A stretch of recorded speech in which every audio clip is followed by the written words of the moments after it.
ಶ್ರೀ ಗುರುಭ್ಯೋ ನಮಃ. ಹರಿ ಓಂ. ಆಪಾದಮೌಲಿಪರ್ಯಂತಂ ಗುರೂಣಾಂ ಆಕೃತಿಂ ಸ್ಮರೇತ್.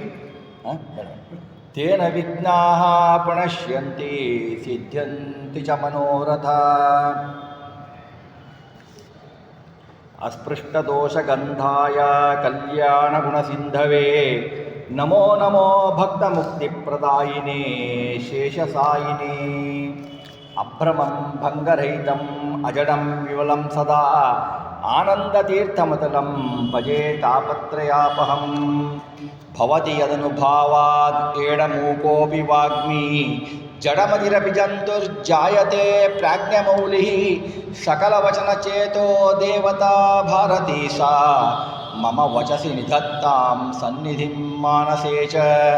ತಪೋವಿದ್ಯಾವಿರಕ್ತ್ಯಾದಿ ಸದ್ಗುಣೌಘಾಕರಾನಹಂ ವಾದಿರಾಜಗುರೂನ್ ವಂದೇ ಹಯಗ್ರೀವಪದಾಶ್ರಯಾಂ. ಪ್ರಣಮತ್ಕಾಮಧೇನುಂಚ ಭಜತ್ರುತುರೂಪಮಂ ಶ್ರೀಭಾವಬೋಧಕೃತ್ಪಾದಂ ಚಿಂತಾಮಣಿ ಉಪಾಸ್ಮಹೇ.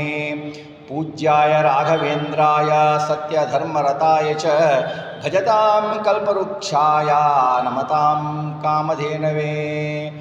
ಸತ್ಯಾಭಿಜ್ಞಕರಾಜ್ಯೋತ್ತಾಂ ಪಂಚಾಷಡ್ವರ್ಷಪೂಜಕಾಂ ಸತ್ಯಪ್ರಮೋದತೀರ್ಥಾರ್ಯಾಂ ನೌಮಿ ನ್ಯಾಯಸುಧಾರತಾಂ. ಶ್ರೀ ಸತ್ಯಾತ್ಮಗುರುವೇ ನಮಃ. ವಿದ್ಯಾವಿನಯಸಂಪನ್ನಂ ಪ್ರತಿವಾದಿಮತಧ್ವಂಸಿನಂ ವಿಶ್ವಪ್ರಿಯಗುರೂನ್ ವಂದೇ ಮಧ್ವೇಷಪ್ರಿಯಕಾರಕಂ. ಜಲಜ್ಯೇಷ್ಠನಿಭಾಕಾರಂ ಜಗದೀಶಪದಾಶ್ರಿಯಂ ಜಗದೀತಲವಿಖ್ಯಾತಂ ಜಗನ್ನಾಥಗುರುಂ ಭಜೆ. ಶ್ರೀಗುರುಭ್ಯೋ ನಮಃ. ಹರಿ ಓಂ. ಹರಿಕಥಾಮೃತಸಾರ ಗುರುಗಳ ಕರುಣದಿಂದಾಪನಿತು ಪೇಳುವೆ ಪರಮ ಭಗವದ್ಭಕ್ತರು ಇದನಾದರದಿ ಕೇಳುವುದು. ನಿನ್ನೆಯ ತನಕ ಹರಿಕಥಾಮೃತಸಾರ ಗ್ರಂಥದ ಕರುಣಾಸಂಧಿಯಲ್ಲಿ ಕೆಲವೊಂದು ಶ್ಲೋಕಗಳನ್ನು ನೋಡಿದ್ದೆವು. ಈ ದಿವಸ ಆ ಶ್ಲೋಕವನ್ನು ಮುಂದುವರಿಸುವುದು ಅಂದರೆ, ಮನದೊಳಗೆ ತಾನಿಪ್ಪ ಮನವೆಂದೆನಿಸಿಕೊಂಬನು ಮನದ ವೃತ್ತಿಗಳನುಸರಿಸಿ ಭೋಗಗಳ ನೀವನು ತ್ರಿವಿಧ ಚೇತನಕ್ಕೆ. ಮನವನಿತ್ತರೆ ತನ್ನ ನೀವನು ತನುವ ದಂಡಿಸಿ ದಿನ ದಿನದಿ ಸಾಧನವ ಮಾಳ್ಪರಿಗೆ ಇತ್ತಪನು ಸ್ವರ್ಗಾದಿ ಭೋಗಗಳ. ಮನದೊಳಗೆ ತಾನಿಪ್ಪ ಮನವೆಂದೆನಿಸಿಕೊಂಬನು. ಸಕಲ ಜೀವಿಗಳ ಮನದೊಳಗೆ ಮನೋಮಯನಾಗಿ ಭಗವಂತ ಇರ್ತಾನೆ. ಮನ ಎಂಬ ರೂಪದಿಂದ ಅದರ ಹೆಸರು ರೂಪದಿಂದ ಕರೆಸಿಕೊಂಡು ಮನದೊಳಗೆ ತಾನಿಪ್ಪ ಅಂತ ಭಗವಂತ ಆಯಾದಲ್ಲಿ ಆಯಾ ಹೆಸರಿನಿಂದಲೇ ಅದರೊಳಗೆ ತದ್ಗತನಾಗಿರ್ತಾನೆ. ಭಗವಂತ ಮನದೊಳಗೆ ತಾನಿಪ್ಪ ಮನ ಎಂದೆನಿಸಿಕೊಂಬನು. ಮನದೊಳಗೆ ತಾನಿದ್ದು ಬಿಟ್ಟು ಮನ ಎಂದೆನಿಸಿಕೊಳ್ತಾನೆ. ಮನದ ವೃತ್ತಿಗಳ ಅನುಸರಿಸಿ ಭೋಗಗಳ ನೀವನು ತ್ರಿವಿಧ ಚೇತನಕ್ಕೆ. ಮನದ ವೃತ್ತಿಗಳು ಅಂದರೆ ಬುದ್ಧಿ, ಚಿತ್ತ, ಅಹಂಕಾರ, ಅಂತಃಕರಣ ಅಂತ ಮನದ ವೃತ್ತಿಗಳು. ಮನದ ವೃತ್ತಿಗಳನ್ನು ಅನುಸರಿಸಿ ಭೋಗವನ್ನು ನೀಡ್ತಾನೆ. ಮನದ ವೃತ್ತಿಗಳನ್ನು ಅನುಸರಿಸಿ ಭೋಗವನ್ನು ನೀಡ್ತಾನೆ. ಅವರವರ ಮನದ ವೃತ್ತಿಗಳಲ್ಲಿ ಹೇಗೆ ಉಪಾಸನೆ ಆಗತ್ತೋ ಭಗವಂತನದ್ದು, ಆ ರೀತಿಯಾಗಿ ಅದರ ಪ್ರಕಾರವಾಗಿ ಅದನ್ನು ಅನುಸರಿಸಿ ಭೋಗವನ್ನು ನೀಡ್ತಾನೆ. ಮನವನಿತ್ತರೆ ತನ್ನ ನೀವನು ತನುವ ದಂಡಿಸಿ ದಿನ ದಿನದಿ ಸಾಧನವ ಮಾಳ್ಪರಿಗಿತ್ತಪನು ಸ್ವರ್ಗಾದಿ ಭೋಗಗಳ. ಭಗವಂತನಿಗೆ ಮನವನ್ನು ಕೊಟ್ಟರೆ, ಭಗವಂತನಲ್ಲಿ ಮನವನ್ನು ಇತ್ತರೆ ತನ್ನನ್ನು ಕೊಡ್ತಾನೆ ನಮಗೆ. ಸಾಮಾನ್ಯ ಅರ್ಥ ಇದು. ತನುವ ದಂಡಿಸಿ ದಿನ ದಿನದಿ ಸಾಧನವ ಮಾಳ್ಪರಿಗಿತ್ತಪನು ಸ್ವರ್ಗಾದಿ ಭೋಗಗಳ. ತನುವನ್ನು ದಂಡಿಸಿ, ದೇಹವನ್ನು ದಂಡಿಸಿ ಏಕಾದಶಿ ವ್ರತ, ಚಾತುರ್ಮಾಸ್ಯ, ಭೀಷ್ಮ ಪಂಚಕ, ವಿಷ್ಣು ಪಂಚಕ, ಧಾರಣಾಪಾರಣೆ, ಪಯೋವ್ರತ, ಬೇರೆ ಏನೇನು ವ್ರತಗಳು ಇದಾವೋ ಎಲ್ಲವನ್ನೂ ತನುವನ್ನು ದಂಡಿಸಿ ದಿನ ದಿನದಿ ದಿನನಿತ್ಯ ಸಾಧನವನ್ನು ಮಾಡ್ತಾರಲ್ಲ. ಅಂದರೆ ಪೂಜೆ ಮಾಡುವುದು, ಉಪವಾಸ ಮಾಡಿ ಪೂಜೆ ಮಾಡುವುದು, ಈ ಥರ ಸಾಧನವನ್ನು ಯಾರು ಮಾಡ್ತಾರೋ ಅವರಿಗೆ ಸ್ವರ್ಗಾದಿ ಭೋಗಗಳನ್ನು ಕೊಡ್ತಾನೆ ಭಗವಂತ ಅನ್ನುವುದು ಇದರಲ್ಲಿ ಮೊದಲಿಗೆ ನೋಡುವ ಕ್ರಮ. ಭಗವಂತ ಮನದೊಳಗೆ ಇದ್ದುಬಿಟ್ಟು ತದಾಕಾರನಾಗಿ ಮನ ಅಂತಲೇ ಕರೆಸ್ಕೊಳ್ತಾನೆ ಭಗವಂತ. ಅದಕ್ಕೆ ಏನಿದೆ ತಂತ್ರಸಾರದಲ್ಲಿ ಪ್ರಮಾಣ ಇದೆ, ತತ್ತಚ್ಛಬ್ದಶ್ಚ ಭಗವಾನ್ ಪ್ರೋಚ್ಯತೆ ನಿಜಶಕ್ತ ತತ್ತದ್ವಸ್ತುಷು ಸರ್ವೇಷು ತತ್ತದ್ದಾಕಾರ ಸ್ಥಿತಃ ಅಂತ. ಅದೇ ಆಕಾರದಲ್ಲಿ ಭಗವಂತ ಇರ್ತಾನೆ. ಒಂದು ನೀವು ಭಗವಂತನಿಗೆ ಒಂದು ಹಣ್ಣು ನೈವೇದ್ಯ ಮಾಡಿದ್ರಿ, ಫಲ ನೈವೇದ್ಯ ಮಾಡಿದ್ರೆ ಆ ಫಲದಲ್ಲಿ, ಆ ಮಾವಿನ ಹಣ್ಣಿನಲ್ಲಿ ಮಾವಿನ ಹಣ್ಣಿನ ಆಕಾರದಲ್ಲಿ ಭಗವಂತ ಇರ್ತಾನೆ. ಅದರಲ್ಲಿ ಅಂತರ್ಗತ ರೂಪ ಬೇರೆ ಬೇರೆ ಪ್ರಭೇದಗಳಿದ್ದಾವೆ. ಯಾವುದರಲ್ಲಿ ನೀವು ಯಾವುದನ್ನು ತೆಂಗಿನಕಾಯಿಯನ್ನು ಇಟ್ಟು ನೈವೇದ್ಯವನ್ನು ಮಾಡಿದರೆ ತೆಂಗಿನಕಾಯಿಯಲ್ಲಿ ತೆಂಗಿನಕಾಯಿ ಎಂಬ ನಾಮದಿಂದ ಭಗವಂತ ಇರ್ತಾನೆ. ಆ ತರಹ ಭಗವಂತ ಆಯಾ ನಾಮದಲ್ಲಿ ಅಲ್ಲಲ್ಲಿ ವಸ್ತುಗಳಲ್ಲಿ ಇದ್ದು ಬಿಟ್ಟು ಆಯಾ ನಾಮದಿಂದ ಕರೆಸಿಕೊಳ್ಳುತ್ತಾನೆ ಅನ್ನೋದಕ್ಕೆ ತಂತ್ರಸಾರ ಪ್ರಮಾಣವನ್ನು ಹೇಳ್ತದೆ. ಆಮೇಲೆ ಇನ್ನೊಂದು ಹೇಳ್ತಾರೆ, ತನುವ ದಂಡಿಸಿ ದಿನ ದಿನದಿ ಸಾಧನವ ಮಾಳ್ಪರಿಗೆ.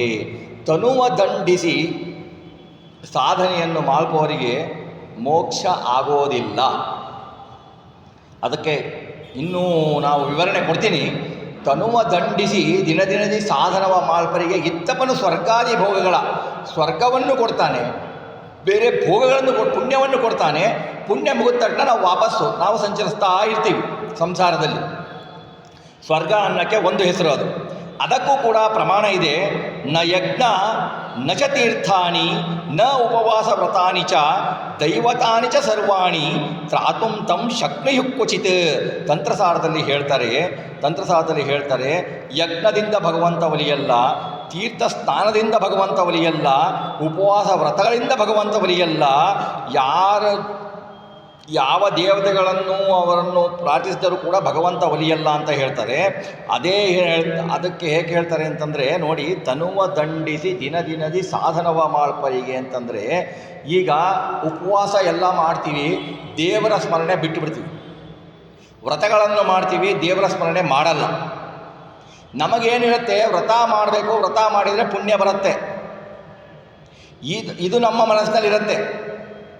ದೇವರ ಸ್ಮರಣೆ ಇಲ್ಲದೆ ನಾವು ಉಪವಾಸ ವ್ರತಗಳನ್ನು ಮಾಡ್ತೀವಿ, ಒಂದು ಕ್ಷಣ ದೇವರ ಸ್ಮರಣೆ ಬರಬಹುದು. ಆ ಥರ ದೇವರ ಸ್ಮರಣೆ ಬರದೇ ಇದ್ದರೆ, ನಮಗೆ ದೇವರ ಸ್ಮರಣೆ ಪೂರಕವಾಗಿ ನಾವು ವ್ರತವನ್ನು ಮಾಡದೇ ಇದ್ದರೆ, ದೇಹವನ್ನು ದಂಡಿಸಿದರೆ ಅದು ವ್ಯರ್ಥ ಅಲ್ಲ, ಅದಕ್ಕೆ ಫಲ ಕೊಡ್ತಾನೆ, ಅದು ಮೋಕ್ಷ ಆಗುವುದಿಲ್ಲ. ಹಾಗೆ ಮಾಡಿದರೆ ಮತ್ತೆ ನಾವು ಇನ್ನು ಏಕಾದಶಿ ಉಪವಾಸ ಯಾಕೆ ಮಾಡಬೇಕು, ಚಾತುರ್ಮಾಸ ಯಾಕೆ ಮಾಡಬೇಕು, ಭೀಷ್ಮ ಪಂಚಕ ವಿಷ್ಣು ಪಂಚಕಗಳು ಯಾಕೆ ಮಾಡಬೇಕು, ವ್ರತ ಯಾಕೆ ಮಾಡಬೇಕು, ಚೆನ್ನಾಗಿ ತಿಂದ್ರೆ ಆಯ್ತಲ್ಲ ಅಂತಂದರೆ ಆವಾಗ ಹೇಳ್ತಾರೆ, ಆ ವ್ರತಗಳನ್ನು ಮಾಡಿ ಸಾಧನೆ ಮಾಡುವ ಜನ ಹೇಗಿರ್ತಾರೆ ಅಂತಂದರೆ, ಆ ವ್ರತಗಳನ್ನು ಮಾಡಿ ಆ ವ್ರತಗಳಲ್ಲಿ ಆ ವ್ರತಗಳ ರೂಪನಾಗಿ ಭಗವಂತ ಇರ್ತಾನಲ್ವ, ಆ ಭಗವಂತನ ಪ್ರತಿಪಾದ್ಯನಾದ ಭಗವಂತನ ರೂಪವನ್ನು ಚಿಂತಿಸಿ ಆ ಉಪವಾಸವನ್ನು ಮಾಡ್ತಾರೆ, ಆ ವ್ರತವನ್ನು ಮಾಡ್ತಾರೆ. ಆ ವ್ರತವನ್ನು ಮಾಡಿ ಭಗವಂತನಿಗೆ ಹೇಳ್ತಾರೆ, ನೀನೇ ನನ್ನಲ್ಲಿ ನಿಂತು ಆ ವ್ರತವನ್ನು ಮಾಡಿಸಿದೆ, ನೀನೇ ನನಗೆ ವ್ರತವನ್ನು ಮಾಡುವ ಮನಸ್ಸನ್ನು ಕೊಟ್ಟೆ, ಇದು ನಿನಗೆ ಅರ್ಪಿತ, ಈ ವ್ರತ ಈ ತನು ನಿನಗೆ ಅರ್ಪಿತ ಅಂತ ಕೊಟ್ಟರೆ ಅವರಿಗೆ ಮೋಕ್ಷವನ್ನೇ ಕೊಡ್ತಾನೆ. ಸ್ವರ್ಗಕ್ಕೆ ಇನ್ನೊಂದು ಹೆಸರು ಮೋಕ್ಷ ಅಂತಲೂ ಇದೆ ಶಾಸ್ತ್ರದಲ್ಲಿ.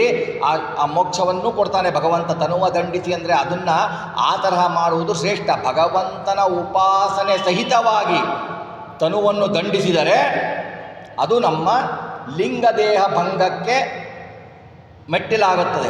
ಭಗವಂತನ ಉಪಾಸನೆ ಮರೆತು ತನುವನ್ನು ದಂಡಿಸಿದರೆ ನಮಗೇನಾಗತ್ತೆ, ಲೌಕಿಕ ಫಲಗಳು ಸಿಗ್ತವೆ. ಲೌಕಿಕ ಫಲಗಳು ನಮಗೇನು ಬೇಕೋ ಅದು ಫಲ ಸಿಗತ್ತೆ, ಅಷ್ಟು ಪುಣ್ಯ ಸಿಗತ್ತೆ. ಆ ಪುಣ್ಯ ಮುಗಿಯಲು ವಾಪಸ್ ಬರಬೇಕು ನಾವು. ಆ ಥರ ಆಗತ್ತೆ. ನಮಗೆ ಲಿಂಗದೇಹ ಭಂಗವಾಗಿ ಸಂಸಾರ ದುಃಖವನ್ನು ಕಳೆಯುವ ಮೋಕ್ಷ ಸಿಗುವುದಿಲ್ಲ ನಮಗೆ. ಇದು ಜ್ಞಾನಿಗಳು ಮಾಡುವ ವ್ರತಗಳು. ಜ್ಞಾನಿಗಳೆಲ್ಲರೂ ಮಾಡ್ತಾರೆ ವ್ರತಗಳನ್ನು ಮಾಡುವುದು ತಪ್ಪಲ್ಲ. ವ್ರತಗಳನ್ನು ಮಾಡುವುದು ಹೇಗೆ ಎಂದು ಅರಿತು ವ್ರತಗಳಲ್ಲಿ ಭಗವಂತನ ಅಧಿಷ್ಠಾನವನ್ನು, ಭಗವಂತನ ಪ್ರತಿಪಾದ್ಯ ರೂಪವನ್ನು ತಿಳಿದು ಭಗವಂತನಿಗೆ ಸಮರ್ಪಿಸಿ, ನೀನು ನನ್ನಲ್ಲಿ ನಿಂತು ಮಾಡಿಸ್ತಾ ಇದ್ದೀಯ ವ್ರತನ, ನಾನು ಮಾಡ್ತಾ ಇದ್ದೇನೆ ಅಂತ ಅಹಂಕಾರ ಇರಬಾರ್ದು. ನಾನು ಮಾಡ್ತಾ ಇದ್ದೇನೆ ಭಗವಂತ, ನೀನು ಪುಣ್ಯ ಕೊಡು ಅಂತಂದರೆ ನೀವು ಮಾಡಿದ್ದೆಲ್ಲ ನೀರಿನಲ್ಲಿ ಹೋಮ ಆದಾಗೆ. ನಾನು ಮಾಡ್ತೀನಿ ಅಂದರೆ ತೃಣಮಪಿಚಲತೆ ಅಂತಾರೆ, ಒಂದು ಹುಲ್ಲು ಕುಟ್ಟಿ ಕೂಡ ಅಳಿಯಲ್ಲ. ನೀನೇನು ವ್ರತ ಮಾಡ್ತೀಯ, ನೀನೇನು ಉಪವಾಸ ಮಾಡ್ತೀಯ. ನಮಗೆ ಇದು ಗೊತ್ತಾಗತ್ತೆ. ಎಷ್ಟೋ ಸಾರಿ ನಾವು ಒಂದು ಕೆಲಸ ಮಾಡಬೇಕು ಅಂತ ನಾವು ಭಾಳ ಪ್ರಯತ್ನ ಪಡ್ತೀವಿ, ನಮಗೆ ಆ ಕೆಲಸ ಆಗೋದೇ ಇಲ್ಲ. ಭಗವಂತನ ಸಂಕಲ್ಪ ಅವನು ನಿಂತು ನಮ್ಮಲ್ಲಿ ಮಾಡಿಸುವ ಸಂಕಲ್ಪ ಎರಡೂ ಒಟ್ಟಿಗೆ ಮ್ಯಾಚ್ ಆದರೆ ಮಾತ್ರ, ಕೂಡಿದರೆ ಮಾತ್ರ ನಮಗೆ ಕಾರ್ಯಸಿದ್ಧಿ ಆಗುತ್ತೆ ಹೊರತು ಒಂದೊಂದು ಸಾರಿ ನಾವು ತಿಳ್ಕೊಂಡಿರ್ತೀವಿ ಅದು ಆಗದೇ ಇಲ್ಲ ಅಂತ, ಅದು ಆಗ್ಬಿಡತ್ತೆ. ನಾವು ಅಯ್ಯೋ ಆಶ್ಚರ್ಯ ಏನು ಆಗ್ಬಿಡ್ತು ಅಂತ ಹೇಳಿ ನಾವೇ ಶ್ರಮ ಪಟ್ಟು ಅಂತೀವಿ, ಭಗವಂತನ ಮರೆತು ಬಿಡ್ತೀವಿ. ನಾವು ಶ್ರಮಪಟ್ಟಾಗ ಫಲ ಸಿಗದಿಲ್ಲದಾಗ ಭಗವಂತನಿಗೆ ದೂಷಿಸ್ತೀವಿ. ನಾವು ಶ್ರಮ ಪಡದೆ ಫಲ ಬಂದಾಗ ನಾನು ಮಾಡಿದ್ದೇನೆ ಬಂತು ಅಂತೀವಿ. ಇದು ಅಲ್ಲ, ಇದು ಸಲ್ಲ. ಅದಕ್ಕೆ ನಾವು ಭಗವಂತನನ್ನು ಚಿಂತನೆ ಮಾಡಿ ಭಗವಂತನು ನಮ್ಮಿಂದ ಮಾಡಿಸ್ತಾರೆ ವ್ರತ, ಆ ಅನುಸಂಧಾನವನ್ನು ನಾವಿಟ್ಟುಕೊಂಡು ತತ್ವಾಭಿಮಾನಿ ದೇವತೆಗಳ ಅಂತರ್ಯಾಮಿಯಾಗಿ, ಭಾರತೀಯ ರಮಣ ಮುಖ್ಯ ಪ್ರಾಣಾಂತರನ ಅಂತರ್ಯಾಮಿಯಾಗಿ ಆಯಾ ತದ್ಗತ ತದ್ರೂಪಗಳಲ್ಲಿ ಏನು ನಿಲ್ಲಿಸಿರ್ತಾನೋ ಭಗವಂತ ಆ ವ್ರತಗಳಲ್ಲಿ ಆ ಕರ್ಮಗಳಲ್ಲಿ ಅವನಿಗೆ ಸಮರ್ಪಣೆ ಮಾಡಿದರೆ ನಮ್ಮ ಕರ್ಮ ಕ್ಷಯವಾಗಿ ನಮ್ಮ ಆ ಕರ್ಮದಿಂದ ಮತ್ತೊಂದು ಕರ್ಮವು ಸಾವಿರಾರು ಕರ್ಮಗಳು ಉದ್ಭವ ಆಗದೆ ನಮಗೆ ಮೋಕ್ಷಕ್ಕೆ ಹಾದಿ ಸುಗಮ ಆಗತ್ತೆ. ಇದನ್ನು ನಾವು ಅರ್ಥಕೊಳ್ಬೇಕು. ಈ ತರಹ ತನುವನ್ನು ದಂಡಿಸಿ ಮಾಡಿದರೆ ಅದಕ್ಕೆ ಬಹಳ ಮುಖ್ಯ ಫಲ ಉಂಟು. ಆ ಫಲ ಇಲ್ಲ ಅಂತನೂ ಏನಲ್ಲ.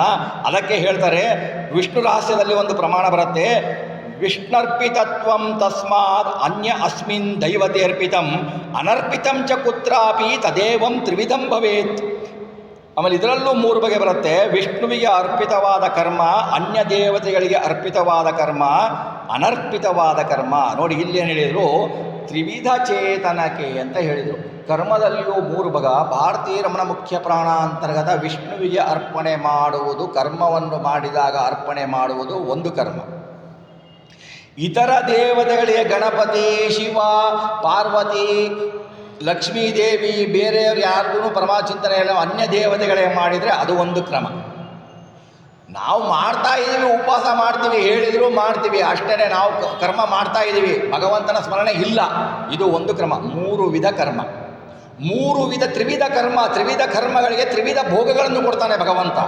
ತ್ರಿವಿಧ ಭೋಗಗಳನ್ನು ಕೊಡ್ತಾನೆ ಭಗವಂತ.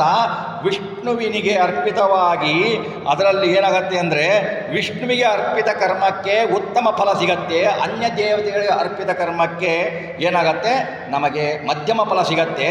ಯಾಕೆ ಅಂದರೆ ನಾವು ಯಾವುದೇ ದೇವತೆಗಳಿಗೆ ಬೇಡಿಕೊಂಡು ಕೂಡ ಭಗವಂತನ ಆಜ್ಞೆ ಇಲ್ಲದೆ ಅವರು ಕೊಡಲಿಕ್ಕೆ ಶಕ್ಯರಲ್ಲ. ಯಾಕೆ ಅಂದರೆ ಅವರು ಸರ್ವಥಾ ಸ್ವತಂತ್ರರಲ್ಲ. ಸ್ವತಂತ್ರ ಇಲ್ಲದವರನ್ನು ನಾವು ಕೇಳಿದರೆ ಅವರು ಏನು ಕೊಡ್ತಾರೆ, ಆದರೆ ಅವರ ಮುಖಾಂತರನೇ ಹೋಗಬೇಕು. ನಾವು ಅವರ ಅಂತರ್ಯಾಮಿಯಾದ ಭಗವಂತನಲ್ಲಿ ಕೇಳಬೇಕು. ನಾವು ನಮ್ಮದು ಹೇಗೆ ಜನಸಾಮಾನ್ಯ ಹೇಗಿದೆ ಅಂತಂದರೆ, ಗಣಪತಿ ಹತ್ರ ಹೋಗ್ತೀವಿ, ನೀನೇ ಸರ್ವಸ್ವ, ನೀನೇ ಸೃಷ್ಟಿಕರ್ತ, ನೀನೇ ಪ್ರಳಯ ಮಾಡ್ತೀಯ, ಎಲ್ಲ ನೀನೇ ಅಂತೀವಿ. ಶಿವನ ಹತ್ರ ಹೋಗ್ತೀವಿ, ನೀನೇ ಸೃಷ್ಟಿಕರ್ತ. ಅವರ ಅಪ್ಪನ ಹತ್ರ ಹೋಗ್ತೀವಲ್ಲ, ಗಣಪತಿ ಅಪ್ಪನ ಹತ್ರ, ಅವನಿಗೂ ಅಂತೀವಿ ನೀನೇ ಸೃಷ್ಟಿಕರ್ತ, ನೀನೇ ಸಂಹಾರಕರ್ತ, ಎಲ್ಲ ನೀನೇ ಅಂತ. ಇನ್ನೊಂದು ಪಾರ್ವತಿ ಹತ್ರ ಹೋಗ್ತೀವಿ, ಅವಳಿಗೂ ಅದನ್ನೇ ಹೇಳ್ತೀವಿ.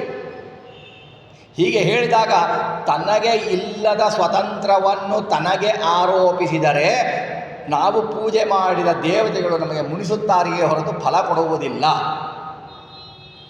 ಅದನ್ನು ನಾವು ತಿಳ್ಕೊಳ್ಬೇಕು. ಅವರ ಅಂತರ್ಗತರಾಗಿ ನಾವು ಮಾಡಬೇಕು. ಅವರ ಅಂತರ್ಗತ ಮಾಡೋದಕ್ಕೆ ಮಧ್ಯಮ ಫಲ ಸಿಗತ್ತೆ. ಅನರ್ಪಿತ ಕರ್ಮ, ಏನೋ ಕರ್ಮ ಮಾಡಬೇಕು, ಮಾಡ್ತಾ ಇದ್ದೀನಿ, ಅವರು ಮಾಡ್ತಾ ಇದ್ದಾರೆ, ಇವ್ರು ಮಾಡ್ತಾ, ಅಧಮ ಫಲ ಸಿಗತ್ತೆ, ನಿಮಗೆ ಕ್ಷಣಿಕವಾದ ಫಲ ಸಿಗತ್ತೆ. ಅದಕ್ಕೆ ಅದು ಬಿಟ್ಟುಬಿಟ್ರೆ ಬೇರೆ ಏನು ಫಲ ಸಿಗೋದಿಲ್ಲ ಅದಕ್ಕೆ. ಈ ರೀತಿಯ ಕರ್ಮಗಳನ್ನು ಅನುಸರಿಸಿ ಭಗವಂತ ಏನು ಮಾಡ್ತಾನೆ, ನಮಗೆ ಭೋಗಗಳನ್ನು ಕೊಡ್ತಾನೆ. ಆಮೇಲೆ ಮನವನಿತ್ತರೆ ಅಂದರೆ ಭಗವಂತನಲ್ಲಿ ಮನಸ್ಸನ್ನು ಕೊಡಬೇಕು. ಮನಸ್ಸನ್ನು ದೇವರಲ್ಲಿಯೇ ಏಕಾಗ್ರತೆಯಿಂದ ಇಡಬೇಕು. ಮನಸ್ಸನ್ನು ಕೊಡುವುದು ಅಂದರೆ ಇದು ಒಂದು ಅರ್ಥ. ಭಗವಂತನಿಗೆ ಮನಸ್ಸಿನ ಅನಂತರ್ಯಾಮಿ ರುದ್ರನಾಮಕನಾದ ರುದ್ರನಿಗೆ, ರುದ್ರದೇವರ ಅಂತರ್ಯಾಮಿಯಾದ ಸಂಕರ್ಷಣ ರೂಪಿ ಪರಮಾತ್ಮನಿಗೆ ಅರ್ಪಿತವಾಗಿದೆ ಅಂತ ಹೇಳಿಬಿಟ್ಟು ನಾವು ಕರ್ಮವನ್ನು ಮಾಡಿದರೆ, ಮನಸ್ಸನ್ನು ಕೊಟ್ಟರೆ ಆ ಥರ ಭಗವಂತನಿಗೆ ಭಗವಂತ ತನ್ನನ್ನೇ ಕೊಡ್ತಾನೆ. ತನ್ನನ್ನೇ ಕೊಡ್ತಾನೆ ಅಂತಂದರೆ ನಮಗೆ ನಮ್ಮ ಮನಸ್ಸಿನಲ್ಲಿ ಈ ರೂಪದಿಂದ ಭಗವಂತ ಇದ್ದಾನೆ, ಭಗವಂತ ಇದ್ದು ಬಿಟ್ಟು ನಮಗೆ ಈ ಕರ್ಮಗಳನ್ನು ಮಾಡಿಸುತ್ತಾ ಇದ್ದಾನೆ, ಆಯಾ ಕರ್ಮಗಳ ರೂಪದ ಭಗವಂತ ಇದ್ದು ಮಾಡಿಸ್ತಾ ಇದ್ದಾನೆ, ಅವನು ನನ್ನಲ್ಲಿ ಇದ್ದು ಮಾಡಿಸ್ತಾ ಇದ್ದಾನೆ ಅನ್ನೋ ತಿಳುವಳಿಕೆಯನ್ನು ನಮಗೆ ಕೊಡ್ತಾನೆ. ಅದನ್ನೇ ಹೇಳೋದು ತನ್ನ ನೀವನು ಅಂತ. ಅವನೇ ಬಂದು ನಮಗೆ ನಾನು ಬಂದೆ ತಗೋ ಅಂತ ಹೇಳೋದಿಲ್ಲ.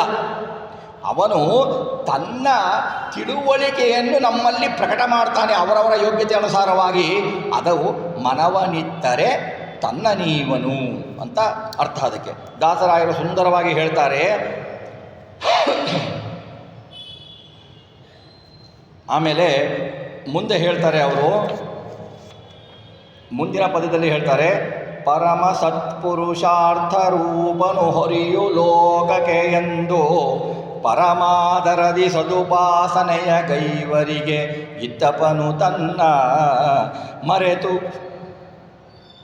ಧರ್ಮಾರ್ಥಗಳ ಕಾಮಿಸುವವರಿಗೆ ನಗುತ ಅತಿ ಶೀಘ್ರದಿಂದಲೇ ಸುರಪತನಯ ಸುಯೋಧನರಿಗಿಪ್ಪಂತೆ ಕೊಡುತ್ತಿಪ್ಪ.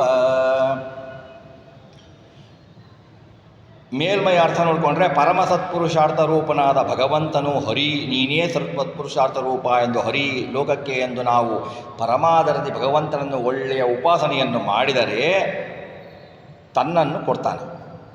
ಇಲ್ಲಿ ಒಂದು ತಿಳ್ಕೋಬೇಕು ನಾವು, ಸದುಪಾಸನೆಯ ಗೈವರಿಗಿತ್ತಪ್ಪನು ತನ್ನ ಅಂತ ಒಂದಿದೆ. ಆಮೇಲೆ ಇದನ್ನು ಇಲ್ಲಿ ಈ ಕಡೆ ಅನ್ವಯ ಮಾಡ್ಕೋಬೇಕು. ತನ್ನ ಮರೆದು ಧರ್ಮಾರ್ಥಗಳ ಕಾಮಿಸುವವರಿಗೆ, ತನ್ನನ್ನು ಮರೆತು ಬರೇ ಧರ್ಮಾರ್ಥಗಳನ್ನು ಕಾಮಿಸುವವರಿಗೆ ನಗುತ್ತಲಿ ಶೀಘ್ರದಿಂದಲೇ ಸುರಪತ್ನಿಯ ಅಂದರೆ ಇಂದ್ರನಿಗೆ ಸುಯೋಧನ ದುರ್ಯೋಧನನಿಗಿತ್ತಂತೆ ಕೊಡುತ್ತಿಪ್ಪ ಅಂತ ಇದು ಸ್ಥೂಲ ಅರ್ಥ. ಪರಮ ಸತ್ಪುರುಷಾರ್ಥ ರೂಪನು,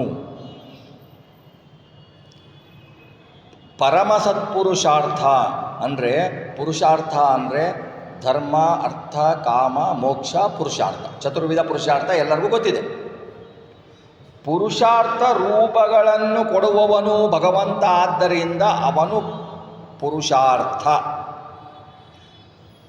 ಅಂತ ಅವನು ಕರಿಬಹುದು. ಸ್ವಯಂ ಅವನೇ ಪುರುಷಾರ್ಥ ರೂಪಿ, ಆದ್ದರಿಂದ ಅವನಿಗೆ ಪುರುಷಾರ್ಥ ಅಂತಲೂ ಕರಿಬಹುದು. ಆಮೇಲೆ ಪುರುಷಾರ್ಥ ಅಂದರೆ ಧರ್ಮ ಅರ್ಥ ಕಾಮ ಮೋಕ್ಷ. ಸತ್ಪುರುಷ, ಇಲ್ಲಿ ಪರಮ ಸತ್ಪುರುಷಾರ್ಥ ರೂಪ ಅಂತ ಹೇಳಿದರು. ಸತ್ಪುರುಷಾರ್ಥ ರೂಪ ಅಂತಂದರೆ ಏನು? ನೋಡಿ, ಪುರುಷಾರ್ಥ ಅಂತ ಉಪಾಸನೆ ಮಾಡೋರು ಪುರುಷಾರ್ಥಕ್ಕಾಗಿ ಉಪಾಸನೆ ಮಾಡ್ತಾರೆ. ನೀವು ಸಂಕಲ್ಪ ಮಾಡ್ತಾ ಹೋದೆ ಪುರುಷಾರ್ಥಕ್ಕೋಸ್ಕರ ಚತುರ್ವಿಧ ಪುರುಷಾರ್ಥ ಧರ್ಮಾರ್ಥ ಕಾಮ ಮೋಕ್ಷಕ್ಕೋಸ್ಕರ ಮಾಡ್ತಾರೆ. ಪುರುಷಾರ್ಥಕ್ಕೆ ಮಾಡಿಸ್ತಾರೆ. ಇದು ಪುರುಷಾರ್ಥ ರೂಪ ಅಂತ ಆಯಿತು. ಆಮೇಲೆ ಸತ್ಪುರುಷಾರ್ಥ ರೂಪ.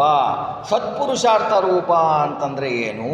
ಪುರುಷಾರ್ಥನೂ ಬೇಕು ನನಗೆ, ಭಗವಂತ ನೀನೂ ಬೇಕು, ನೀನೂ ಬೇಕು, ಪುರುಷಾರ್ಥನೂ ಬೇಕು ಅಂತ ಯಾರು ಉಪಾಸನೆ ಮಾಡ್ತಾರೋ ಅವರು ಸತ್ಪುರುಷಾರ್ಥ ರೂಪಕ್ಕೆ ಉಪಾಸನೆ ಮಾಡ್ತಾರೆ ಅಂತ ಇನ್ನೊಂದು. ಪರಮ ಸತ್ಪುರುಷಾರ್ಥ ರೂಪ.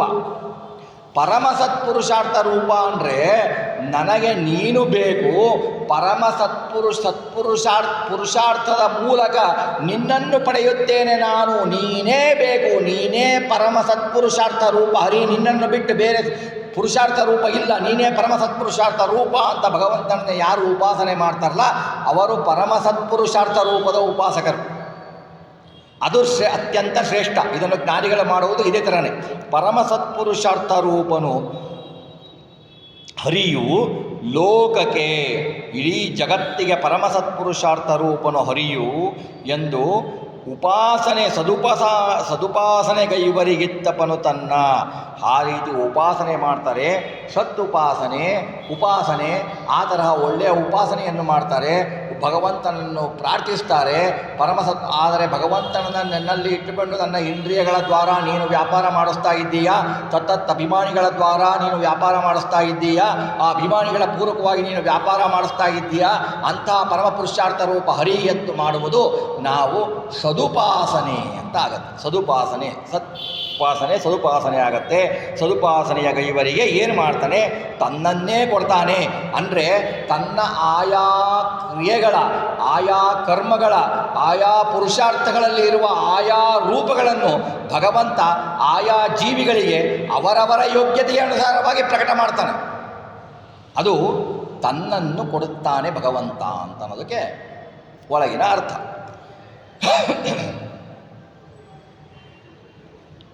ಈಗ ನೋಡಿ, ಈ ಪುರುಷಾರ್ಥ ಇದೆಯಲ್ಲ, ಇದು ಎಲ್ಲರಿಗೂ ಬೇಕು. ಸಾತ್ವಕರಿಗೂ ಬೇಕು, ರಾಜಸರಿಗೂ ಬೇಕು, ತಾಮಸರಿಗೂ ಬೇಕು. ತಾಮಸರಿಗೆ ಪುರುಷಾರ್ಥ ಪರಮಾತ್ಮ ಬಿಟ್ಬಿಡ್ತಾರೆ. ಅವರು ಪುರುಷಾರ್ಥ ಧರ್ಮ ಅರ್ಥ ಕಾಮ ಮೋಕ್ಷ ಬೇಕು ಅವರಿಗೆ, ಅವು ಬೇಕು ಅವ್ರಿಗೆ. ಪರಮ ಸತ್ಪುರುಷಾರ್ಥ ರೂಪ ಅಂತ ಚಿಂತನೆ ಯಾರು ಉಪಾಸನೆ ಮಾಡ್ತಾರಲ್ಲ ಸಾತ್ವಿಕರು, ಅವರಿಗೂ ಧರ್ಮ ಅರ್ಥ ಕಾಮ ಮೋಕ್ಷ ಬೇಕು. ಯಾಕೆ ಬೇಕು ಅವರಿಗೆ? ಭಗವಂತನನ್ನು ಹೊಂದಲಿಕ್ಕೋಸ್ಕರ ಬೇಕು. ಈಗ ಮಹಾಭಾರತದಲ್ಲಿ ಕೇಳ್ತಾರೆ ಭೀಮಸೇನ ದೇವರಿಗೆ, ಈ 4 ಪುರುಷಾರ್ಥಗಳಲ್ಲಿ ಶ್ರೇಷ್ಠ ಯಾವುದು ಅಂತ ಕೇಳ್ತಾರೆ ಭೀಮಸೇನ ದೇವರಿಗೆ. ಭೀಮಸೇನ ದೇವರು ಹೇಳ್ತಾರೆ, ಕಾಮನೇ ಶ್ರೇಷ್ಠ. ಕಾಮ ಯಾಕೆ ಶ್ರೇಷ್ಠ? ಭಗವಂತನನ್ನು ಹೊಂದಬೇಕು ಅಂತ ಕಾಮ ಇರಬೇಕಲ್ವ. ಯಾವೇ ಅರ್ಥ ನಾವು ಧರ್ಮ ಮಾಡಬೇಕಾದ್ರೆ ಅದಕ್ಕೆ ಅರ್ಥ ಹೊಂದಿಸ್ಬೇಕಾದ್ರೆ ಅವಕ್ಕೆಲ್ಲ ಹೊಂದಿಸ್ಬೇಕಾದ್ರೆ ಕಾಮನೆ ಬೇಕಲ್ವ. ಕಾಮನೆ ಬೇಕು ಅಂದರೆ ಭಗವಂತನನ್ನು ನೋಡಬೇಕಂದ್ರೆ ಕಾಮನೆ ಬೇಕು. ಭಗವಂತನನ್ನು ಕಾಮನೇ ಇಲ್ಲ ಅಂದರೆ ನಮಗೆ ಬೇರೆ ನಾವು ಪ್ರೋಗ್ರೆಸ್ ಆಗಲಿಕ್ಕಾಗದೇ ಇಲ್ಲ. ನಾವು ಹೇಗೆ ಮುಂದುವರಿತೀವಿ? ಕಾಮನೇ ಇಲ್ಲ ನಮಗೆ ಅಂತಂದರೆ ನಾವು ಮುಂದುವರಿಲಿಕ್ಕಾಗಲ್ಲ.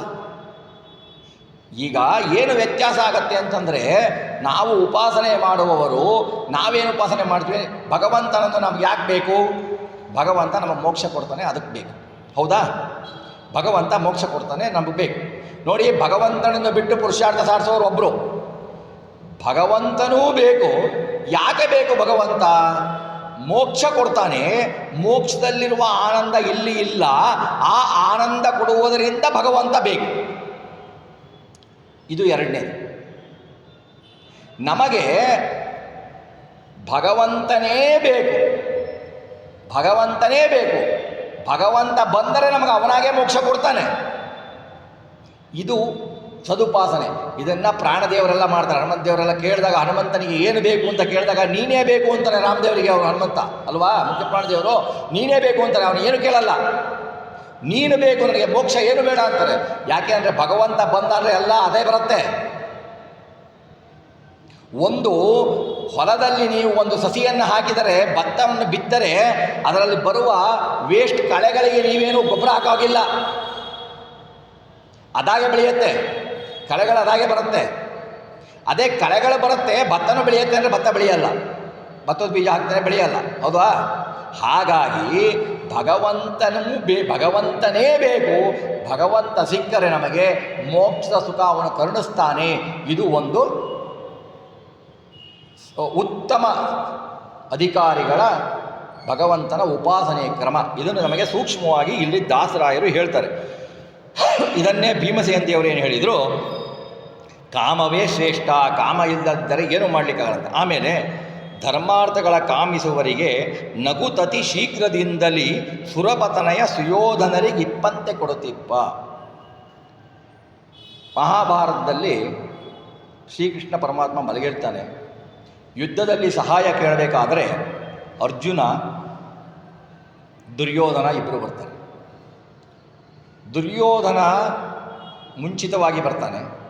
ಭಗವಂತನಿಗೆ ಗೊತ್ತು, ಅವನ ಸಂಕಲ್ಪ ಗೊತ್ತು. ಇವನು ಬರ್ತಾನೆ, ಇವನು ಇಲ್ಲೇ ಕೊಡ್ತಾನೆ, ಅವನು ಅಲ್ಲೇ ಕೊಡ್ತಾನೆ ಅಂತ ಭಗವಂತನಿಗೆ ಗೊತ್ತು.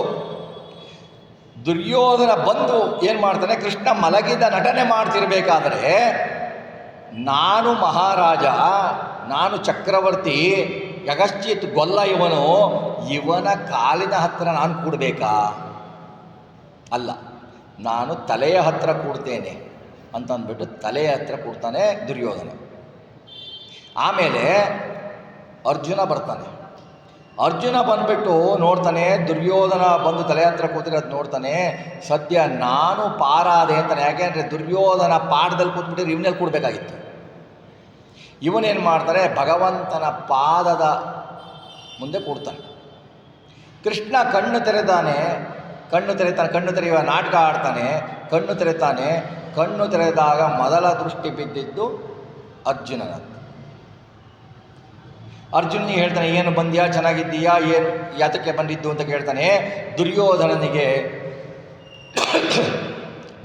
ಅಸೂಯೆ ಆಗತ್ತೆ. ನಾನು ಮೊದಲೇ ಬಂದಿದ್ದೆ ಭಗವಂತ, ಭಗವಂತ ಅನ್ನೋದೇ ಇಲ್ಲ, ನಾನು ಬಂದಿದ್ದೆ ಕೃಷ್ಣ, ನೀನು ನನ್ನ ವಿಚಾರಿಸಲಿಲ್ಲ, ಅರ್ಜುನನ ವಿಚಾರಿಸ್ತೀಯ ನೀನು ಅಂತ ಹೇಳ್ತಾನೆ.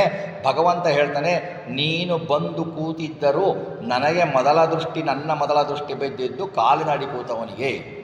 ಅವನನ್ನು ನಾನು ನೋಡಿದ್ದು, ಆದ್ದರಿಂದ ಅವನನ್ನು ನಾನು ವಿಚಾರಿಸಿದ್ದು ಅಂತ ಹೇಳ್ತಾನೆ.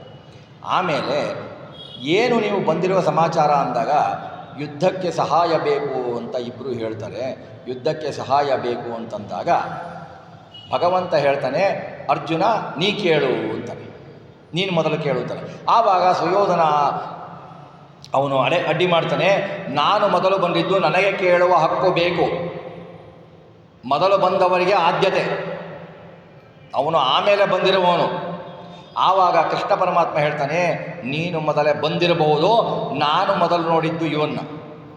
ಇವನೇ ಕೇಳಬೇಕು ಅಂದಾಗ ದುರ್ಯೋಧನನಲ್ಲಿ ಎದೆಯಲ್ಲಿ ಡವ ಸ್ಟಾರ್ಟ್ ಆಗತ್ತೆ.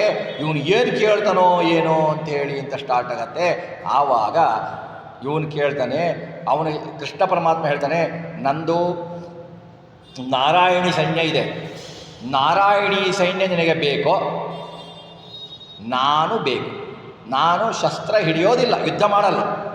ಯುದ್ಧ ಮಾಡದಿರುವ ಶ್ರೀಕೃಷ್ಣ ಪರಮಾತ್ಮ ಬೇಕೋ? ಯುದ್ಧ ಮಾಡಲು ಸನ್ನದ್ಧರಾದ ನಾರಾಯಣಿ ಸೈನ್ಯ ಬೇಕೋ ಅಂತ ಇಂದ್ರನ ಅವತಾರ ಅರ್ಜುನನಿಗೆ ಕೇಳ್ತಾನೆ. ಅರ್ಜುನ ಹೇಳ್ತಾನೆ, ನನಗೆ ಏನೂ ಬೇಡ, ನೀನೇ ಬಾ ಅಂತ. ಆವಾಗ ದುರ್ಯೋಧನಿಯ ಮನಸ್ಸು ಸಮಾಧಾನ ಆಗುತ್ತೆ. ಅವನೇನು ಅಂದ್ಕೊಂಡಿರ್ತಾನೆ, ಇವನು ಅವನ ಅಕ್ಷೋಹಿಣಿ ಸೈನ್ಯವನ್ನು ಕೇಳಿದರೆ ನಾನೇನು ಮಾಡಬೇಕಾಗಿತ್ತು? ಈ ಆಯುಧ ಇಲ್ಲದಿರುವ ಕೃಷ್ಣನನ್ನು ತಗೊಂಡ್ರು ನಾನೇನು ಮಾಡಲಿ? ಕೃಷ್ಣ ಬೇಕಾಗಿಲ್ಲ ಅವನಿಗೆ, ಪುರುಷಾರ್ಥ ಬೇಕು, ಅದು ಬೇಕು ಅವನಿಗೆ, ಸೈನ್ಯ ಬೇಕು. ಆವಾಗ ಅವನಂತಾನೆ, ನಾನು ಬಯಸಿದ್ದನು ಅದನ್ನೇ ಕೃಷ್ಣ, ನನಗೆ ನಿನ್ನ ನಾರಾಯಣಿ ಸೈನ್ಯ ಸಾಕು, 10 ಲಕ್ಷ ನಾರಾಯಣಿ ಸೈನ್ಯ ಸಾಕು ಅಂತ ಹೇಳ್ತಾನೆ. ಆಗ ನೋಡಿ, ಇದರಲ್ಲಿ ಒಂದು ಸೂಕ್ಷ್ಮ ಅಡಗಿದೆ. ಏನಂತಂದರೆ, ಅರ್ಜುನನ ಉಪಾಸನೆ ಹೇಗಿತ್ತು? ನನಗೆ ಬೇರೆ ಏನೂ ಬೇಡ, ಕೃಷ್ಣ ನೀನು ಬೇಕು, ಭಗವಂತ ನೀನು ಬೇಕು. ನಿನ್ನ ಸೈನ್ಯ ತೆಗೆದುಕೊಂಡು ಏನು ಮಾಡಲಿ? ನಿನ್ನ ಸೈನ್ಯದಲ್ಲಿ ನೀನು ಒಳಗೆ, ಆ ಸೈನಿಕರ ಒಳಗೆ ನೀನು ಇಲ್ದಿದ್ರೆ ಅವ್ರ ಚಲನೆ ಇಲ್ಲ, ನೀನೇ ನನಗೆ ಬೇಕು ಅಂತ ಇವನು ಕೇಳ್ತಾನೆ. ಅರ್ಜುನನ ಉಪಾಸನೆ ಹೇಗಿದೆ? ಸಾತ್ವಿಕರ ಉಪಾಸನೆ. ಹಾಗೆ ಉಪಾಸನೆ ಮಾಡುವವರಿಗೆ ಭಗವಂತ ಶೀಘ್ರದಲ್ಲಿ ಒಲಿತಾನೆ. ಭಗವಂತ ಹೇಳ್ತಾನೆ, ನಾನೇ ಬರ್ತೀನಿ ಅಂತ ಹೇಳ್ತಾನೆ. ಹಾಗೆಯೇ ಸದುಪಾಸನೆ ಕೈಯದ ಇರುವವನು ದುರ್ಯೋಧನ ಕೇಳ್ತಾನೆ, ಅಕ್ಷೋಹಿಣಿ ಸೈನ್ಯ ತಥಾಸ್ತು ಅಂತಾನೆ ಕೃಷ್ಣ. ಅವನಿಗೂ ಶೀಘ್ರದಲ್ಲೇ ಕೊಡ್ತಾನೆ, ನೀನು ಈ ಮುಖಾಂತರನೇ ಹೋಗು, ಇವನು ಈ ಮುಖಾಂತರನೇ ಹೋಗಲಿ ಅಂತ ಕೊಡ್ತಾನೆ. ಆವಾಗ ಕೃಷ್ಣ ನಾನು ಯುದ್ಧದಲ್ಲಿ ಶಸ್ತ್ರ ಹಿಡಿಯುವುದಿಲ್ಲ, ಯುದ್ಧ ಮಾಡುವುದಿಲ್ಲ ಅಂತ ಹೇಳಿದಾಗ, ಕೃಷ್ಣ ಶಸ್ತ್ರ ಹಿಡಿಯೋದಿಲ್ಲ ಅನ್ನಲಿಕ್ಕೆ ಕೃಷ್ಣನಿಗೆ ಶಸ್ತ್ರದ ಅವಶ್ಯಕತೆಯೇ ಇಲ್ಲ. ಕೃಷ್ಣನಿಗೆ ಶಸ್ತ್ರ ಯಾಕೆ ಬೇಕು? ಯಾವ ಶಸ್ತ್ರದ ಸಹಾಯ ಕೃಷ್ಣನಿಗೆ ಬೇಕು ಅಂದರೆ, ಅದಿಲ್ಲದೆ ಕೃಷ್ಣನಿಗೆ ಯುದ್ಧ ಮಾಡಲಿಕ್ಕಾಗಲ್ಲ ಅಂತ ಅರ್ಥ ತಾನೆ. ಕೃಷ್ಣನ ಸರ್ವೋತ್ತಮತ್ವವನ್ನು ನಾವು ನಿರಾಕರಿಸಿದಾಗ ತಾನೆ. ಕೃಷ್ಣನಿಗೆ ಶಸ್ತ್ರಗಳ ಅಗತ್ಯ ಇಲ್ಲ. ಕೃಷ್ಣನಿಗೆ ಶಸ್ತ್ರಗಳ ಅಗತ್ಯ ಇಲ್ಲ ಅಂದ ಕೃಷ್ಣ ಕಂಸನನ್ನು ಸಂಹಾರ ಮಾಡಿದಾಗೆ ತೋರಿಸ್ದ. ನರಸಿಂಹ ಅವತಾರದಲ್ಲೇ ತೋರಿಸ್ದ, ನನಗೆ ಆಯುಧಗಳ ಅವಶ್ಯಕತೆ ಇಲ್ಲ, ಯಾಕಶ್ಚಿತ್ ನನ್ನ ಉಗುರಿನಿಂದ ಎತ್ತೀನಿ ಅಂತ. ಅವನ ಉಗುರು ಅವನ ರೂಪಕ್ಕೂ ಅವನ ಸ್ವರೂಪಕ್ಕೂ ಭೇದ ಇಲ್ಲ. ಅದು ಮುಂದೆ ಬರುತ್ತೆ ಮುಂದಿನ ಶ್ಲೋಕದಲ್ಲಿ. ಆ ಭಗವಂತ ಅವನು ಆಯುಧ ಹಿಡಿದರೆ ಅಂದರೆ ಆಯುಧ ರೂಪದಲ್ಲಿ ಭಗವಂತನೇ ಇರ್ತಾನೆ. ಆ ಆಯುಧಗಳ ಅಭಿಮಾನಿ ದೇವತೆಗಳಿಗೆ ಪುಣ್ಯ ಕೊಡಲಿಕ್ಕೆ ಅವನು ಇರ್ತಾನೆ. ಹಾಗೆ ಭಗವಂತನಿಗೆ ಯಾವ ಆಯುಧದ ಯಾರ ಅವಶ್ಯಕತೆಯೂ ಭಗವಂತನಿಗೆ ಇಲ್ಲ. ಅದನ್ನು ಇವನು ದುಷ್ಟ ತಿಳಿಯುವುದಿಲ್ಲ, ಇವನಿಗೆ ಆ ತಿಳುವಳಿಕೆ ಬರಲ್ಲ. ಕೃಷ್ಣ ಪರಮಾತ್ಮ ಅಂತಲೇ ನಂಬಿಲ್ಲ. ಕೃಷ್ಣ ಇವನು ಏನು ಯುದ್ಧ ಮಾಡಲ್ಲ ಅಂದರೆ ಇವನು ತೊಗೊಂಡು ಏನು ಮಾಡ್ಬೇಕು ನಾನು ಅಂತ ಹೇಳಿಬಿಟ್ಟು ನಾರಾಯಣಿ ಸೈನ್ಯ ತಗೊಳ್ತಾನೆ. ಹೀಗೆ ಇಬ್ಬರಿಗೂ ಕೂಡ ಅವರವರ ಉಪಾಸನೆಗೆ ಅನುಗುಣವಾಗಿ ಭಗವಂತ ತನ್ನನ್ನು ಕೊಡ್ತಾನೆ, ಪುರುಷಾರ್ಥಗಳನ್ನು ಕೊಡ್ತಾನೆ ಅನ್ನೋದು ನಾವು ತಿಳ್ಕೊಳ್ಬೇಕು.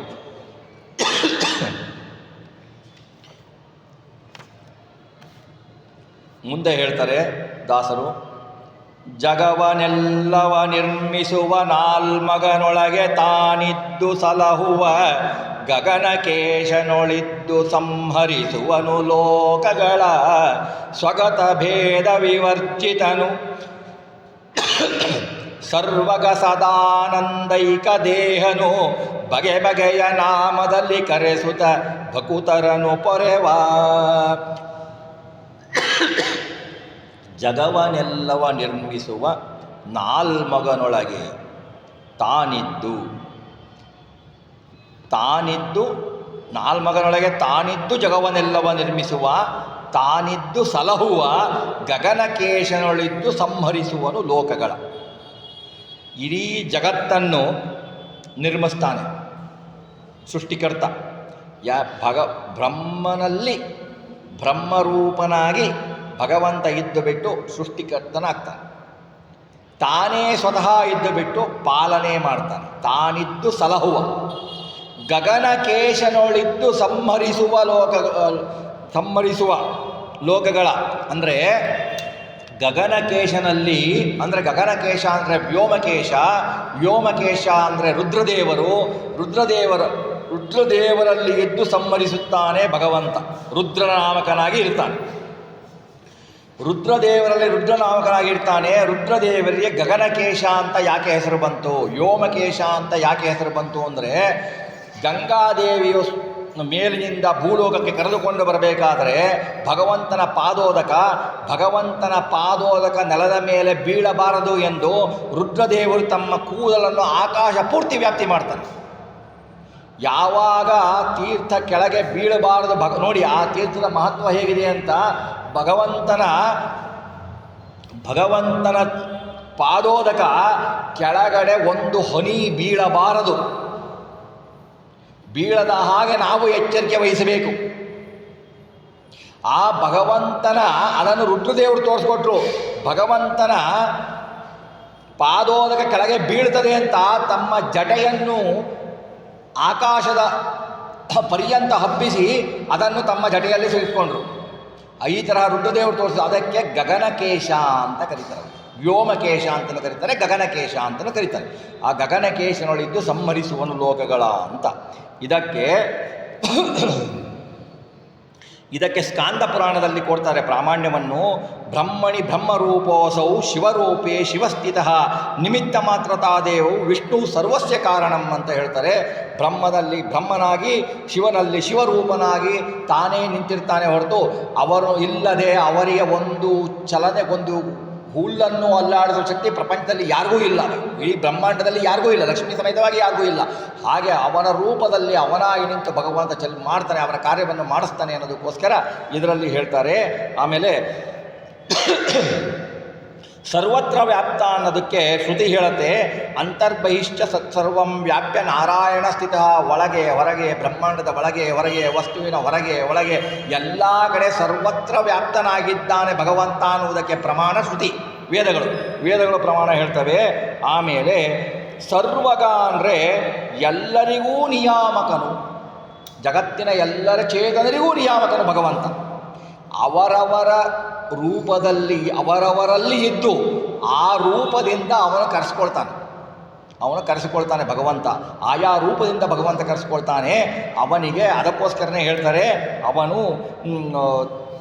ಎಲ್ಲರ ಒಳಗಡೆ ಇದ್ದು ಅವರ ಹೆಸರಿಂದ ಕರೆಸಿಕೊಳ್ತಾನೆ. ಅವನು ಏನು ಮಾಡ್ತಾನೆ ಅಂದರೆ, ಇದಕ್ಕೆ ಒಂದು ಉದಾಹರಣೆ ಕೊಡಬಹುದು. ಹೇಗೆ ಅಂತಂದರೆ, ಅತ್ರಿ ಋಷಿಗಳು ಪರಮಾತ್ಮನನ್ನು ಕುರಿತು ತಪಸ್ಸು ಮಾಡ್ತಾರೆ. ಆವಾಗ ಬ್ರಹ್ಮ, ವಿಷ್ಣು, ಮಹೇಶ್ವರ 3 ಜನನು ಪ್ರತ್ಯಕ್ಷ ಆಗ್ತಾರೆ. ಅತ್ರಿ ಋಷಿಗಳು ಕೇಳ್ತಾರೆ, ನೀವು 3 ಜನನು ಒಬ್ಬೊಬ್ಬರು ಮಹಾ ಸಾಧಕರು, ನೀವು ಸುಲಭವಾಗಿ ಒಲಿಯಲ್ಲ, ನಾನು ಕರೆದಿದ್ದು ಒಬ್ಬನನ್ನು, ನೀವು 3 ಜನ ಹೇಗೆ ಬಂದ್ರಿ ಅಂತ ಕೇಳ್ತಾರೆ. ಆವಾಗ ಬ್ರಹ್ಮದೇವರು ಹೇಳ್ತಾರೆ, ನೀನು ಭಗವಂತನಿಗೆ ತಪಸ್ಸು ಮಾಡಿದ ಕ್ರಮ ಏನು? ಪರಮಾತ್ಮ ಬ್ರಹ್ಮನಲ್ಲಿ ಬ್ರಹ್ಮರೂಪಿಯಾಗಿ ಇದ್ದ ಪರಮಾತ್ಮ ನೀನು, ಶಿವನಲ್ಲಿ ಶಿವರೂಪಿಯಾಗಿದ್ದ ಪರಮಾತ್ಮ ನೀನು ನನಗೆ ಪ್ರತ್ಯಕ್ಷನಾಗಬೇಕು ಅಂತ ವರ ಕೇಳಿದಾಗ, ತಪಸ್ಸು ಮಾಡಿದಾಗ, ಆವಾಗ ಅವ್ರು ಹೇಳ್ತಾರೆ, ವಿಷ್ಣು ಬಂದ, ಬ್ರಹ್ಮನ ರೂಪದಲ್ಲಿ ಇರುವ ಬ್ರಹ್ಮನಲ್ಲಿ ಬ್ರಹ್ಮ ರೂಪದಲ್ಲಿರುವ ವಿಷ್ಣು ಬರಬೇಕು ಅಂತಂದರೆ ಬ್ರಹ್ಮ ಬರಬೇಕು ತಾನೆ, ಅಧಿಷ್ಠಾನ ಇರಬೇಕಲ್ವಾ ಅಲ್ಲಿ ಬರಬೇಕು ಅಂತಂದರೆ ಅವನು ಆ ಅಧಿಷ್ಠಾನ. ಅದಕ್ಕೆ ನನ್ನೂ ಕರ್ಕೊಂಡು ಬಂದ, ಶಿವನಲ್ಲೂ ಕರ್ಕೊಂಡ್ಬಂದ. ಯಾಕಂದರೆ ಶಿವರೂಪಿ ಪರಮಾತ್ಮನನ್ನು ಕೇಳಿದ್ದೆ, ನೀನು ಶಿವನಲ್ಲಿದ್ದವನು, ಅದಕ್ಕೆ 3 ಜನನೂ ಬಂದ್ವಿ. ನೀನು ಕರೆದಿದ್ದು ಒಬ್ಬರಲ್ಲ, ನೀನು 3 ಜನ ಕರೆದಿರೋದು, ನಿನ್ನ ಉಪಾಸನೆ ಆಗಿತ್ತು, ನಾವು 3 ಜನ ಹಾಕಿ ಬಂದ್ವಿ ಅಂತ ಹೇಳ್ತಾರೆ. ಇದು ಒಂದು ನಿದರ್ಶನ. ಆಯಾ ರೂಪದಲ್ಲಿ ಇದ್ದು ಬಿಟ್ಟು ಭಗವಂತ ಬರ್ತಾನೆ ಅನ್ನೋದಕ್ಕೆ ನಿದರ್ಶನ ಕೊಡ್ತಾರೆ. ಆಮೇಲೆ ಸ್ವಗತ ಭೇದ ವಿವರ್ಜಿತನು ಅಂದರೆ ಏನು? ಅವನಿಗೆ ಯಾವ ಭೇದವೂ ಇಲ್ಲ. ಭಗವಂತನ ಅಂಗಗಳಿಗೂ ಭಗವಂತನಿಗೂ ಭೇದ ಇಲ್ಲ. ಭಗವಂತನ ಉಗುರಿಗೂ ಭಗವಂತನ ಕೂದಲಿಗೂ ಭಗವಂತನಿಗೂ ಭೇದ ಇಲ್ಲ. ಭಗವಂತನ ಒಂದು ಕೂದಲೂ ಭಗವಂತನೇ. ಭಗವಂತನಿಗೆ ಪ್ರಾಕೃತ ಶರೀರ ಇಲ್ಲ, ಅಪ್ರಾಕೃತ ಶರೀರ. ಅವನಿಗೆ ನಮ್ಮ ಹಾಗೆ ಕೂದಲು ಅವೆಲ್ಲ ನಾಶವಾಗುವ ಕೂದಲುಗಳಲ್ಲ. ಅವನ ಒಂದೊಂದು ಕೂದಲು, ಅವನ ಕಪ್ಪು ಬಣ್ಣದ ಕೂದಲು ಕೃಷ್ಣ ರೂಪ ಅಂತಾರೆ. ಕಪ್ಪು ಬಣ್ಣದ ಕೂದಲಿಗೆ ಕೃಷ್ಣ ರೂಪದಂಥ ಮಹತ್ವ ಇರಬೇಕಾರೆ ಅಂತ ಹೇಳಬಾರ್ದು ಅದನ್ನು. ಯಾಕೆ ಅಂದರೆ ಭಗವಂತನಿಗೆ ರೂಪ ಇಲ್ಲ. ಆ ಗುಣಗಳ ಮುದ್ದೆ ಅವನ ರೂಪ ಬೇರೆ ಅಲ್ಲ, ಭಗವಂತ ಬೇರೆ ಅಲ್ಲ. ಗುಣ ಬೇರೆ ಅಲ್ಲ, ಭಗವಂತ ಬೇರೆ ಅಲ್ಲ. ಅವನ ಗುಣ ಭಗವಂತನ ಗುಣ, ಭಗವಂತನ ರೂಪ ಬೇರೆ ಅಲ್ಲ. ಭಗವಂತನ ಅಂಗ ಭಗವಂತನ ರೂಪ ಬೇರೆ ಅಲ್ಲ. ಅವು ಎಲ್ಲವೂ ಒಂದೇನೆ. ಭಗವಂತನ ರೂಪಕ್ಕೂ ಭಗವಂತನ ಅಂಗಕ್ಕೂ ಭಗವಂತನ ಗುಣಗಳಿಗೂ ನಾವು ಭೇದ ಚಿಂತನೆ ಮಾಡಿದರೆ ನಾವು ಅಂಧತಮಸ್ಸಿಗೆ ಹೋಗುವುದು ನಿಶ್ಚಿತ. ಭಗವಂತನ ಬಗ್ಗೆ ನಮಗೆ ಸ್ವಗತ ಭೇದ ವಿವರ್ಜಿ, ಅದಕ್ಕೆ ಅಂದರೆ ಸ್ವಗತ ಅವನಿಗೆ ತನ್ನಲ್ಲಿ ಭೇದ ಯಾವುದೂ ಇಲ್ಲ. ಹೇಗೆ ನೀವು ಒಂದು ಬೆಲ್ಲವನ್ನು ತೆಗೆದುಕೊಂಡು ಬಿಟ್ಟು, ಬೆಲ್ಲದ ಮುದ್ದೆಯನ್ನು ತೆಗೆದುಕೊಂಡು ಬಿಟ್ಟು ನೀವು ಆ ಸಿಹಿಯನ್ನು ಬೇರೆ ಮಾಡಲಿಕ್ಕಾಗತ್ತಾ? ಇಲ್ಲ ಅಲ್ವಾ, ಬೇರೆ ಮಾಡಲಿಕ್ಕಾಗಲ್ಲ. ಆದರೆ ಬೆಲ್ಲದಲ್ಲಿ ಒಂದು ಇದೆ, ಆ ಬೆಲ್ಲದ ಒಂದು ಭಾಗ ತೆಗೆದರೆ ಅಷ್ಟು ಕಡಿಮೆ ಆಗುತ್ತೆ ಬೆಲ್ಲ ತೂಕದಲ್ಲಿ. ಆದರೆ ಭಗವಂತನಲ್ಲಿ ತೆಗಿಲಿಕ್ಕೆ ಬರೋಲ್ಲ ಅವೆಲ್ಲ. ಅವನು ಚಿನ್ಮಯ ರೂಪ, ಅವನು ಆ ಭಗವಂತನ ರೂಪ ಹಾಗೆ, ಅವನ ಗುಣಗಳು ಹಾಗೆ. ಆ ಅದ್ಭುತ ಚಿಂತನೆಯನ್ನು ಇಲ್ಲಿ ಕೊಡ್ತಾರೆ. ಸ್ವಗತ ಭೇದ ವಿವರ್ಜಿತನು, ಸರ್ವಗ ಎಲ್ಲರಿಗೂ ನಿಯಾಮಕನು, ಲಕ್ಷ್ಮೀದೇವಿಯ ಸಹಿತವಾಗಿ ಎಲ್ಲರಿಗೂ ನಿಯಾಮಕ ಭಗವಂತ. ಅವನ ಆಜ್ಞೆ ಇಲ್ಲದೆ ಯಾರೂ ಏನೂ ಮಾಡಲಿಕ್ಕೆ ಸಾಧ್ಯ ಇಲ್ಲ. ಆ ಥರ ಸರ್ವಗ ಅವನು. ಸದಾನಂದೈಕ ದೇಹನು, ಸದಾ ಆನಂದಪೂರ್ಣ ಅವನು, ಸುಖಪೂರ್ಣ, ಸದಾ ಆನಂದವಾಗಿರ್ತಾನೆ. ಆನಂದವೇ ದೇಹವಾಗಿ ಉಳ್ಳವನು, ಆನಂದಮಯ, ಆನಂದವೇ ದೇಹವಾಗಿ ಉಳ್ಳವನು ಭಗವಂತ. ಅಂತಹ ಭಗವಂತ ಬಗೆ ಬಗೆಯ ನಾಮದಲ್ಲಿ ಕರೆಸುತ್ತಾ ಭಕುತರನ್ನು ಪೊರೆವ. ಅಂದರೆ ಅವನು ಯಾರಲ್ಲಿ ಯಾವ ಹೆಸರಿನಲ್ಲಿ ಯಾರಿರ್ತಾರೋ ಅದೇ ಹೆಸರಿನಲ್ಲಿ ಭಗವಂತ ಆ ರೂಪದಲ್ಲಿ ಇರ್ತಾನೆ. ಅಂದರೆ ನಾವು ಹೇಳ್ಬೋದು, ಇಷ್ಟೆಲ್ಲ ಹೇಳಿಬಿಟ್ಟು ಭಗವಂತ ಭಕುತರನ್ನು ಪೊರೆವ ಅಂತ ಹೇಳ್ತೀರಾ. ಭಗವಂತ ಇಷ್ಟೆಲ್ಲ ಮಾಡಿದ್ದಕ್ಕೂ ಭಗವಂತ ನಮ್ಮನ್ನು ಭಕುತರನ್ನು ಪೊರೆತಾನೆ ಅನ್ನೋದಕ್ಕೂ ಏನು ನಿಮಗೆ ಸಂಬಂಧ ಇದೆ ಅಂತ ಕೇಳಿದರೆ, ಭಗವಂತ ಭಕುತರನ್ನು ಪೊರೆಯುತ್ತಾನೆ. ಹೇಗೆಂದರೆ ಅವನು ಆಯಾ ರೂಪಗಳಲ್ಲಿ ಇದ್ದು ಬಿಡ್ತಾನಲ್ಲ, ಆ ರೂಪಗಳ ಚಿಂತನೆಯನ್ನು, ಆಯಾ ವಸ್ತುಗಳಲ್ಲಿರುವ ಅವನ ರೂಪಗಳ ಚಿಂತನೆಯನ್ನು, ಆಯಾ ಕ್ರಿಯೆಗಳಲ್ಲಿರುವ ಅವನ ರೂಪಗಳ ಚಿಂತನೆಯನ್ನು, ಆಯಾ ಭೋಗಗಳಲ್ಲಿರುವ ಅವನ ಚಿಂತನೆಯನ್ನು ಭಕ್ತರಿಗೆ ಕೊಟ್ಟು ಭಕ್ತರನ್ನು ಆ ರೀತಿಯಾಗಿ ಸಂಸಾರದ ಬಂಧನದಿಂದ ಪೊರೆಯುತ್ತಾನೆ, ರಕ್ಷಿಸ್ತಾನೆ ಅನ್ನೋದಕ್ಕೆ ಭಕುತರನ್ನು ಪೊರೆವ ಅನ್ನುವ ಸಂಬಂಧ ಬರುತ್ತದೆ. ಇಂತಹ ಸುಂದರ ಶ್ಲೋಕವನ್ನು ಜಗನ್ನಾಥದಾಸರು ಕೊಟ್ಟಿದ್ದಾರೆ. ಮುಂದೆ ಹೇಳ್ತಾರೆ, ಒಬ್ಬನಲ್ಲಿ ನಿಂತಾಡುವನು ಮತ್ತೊಬ್ಬನಲ್ಲಿ ನೋಡುವನು, ಬೇಡುವನೊಬ್ಬನಲ್ಲಿ ನೀಡುವನು, ಮಾತಾಡುವನು ಬೆರಗಾಗಿ. ಅಬ್ಬರದ ಹೆದ್ದೈವನಿವ ತಾನೊಬ್ಬರನು ಲೆಕ್ಕಿಸನು, ಲೋಕದೊಳೊಬ್ಬನೇತ ಬಾಧ್ಯ ಬಾಧಕ ನಹ ನಿರ್ಭೀತ.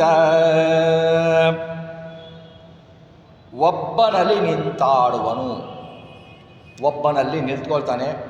ಸ್ಥೂಲಾರ್ಥ ನೋಡಿದರೆ ಒಬ್ಬನಲ್ಲಿ ನಿಂತು ಆಡ್ತಾನೆ, ಮತ್ತೊಬ್ಬನಲ್ಲಿ ನಿಂತು ಬಿಟ್ಟು ನೋಡ್ತಾನೆ, ಮತ್ತೊಬ್ಬನಲ್ಲಿ ನಿಂತು ಬಿಟ್ಟು ಬೇಡ್ತಾನೆ, ಮತ್ತೊಬ್ಬನಲ್ಲಿ ಏನು ಮಾಡ್ತಾನೆ, ಮಾತಾಡ್ತಾನೆ, ಆಶ್ಚರ್ಯಚಕಿತವಾಗಿ ಮಾತಾಡ್ತಾನೆ. ಅಬ್ಬರದ ಹೆದ್ದೈವನಿವ, ಇವನ ಮುಂದೆ ಯಾರೂ ಇಲ್ಲ. ಅಬ್ಬರದ ಹೆದ್ದೈವನಿವ, ಮಹಾ ಹೆದ್ದೈವ ಇವನು ಮತ್ತೊಬ್ಬರನ್ನು ಲೆಕ್ಕಿಸಲು ಯಾರೂ ಇವನಿಗೆ ಲೆಕ್ಕಕ್ಕೆ ಇಲ್ಲ. ಅಂತಹ ಪರಮಾತ್ಮ ಲೋಕದೊಳೊಬ್ಬನೇ ತಾ ಬಾಧ್ಯ ಬಾಧಕ ನಾಹ ನಿರ್ಭೀತ ಅನ್ನೋದು ಸ್ಥೂಲಾರ್ಥ. ಒಬ್ಬನಲ್ಲಿ ನಿಂತಾಡುವನು, ಇದನ್ನು ನಮ್ಮ ದೇಹದಲ್ಲೇ ಚಿಂತನೆ ಮಾಡಬೇಕು. ಒಬ್ಬನಲ್ಲಿ ಅಂದರೆ ಒಬ್ಬರಲ್ಲಿ ನಿಂತಾಡ್ದ, ಒಬ್ಬರಲ್ಲಿ ಮಾತಾಡ್ದ, ಒಬ್ಬರಲ್ಲಿ ಇದು ಮಾಡ್ದ ಅಂತ ಎಲ್ಲ ಕ್ರಿಯೆಗಳನ್ನು ನಾವು ಮಾಡ್ತೀವಿ ಅಲ್ವಾ. ನಮ್ಮ ಪಾದಾಭಿಮಾನಿ ಜಯಂತನಲ್ಲಿ ದಾಮೋದರ ರೂಪದಿಂದ ಭಗವಂತ ಕ್ರಿಯೆಗಳನ್ನು ಮಾಡಿಸ್ತಾನೆ. ದಾಮೋದರ ರೂಪದಿಂದ ಕ್ರಿಯೆಗಳನ್ನು ಮಾಡಿಸ್ತಾನೆ ಪಾದದಲ್ಲಿ. ನೇತ್ರಾಭಿಮಾನಿ ಸೂರ್ಯದೇವನಲ್ಲಿ ನಿಂತುಕೊಂಡು ಮಧುಸೂದನ ರೂಪದಿಂದ ನಮ್ಮ ಚಕ್ಷುಷ್ಟಿಗೆ ಶಕ್ತಿಯನ್ನು ಕೊಡ್ತಾನೆ ಭಗವಂತ. ಹಸ್ತಾಭಿಮಾನಿ ದಕ್ಷ ಪ್ರಜಾಪತಿ ಇಂದ್ರ, ಅವನಲ್ಲಿ ನಿಂತುಕೊಂಡು ಪದ್ಮನಾಭ ರೂಪದಿಂದ ಹಸ್ತದ ಕಾರ್ಯವನ್ನು ಮಾಡಿಸ್ತಾನೆ. ವಾಕ್ ಅಭಿಮಾನಿ ಅಗ್ನಿಯಲ್ಲಿ ಹೃಷಿಕೇಶ ರೂಪದಿಂದ ನಿಂತುಕೊಂಡು ಭಗವಂತ ಕ್ರಿಯೆಯನ್ನು ಮಾಡಿಸ್ತಾನೆ. ಬೆರಗಾಗಿ ಮಾತಾಡ್ತಾನೆ ಅಂತಂದರೆ, ಬೆರಗಾಗಿ ರುದ್ರದೇವರ ಮನೋಭಿಮಾನಿ ರುದ್ರದೇವರ ಅಂತರ್ಯಾಮಿಯಾಗಿ ಗೋವಿಂದ ನಮ್ಮನ್ನು ಮನಸ್ಸಿನಲ್ಲಿ ಪ್ರೇರಣೆ ಮಾಡ್ತಾನೆ ಅಂತ ತಿಳ್ಕೋಬೇಕಾಗತ್ತೆ. ನಾವು ನೋಡಿ, ಪಾದಾಭಿಮಾನಿ ಜಯಂತ ದಾಮೋದರ, ಈಗ ನಾವು ಒಂದು ಕಡೆ ನಡಿಬೇಕಾಗಿರುತ್ತೆ, ಹೋಗ್ತೀರಾ, ತಿರುಪತಿ ಬೆಟ್ಟ ಹತ್ತಬೇಕು ಅಂತ ಮನಸ್ಸಿರುತ್ತೆ, ಕೈಯಲ್ಲಿ ಶಕ್ತಿ ಇರಲ್ಲ. ತಿರುಪತಿ ಯಾತ್ರೆಗೆ ಹೋಗಬೇಕು ಅನ್ನೋ ಇರುತ್ತೆ, ಕೈಯಲ್ಲಿ ಶಕ್ತಿ ಇರಲ್ಲ. ನಮ್ಮಲ್ಲಿ ಆವಾಗ ನಮ್ಮ ತತ್ವಾಭಿಮಾನಿಗಳ ಚಿಂತನೆ ನಾವು ಮಾಡೋದೇ ಇಲ್ಲ. ತಿರುಪತಿ ಬೆಟ್ಟ ಹತ್ತಬೇಕಪ್ಪ, ಇನ್ನೂ ಎಷ್ಟು ಬೆಟ್ಟ ಇದೆ, ಎಷ್ಟು ಮೆಟ್ಲಿದೆ, ಎಷ್ಟು ಹತ್ತಬೇಕು, ಎಷ್ಟು ಮೆಟ್ಲಿದೆ, ಎಷ್ಟು ಹತ್ತಬೇಕು, ನನ್ನ ಕೈನಲ್ಲಾಗಲ್ಲ, ನನ್ನ ಕೈನಲ್ಲಾಗಲ್ಲ ಅಂತ ಇರ್ತೀವಿ. ಪಾದದ ಅಭಿಮಾನಿ ದೇವರು ಜಯಂತನ ಅಂತರ್ಯಾಮಿಯಾಗಿ ದಾಮೋದರನ ಬೇಡ್ಕೊಳ್ಳಿ. ದಾಮೋದರನೇ ನಿನ್ನದೇ ರೂಪವಾದ ತಿಮ್ಮಪ್ಪನ ದರ್ಶನಕ್ಕಾಗಿ ನಾನು ನಡೆದುಕೊಂಡು ಬರಬೇಕು ಅಂತ ನಿನ್ನಿಂದ ನಾನು ಪ್ರೇರಣೆ ಮಾಡಿಸಿ ನನ್ನನ್ನು ಕರೆದುಕೊಂಡು ಹೋಗಪ್ಪ ಅಂತ ಪ್ರೇರಣೆ ಮಾಡಿಸಿದರೆ ನಿಮ್ಮ ಯೋಗ್ಯತೆಗೆ ನಮ್ಮ ಯೋಗ್ಯತೆಗೆ ಅನುಸಾರವಾಗಿ ಭಗವಂತ ನಮ್ಮನ್ನು ಪ್ರೇರೇಪಿಸಿ ಪಾದದಲ್ಲಿ ಶಕ್ತಿಯನ್ನು ಕೊಡ್ತಾನೆ. ಅದನ್ನು ಬಿಟ್ಟು ನಾವು ಅಯ್ಯೋ ನನ್ನ ಕಾಲ್ಗಾಗಲ್ಲ, ಅಯ್ಯೋ ನನ್ನ ಕಾಲು ನೋವು ಅಂತ ಇದ್ದರೆ ಅಯ್ಯೋ ಅನ್ನೋದು ಅಷ್ಟೇ ಗೊತ್ತೊಡ್ದು ನಮಗೆ ಅಭಿಮಾನಿಗೆ ದೇವರುಗಳ ಹೆಸರೇ ಬರಲ್ಲ.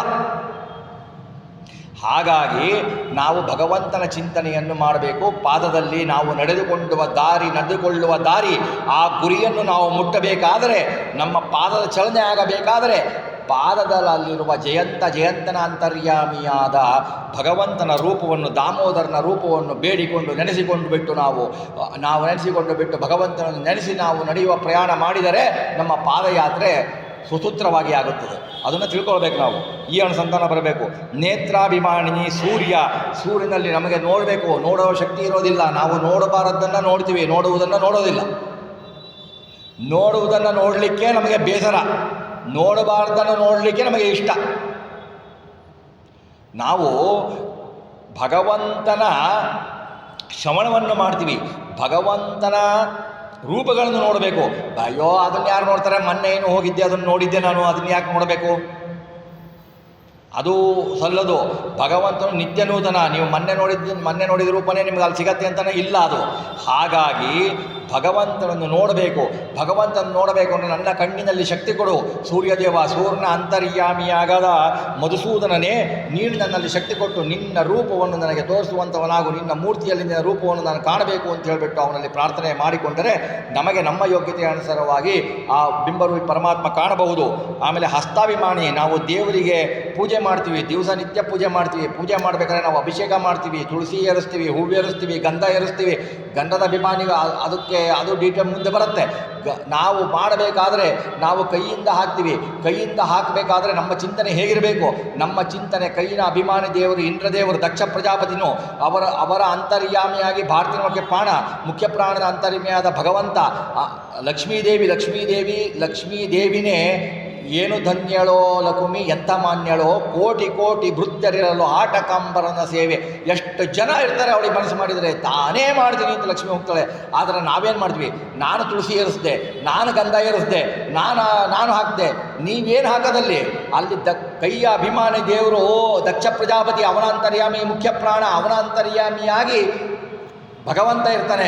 ಆ ಭಗವಂತನ ರೂಪವನ್ನು ನೆನೆದು ನಿನ್ನ ಕೈ ನೀನೇ ನನ್ನಲ್ಲಿ ಪ್ರೇರಣೆ ಮಾಡಿಬಿಟ್ಟು ನನ್ನಲ್ಲಿ ಅದನ್ನು ಆ ಕ್ರಿಯೆಯನ್ನು ಪಾಲಿಸ್ತಾ ಇದ್ದೀಯಪ್ಪ, ನಿನಗೆ ನೀನು ಏರಿಸಿಕೊಂಡು ನನ್ನನ್ನು ಏರಿಸಿ ಸುಖ ಕೊಡ್ತಾ ಇದ್ದೀಯಾ ಅಂತ ಹೇಳಿಬಿಟ್ಟು ಭಗವಂತನ ಪ್ರಾರ್ಥನೆ ಮಾಡಿ ನಾವು ಅನುಸಂಧಾನ ಮಾಡಬೇಕು ದೇವರ ಪೂಜೆಗಳನ್ನು. ಆವಾಗ ನಾವು ಮಾಡಿದ ಪೂಜೆಗೆ ಫಲ, ಶಾಶ್ವತ ಫಲ ಸಿಗತ್ತೆ. ಆ ಥರ ನಾವು ಅನುಸಂಧಾನ ಇಟ್ಕೊಳ್ಬೇಕು. ವಾಗಭಿಮಾನಿ ಅಗ್ನಿಯಲ್ಲಿ ಹೃಷಿಕೇಶ ನೋಡಿ. ಅಗ್ನಿ ಈಗ ಇರುವ ಪ್ರಪಂಚದಲ್ಲಿ ಇರುವ ವಸ್ತುಗಳಲ್ಲಿ ಅಗ್ನಿಯಷ್ಟು ಶುದ್ಧ ಯಾವುದೂ ಇಲ್ಲ. ಅಗ್ನಿನೇ ಶುದ್ಧ. ಮತ್ತೆ ಪ್ರಭೇದಗಳು ಬರ್ತವೆ, ಆ ಅಗ್ನಿ ಶುದ್ಧ ಇಲ್ಲ, ಈಗ ಅದಕ್ಕೆ ಡೀಟೇಲಾಗಿ ಹೋಗೋದು ಬೇಡ. ಅಗ್ನಿ ಶುದ್ಧ, ನೀರು ಶುದ್ಧ ಇಲ್ಲ ಅಲ್ವಾ? ನೀರಿಗೆ ಫಿಲ್ಟ್ರ್ ಮಾಡ್ತೀರಾ, ಅಗ್ನಿ ಫಿಲ್ಟ್ರ್ ಮಾಡ್ತೀರಾ? ಇಲ್ಲ. ಅಗ್ನಿ ಶುದ್ಧ ಅಂದರೆ ನಮ್ಮ ವಾಕ್ ಅಭಿಮಾನಿನಿ ಅಗ್ನಿ ಅಂತರ್ಗತ ಹೃಷಿಕೇಶ ನಮ್ಮ ಬಾಯಿಯಿಂದ ಒಳ್ಳೆಯ ಮಾತು, ಒಳ್ಳೆಯ ವರ್ಣ, ಒಳ್ಳೆಯ ಸುವರ್ಣ ಅಂದರೆ ವೇದಗಳ ಮಾತುಗಳು, ಸ್ಮೃತಿಗಳ ಮಾತುಗಳು, ಭಗವಂತನ ಮಹಿಮೆಗಳ ಬಗ್ಗೆ ಮಾತುಗಳು ಬರಬೇಕಾದರೆ ವಾಕ್ಕಭಿಮಾನಿ ಅಗ್ನಿಯ ಅಂತರ್ಗತ ಹೃಷಿಕೇಶ ದೇವರನ್ನು ನಾವು ಪ್ರಾರ್ಥಿಸೋಣ. ನಮ್ಮ ಬಾಯಿಯಲ್ಲಿ ಭಗವಂತನ ಬಗ್ಗೆ 4 ಮಾತುಗಳು ಬರಲಿ. ಅನ್ಯಥಾ ಇನ್ನೊಬ್ಬರನ್ನು ದೂಷಿಸುವುದು, ಇನ್ನೊಬ್ಬರನ್ನು ಬೈಯುವುದು, ಇನ್ನೊಬ್ಬರನ್ನು ಟೀಕಿಸುವುದು ಬೇಡ. ನಮಗೆ ಭಗವಂತನ ಸ್ಮರಣೆ ಭಗವಂತನ ಬಗ್ಗೆ ಸ್ತೋತ್ರ ಬರಲಿ ಅಂತ ಕೇಳಿಕೊಂಡ್ರೆ ನಮ್ಮ ಯೋಗ್ಯತೆ ಅನುಸಾರವಾಗಿ ನಮ್ಮ ಬಾಯಿಯಿಂದ ಕೊಡ್ತಾನೆ ಭಗವಂತ ಆ ಮಾತನ್ನು ಅಂತ ಇದರಲ್ಲಿ ತಿಳ್ಕೊಳ್ಬೇಕಾಗತ್ತೆ ನಾವು.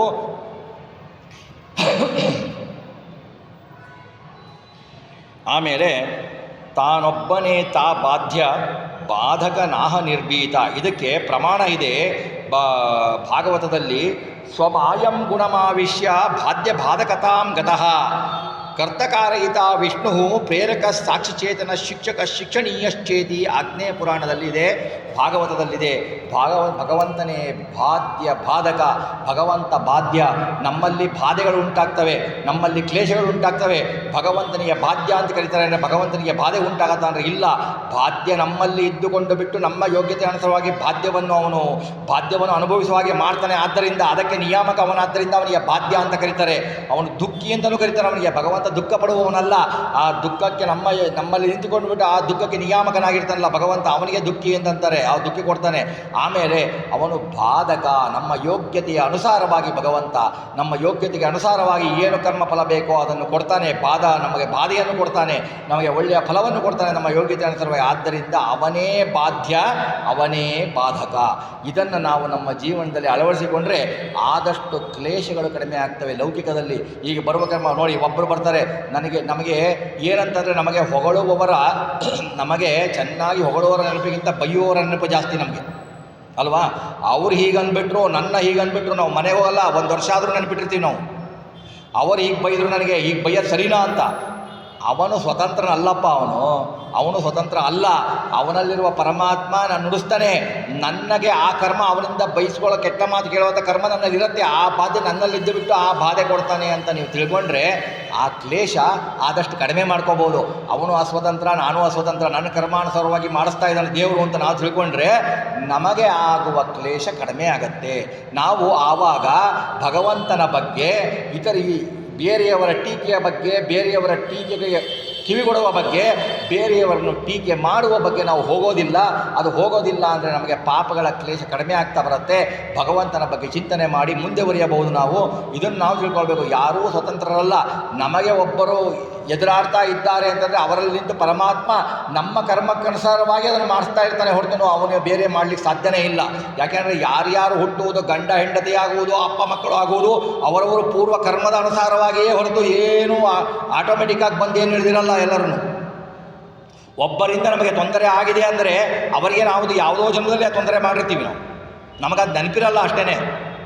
ಈ ತರಹ ನಾವು ತಿಳ್ಕೊಂಡ್ರೆ ನಮ್ಮ ಕ್ಲೇಶಗಳನ್ನು, ನಮ್ಮ ದುಃಖಗಳನ್ನು ಕಡಿಮೆ ಮಾಡಿಕೊಳ್ಳಬಹುದು ಅಂತ ಹೇಳಿಬಿಟ್ಟು ಅಬ್ಬರದ ಹೆದ್ದೈವನಿವ. ಈ ಪರಮಾತ್ಮ ಎಂಥವನು? ಹೆದ್ದೈವ ಅಂದರೆ ಇವನು ಇನ್ನೊಬ್ಬರನ್ನು ಲೆಕ್ಕಿಸೋದೇ ಇಲ್ಲ. ರಮಾ ಬ್ರಹ್ಮಾದಿಗಳಿಗಿಂತಲೂ ಶ್ರೇಷ್ಠನಾಗಿದ್ದಾನೆ. ಇವನೇ ಬಾಧಕ, ಇವನೇ ಬಾಧ್ಯ. ಸರ್ವಜೀವರಿಂದಲೂ ಇವನಿಗೆ ಭಯ ಇಲ್ಲ. ಸ್ವೇಚ್ಛೆಯಿಂದ ಇರ್ತಾನೆ. ಎಲ್ಲರೂ ಇವನು ಕಂಡ್ರೆ ಭಯಪಡ್ತಾರೆ ಹೊರತು ಇವನು ಭಯಪಡುವುದು ಯಾರಿಗೂ ಇಲ್ಲ. ಇವನು ಸ್ವೇಚ್ಛೆಯಿಂದ ಇರ್ತಾನೆ. ಇವನು ಅಬ್ಬರದ ಹೆದ್ದೈವ. ತಾನೇ ನಿರ್ಭೀತ ಅಂದರೆ ಭಯ ಇಲ್ಲದವನು. ಅವನು ಬಿಟ್ಟು ಬೇರೆಯವರಿಗೆ ಅವನ ಬಗ್ಗೆ ಭಯ ಇರುತ್ತೆ ಹೊರತು ಅವನಿಗೆ ಭಯ ಇರುವುದಿಲ್ಲ ಯಾರ ಬಗ್ಗೆ ಅನ್ನೋದನ್ನು ದಾಸವರೇಣ್ಯರು ತಿಳಿಸ್ತಾರೆ.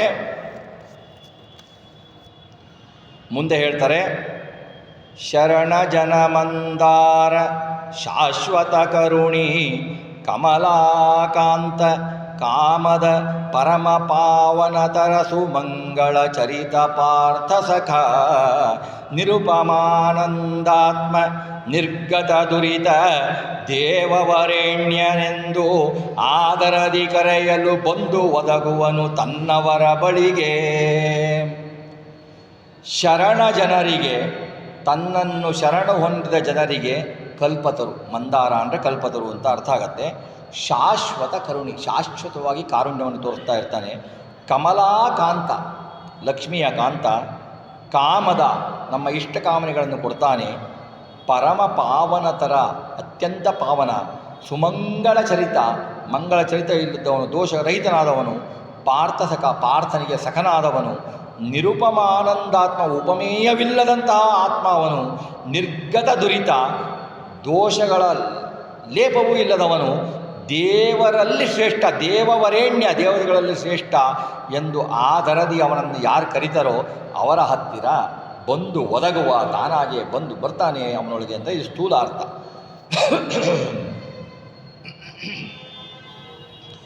ಶರಣಜನ ಮಂದಾರ ಶಾಶ್ವತ ಕರುಣಿ. ಶರಣ ಜನರಿಗೆ ಮಂದಾರ, ಶಾಶ್ವತ ಕರುಣೆ. ಏನು ಕರುಣೆ ಕೊಡ್ತಾನೆ ಅವನು? ಕರುಣೆ ಮಾಡ್ತಾ ಇದ್ದಾನೆ ನಮಗೆ. ಕರುಣೆ ಇವತ್ತು ಮಾಡ್ದ, ನಾಳೆ ಮಾಡ್ದ, ನಾಡಿದ್ದು ಮಾಡ್ದ, ವರ್ಷ ಮಾಡ್ದ, 2 ವರ್ಷ ಮಾಡ್ದ, ಅವನು ಕರುಣೆ ಎಂದರೂ ನಿಲ್ಲದ ಶಾಶ್ವತವಾಗಿ ಕರುಣಾ ಸಮುದ್ರ ಅವನು ನಮಗೆ. ಈ ಜನ್ಮ ಅಲ್ಲ, ಜನ್ಮ ಜನ್ಮಾಂತರದಿಂದಲೂ, ನಮ್ಮ ಹುಟ್ಟಿನಿಂದಲೂ ಅವನ ಕರುಣೆ ಇದೆ ನಮಗೆ. ಅವನ ಕರುಣೆ ಎಷ್ಟು ಇದೆ ಅಂದರೆ, ನಾವು ಏನು ಕ್ಲೇಶವನ್ನು ಅನುಭವಿಸ್ತೀವಲ್ಲ, ಈ ಕ್ಲೇಶಗಳನ್ನು, ನಾವು ಮಾಡಿದ ಪಾಪಗಳನ್ನು ಅವನು ಎಲ್ಲವನ್ನೂ ನೀನು ಹೀಗೆ ಅನುಭವಿಸು ಅಂತ ಕೊಟ್ಟರೆ ನಮ್ಮ ಕೈಯಲ್ಲಿ ಅನುಭವಿಸ್ಲಿಕ್ಕಾಗಲ್ಲ.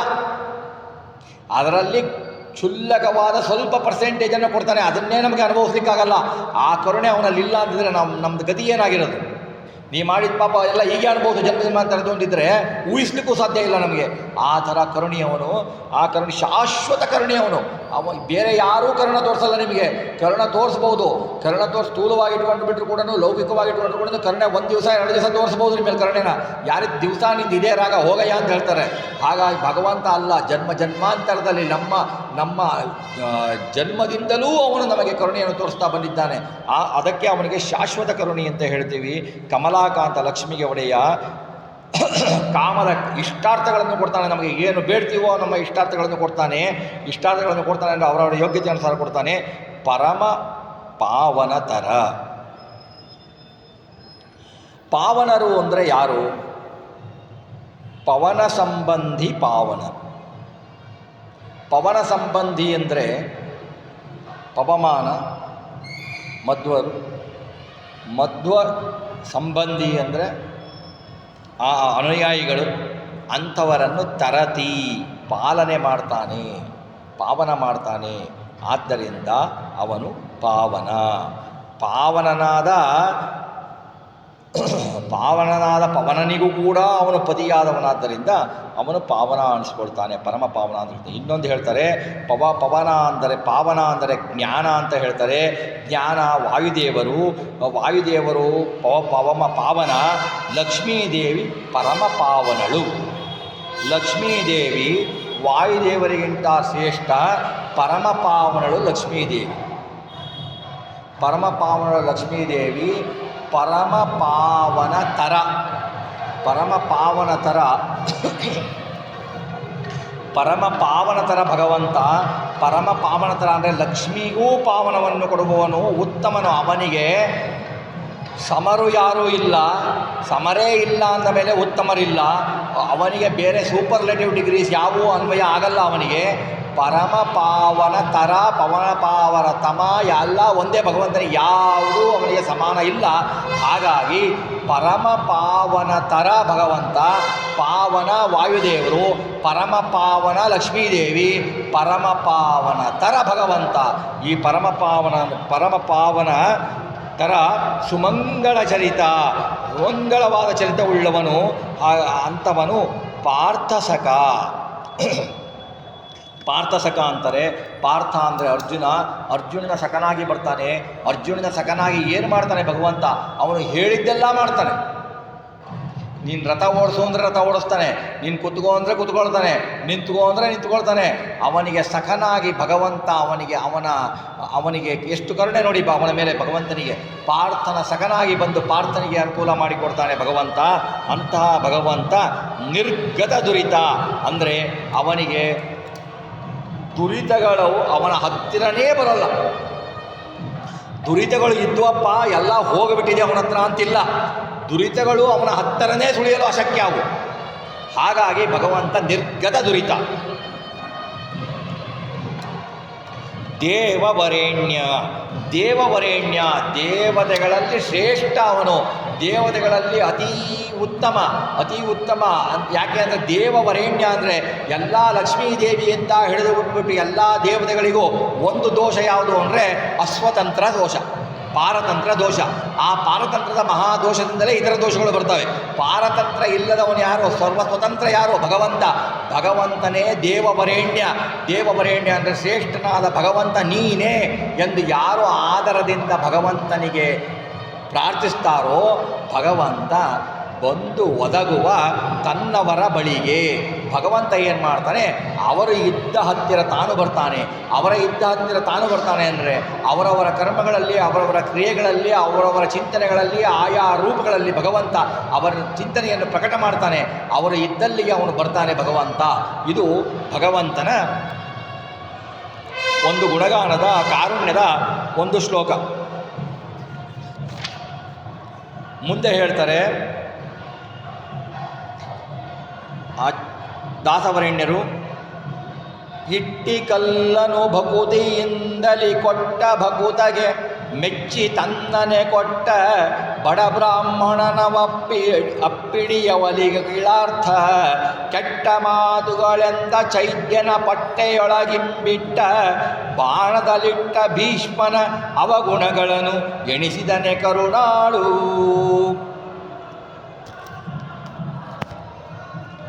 ಹಿಟ್ಟಿಕಲ್ಲನ್ನು ಭಕುತಿಯಿಂದಲೇ ಕೊಟ್ಟ ಭಕುತಗೆ ಮೆಚ್ಚಿ ತನ್ನನೆ ಕೊಟ್ಟ ಬಡಬ್ರಾಹ್ಮಣನ ಅಪ್ಪಿಡಿ ಅವಲಿಗೆ ಕೀಳಾರ್ಥ ಕೆಟ್ಟ ಮಾತುಗಳೆಂದ ಚೈದ್ಯನ ಪಟ್ಟೆಯೊಳಗೆ ಇಂಬಿಟ್ಟ ಬಾಣದಲ್ಲಿಟ್ಟ ಭೀಷ್ಮನ ಅವಗುಣಗಳ ಎಣಿಸಿದನೆ ಕರುಣಾಳು. ಇಟ್ಟಿಕಲ್ಲನ್ನು ಭಕುತಿಯಿಂದಲೇ ನೋಡಿ, ಪುಂಡರೀಕ ಏನು ಮಾಡ್ದ? ನಾವು ಕೇಳ್ತೀವಿ ವಿಠ್ಠಲ ದೇವರನ್ನ, ಇಟ್ಟಿಗೆ ಮೇಲೆ ನಿಂತಾನು ನಮ್ಮ ವಿಠ್ಠಲ ತಾನು ಅಂತ ನಾವು ಕೇಳ್ತೀವಿ ಪಂಡ್ರಾಪುರದಲ್ಲಿ. ಏನು ಮಾಡ್ತಾನೆ? ಪುಂಡರೀಕನ ಮೇಲೆ ಎಂಥ ಕರುಣೆ ಭಗವಂತನಿಗೆ ಅನ್ನೋದಕ್ಕೆ ಒಂದು, ಪುಂಡರೀಕ ಪರಮ ಭಗವದ್ಭಕ್ತ. ಅವನು ವೃದ್ಧ ತಂದೆ ತಾಯಿಗಳನ್ನು ಬಿಟ್ಟು ತೀರ್ಥಯಾತ್ರೆಗೆ ಹೊರಟಿರ್ತಾನೆ. ತೀರ್ಥಯಾತ್ರೆಗೆ ಹೋಗಿರ್ತಾನೆ. ತೀರ್ಥಯಾತ್ರೆಗೆ ಹೋಗಿ ಅವನು ಅಲ್ಲಿ ನಿತ್ಯ ಕರ್ಮಗಳನ್ನು ಮಾಡುವಾಗ, ನದಿಯಲ್ಲಿ ಮಿಂದು ಬಿಟ್ಟು, ಗಂಗಾ ನದಿಯಲ್ಲಿ ಮಿಂದು ಬಿಟ್ಟು ನಿತ್ಯ ಕರ್ಮಗಳನ್ನು ಮಾಡುವಾಗ ಬೆಳಗ್ಗೆ ನೋಡ್ತಾನೆ, ಬೆಳಗಿನ ಜಾವದಲ್ಲಿ 5 ಜನ ಅತ್ಯಂತ ಕುರೂಪಿ ಕನ್ಯೆಯರು ಒಂದು ಗುಹೆಯೊಳಗೆ ಹೋಗ್ತಾರೆ. ಒಂದು ಗುಹೆಯೊಳಗೆ ಹೋಗಿ ಸ್ವಲ್ಪ ಹೊತ್ತಾಗತ್ತೆ, ಇವನು ನೋಡ್ತಿರ್ತಾನೆ, ಎಷ್ಟು ಅಸಹ್ಯವಾಗಿದ್ದಾರಲ್ಲ ಇವರು, ಏನಿದೆ ಈ ಥರ ಇದ್ದಾರೆ ಅಂತ. ಹೋಗ್ತಾನೆ. ಹೋಗಿಬಿಟ್ಟವರು ಇವ್ರು ಸ್ವಲ್ಪ ಹೊತ್ತು ಇರ್ತಾನೆ. ಆಮೇಲೆ ಅವರು ವಾಪಸ್ ಬರಬೇಕಾದ್ರೆ ಅತಿ ಸುಂದರರಾಗಿ ಬಂದಿರ್ತಾರೆ. ಅತಿ ಸುಂದರರಾಗಿ ಬಂದಿರ್ತಾರೆ. ಇವನಿಗೆ ಆಶ್ಚರ್ಯ ಆಗುತ್ತೆ, ಇದೇನಿದು ಗುಹೆ ಒಳಗೆ ಹೋದವ್ರು ನೋಡಿದರೆ ಎಷ್ಟು ಸುಂದರಿಯರಾಗಿ ಬಂದುಬಿಟ್ರಲ್ಲ ಅಂತ ಆಶ್ಚರ್ಯ ಆಗುತ್ತೆ ಪುಂಡರೀಕನಿಗೆ. ಪುಂಡರೀಕ ಏನು ಮಾಡ್ತಾನೆ, ಅವ್ರನ್ನ ಹಿಂಬಾಲಿಸಿ ಹೋಗ್ತಾನೆ. ಹೋಗ್ಬಿಟ್ಟು ಅವ್ರನ್ನ ಕೇಳ್ತಾನೆ, ಅಲ್ಲ ನೀವು ಆ ಗುಹೆಯೊಳಗೆ ಹೋಗಬೇಕಾದ್ರೆ ನೀವು ಅತಿ ಕುರೂಪಿಗಳಾಗಿದ್ರಿ, ನೋಡಲಿಕ್ಕೂ ಅಸಹ್ಯ ಬರುವಂಥ ರೂಪ ಇತ್ತು ನಿಮ್ಮದು. ಈ ಕುರೂಪಿಗಳಾದ ನೀವು ಹೇಗೆ ಸುಂದರಿಯರಾದಿರಿ, ಏನು ಇದರ ಮಹತ್ವ ಅಂತ ಕೇಳ್ತಾರೆ. ಆವಾಗ ಅವ್ರು ಹೇಳ್ತಾರೆ, ನೋಡು, ನಾವು ಈ ನದಿಗಳ ಅಭಿಮಾನಿ ದೇವತೆಗಳು. ಇದರಲ್ಲಿ ಪ್ರತಿ ದಿವಸ ಜನರು ಬಂದು ನಮ್ಮಲ್ಲಿ ಸ್ನಾನ ಮಾಡಿ ತಮ್ಮ ಪಾಪಗಳನ್ನು ಕಳೆದುಕೊಂಡು ಹೋಗ್ತಾರೆ. ಆ ಪಾಪ ಎಲ್ಲ ಅಂಟಿಸಿಕೊಂಡು ನಾವು ಕುರೂಪರಾಗಿಬಿಟ್ಟಿದ್ದೀವಿ.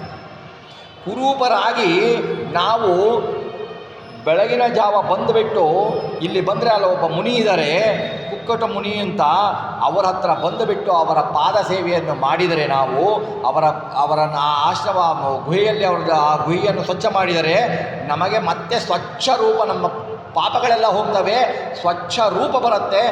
ಬರ್ತೀವಿ ನಾವು, ಬಂದ್ವಿ ನೋಡು, ಮತ್ತೆ ನಾಳೆ ಬೆಳಗಿನ ಜಾವ ಅಲ್ಲೇ ಹೋಗ್ತೀವಿ, ಅಷ್ಟೇ ಕುರೂಪಿಗಳಾಗಿರ್ತೀವಿ ನಾವು. ಯಾಕೆಂದರೆ ನಮ್ಮಲ್ಲಿ ದಿವಸ ತಮ್ಮ ಮಲಗಳನ್ನು ತೊಳೆದುಕೊಂಡು ತಮ್ಮ ಪಾಪಗಳನ್ನು ಅಂಟಿಸಿಬಿಟ್ಟು ಹೋಗ್ತಾರೆ ಜನ.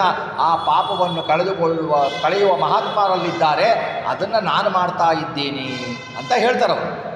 ಆವಾಗ ಪುಂಡರೀಕನಿಗೆ ಏನಾಗತ್ತೆ, ನಾನು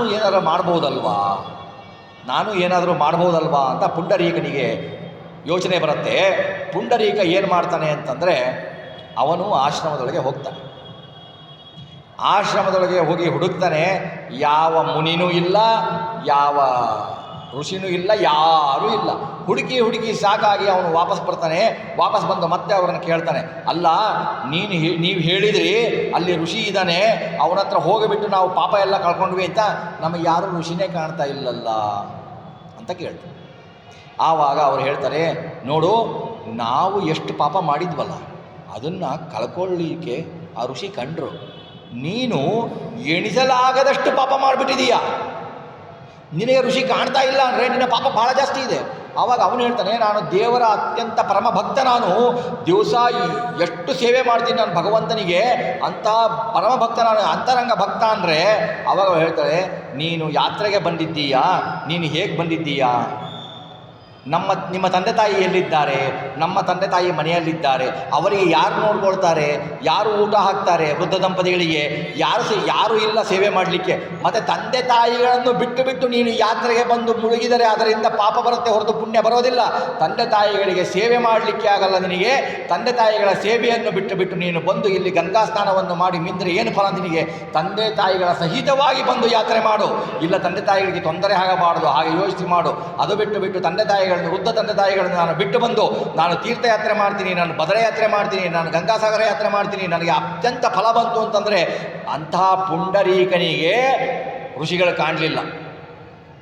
ಇನ್ನು ನಾವು ಇಂದಿನ ದಿವಸದಲ್ಲಿ ತಂದೆ ತಾಯಿಗಳನ್ನು ವೃದ್ಧಾಶ್ರಮದಲ್ಲಿ ಬಿಡೋರು, ತಂದೆ ತಾಯಿಗಳನ್ನು ಯಕಶ್ಚಿತ್ ಒಂದು ಮೂಲೆಗಿನ ಪರಕೆ ಥರ ನೋಡೋರು ನಾವು.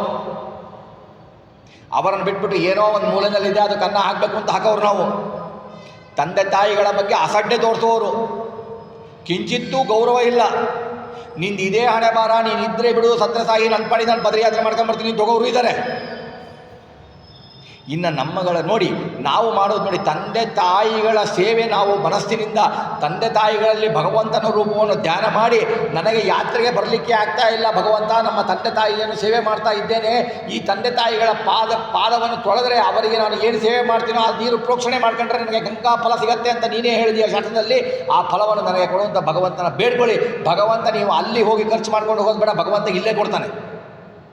ಇದು ಬಿಟ್ಟು ನಾವು ತಂದೆ ತಾಯಿಗಳನ್ನು ಇಲ್ಲಿ ಬಿಟ್ಬಿಟ್ಟು ಅವರು ನೀವು ಬರೋದ್ರಲ್ಲಿ ಅವ್ರು ಕಷ್ಟಪಟ್ಕೊಂಡು ಅಯ್ಯೋ ನನ್ನ ಮಗ ಹೋದ, ನನಗೆ ಬರಲಿಕ್ಕಾಗಲಿ, ನನಗೆ ಏನು ಕಷ್ಟ ಆಗ್ತಾ ಇದೆ, ಎಷ್ಟು ಕಷ್ಟ ಆಗ್ತಾ ಇದೆ ತಂದೆ ತಾಯಿ ಇಲ್ಲಿ ಗೋಳಾಡ್ತಾ ಇದ್ದರೆ ನಿಮಗೆ ಗಂಗಾ ಸ್ನಾನ ಅಲ್ಲ ಯಾವ ಸ್ನಾನ ಮಾಡಿದರೂ ಪಾಪ ಕಳ್ಕೊಳ್ಳಿಕ್ಕೆ ಸಾಧ್ಯನೇ ಇಲ್ಲ. ಈ ತರಹದ ಎಕ್ಸಾಂಪಲ್ಲು ಉದಾಹರಣೆಯನ್ನು ಶಾಸ್ತ್ರದಲ್ಲಿ ಕೊಡ್ತಾರೆ. ಅಂಥ ಮಹಾನ್ ಪುಂಡರೀಕನಿಗೇ ಆ ಪಾಪ ಕಳ್ಕೊಳ್ಳಿಕ್ಕಾಗಲಿಲ್ಲ, ಅವನು ಮತ್ತೆ ಬಂದು ತಂದೆ ತಾಯಿಗಳ ಸೇವೆ ಮಾಡ್ತಾನೆ. ಆತ ತಂದೆ ತಾಯಿಗಳ ಸೇವೆ ಮಾಡ್ತಾನೆ. ಇದನ್ನು ಒಂದು ಸ್ವಲ್ಪ ದೃಷ್ಟಾಂತ ಹೇಳಿದ್ದೇನೆ. ಇದನ್ನು ಮುಂದೆ ಪುಂಡರೀಕನ ಮಹಾತ್ಮೆಯನ್ನು ಮತ್ತು ಭಗವಂತ ತೋರಿದ ಕರುಣೆಯನ್ನು ನಾಳೆ ಕೇಳೋಣ ಅಂತ ಹೇಳಿಬಿಟ್ಟು ಶ್ರೀಕೃಷ್ಣಾರ್ಪಣ ಮಸ್ತು. ಕೇಳುವುದು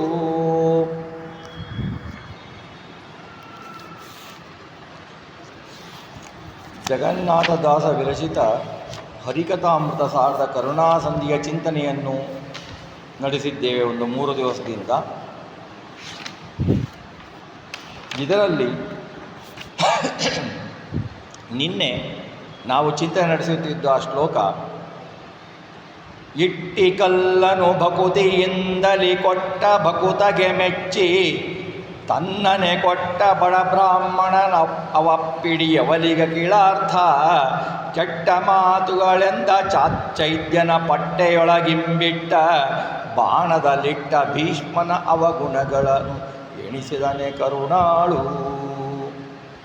ನಿನ್ನೆ ಅದನ್ನು ಸ್ವಲ್ಪ ಮತ್ತೆ ಚಿಂತನೆ ಮಾಡಿದರೆ, ಅರ್ಧ ಚಿಂತನೆ ಮಾಡಿದ್ವಿ. ಪುಂಡರೀಕ ಪರಮಾತ್ಮನ ಅತ್ಯಂತ ಶ್ರೇಷ್ಠ ಭಕ್ತ. ಅವನು ಏನು ಮಾಡ್ತಾನೆ, ತಂದೆ ತಾಯಿಗಳನ್ನು ಬಿಟ್ಟು ತೀರ್ಥಯಾತ್ರೆಗೆ ಹೊರಡ್ತಾನೆ. ತೀರ್ಥಯಾತ್ರೆಗೆ ಹೋಗಿ ವೃದ್ಧ ದಂಪತಿಗಳು ತೀರ್ಥಯಾತ್ರೆಗೆ ಹೋಗಿ ಗಂಗಾ ಸ್ನಾನವನ್ನು ಮಾಡಿ ಅವನು ಆನ್ನಿಕವನ್ನು ಮಾಡ್ತಾ ಇದ್ದಾಗ ಅವನ ಕಣ್ಣಿಗೆ 4-5 ಜನ ಅತ್ಯಂತ ಕುರೂಪಿಯರಾದ ಸ್ತ್ರೀಯರು ಒಂದು ಗುಹೆಯ ಒಳಗೆ ಹೋಗಿದ್ದು ಕಾಣಿಸುತ್ತೆ. ಎಷ್ಟು ಕುರೂಪಿಗಳು ಅಂದರೆ ನೋಡಲಿಕ್ಕೂ ಅಸಹ್ಯ ಪಟ್ಟುಕೊಳ್ಳುವಂಥ ಕುರೂಪಿಗಳು. ಅವರು ಗುಹೆಯೊಳಗೆ ಹೋಗಿದ್ದನ್ನು ನೋಡ್ತಾನೆ. ಆಮೇಲೆ ಸ್ವಲ್ಪ ಹೊತ್ತಾಗತ್ಲು ಅವರು ವಾಪಸ್ ಬರ್ತಾರೆ.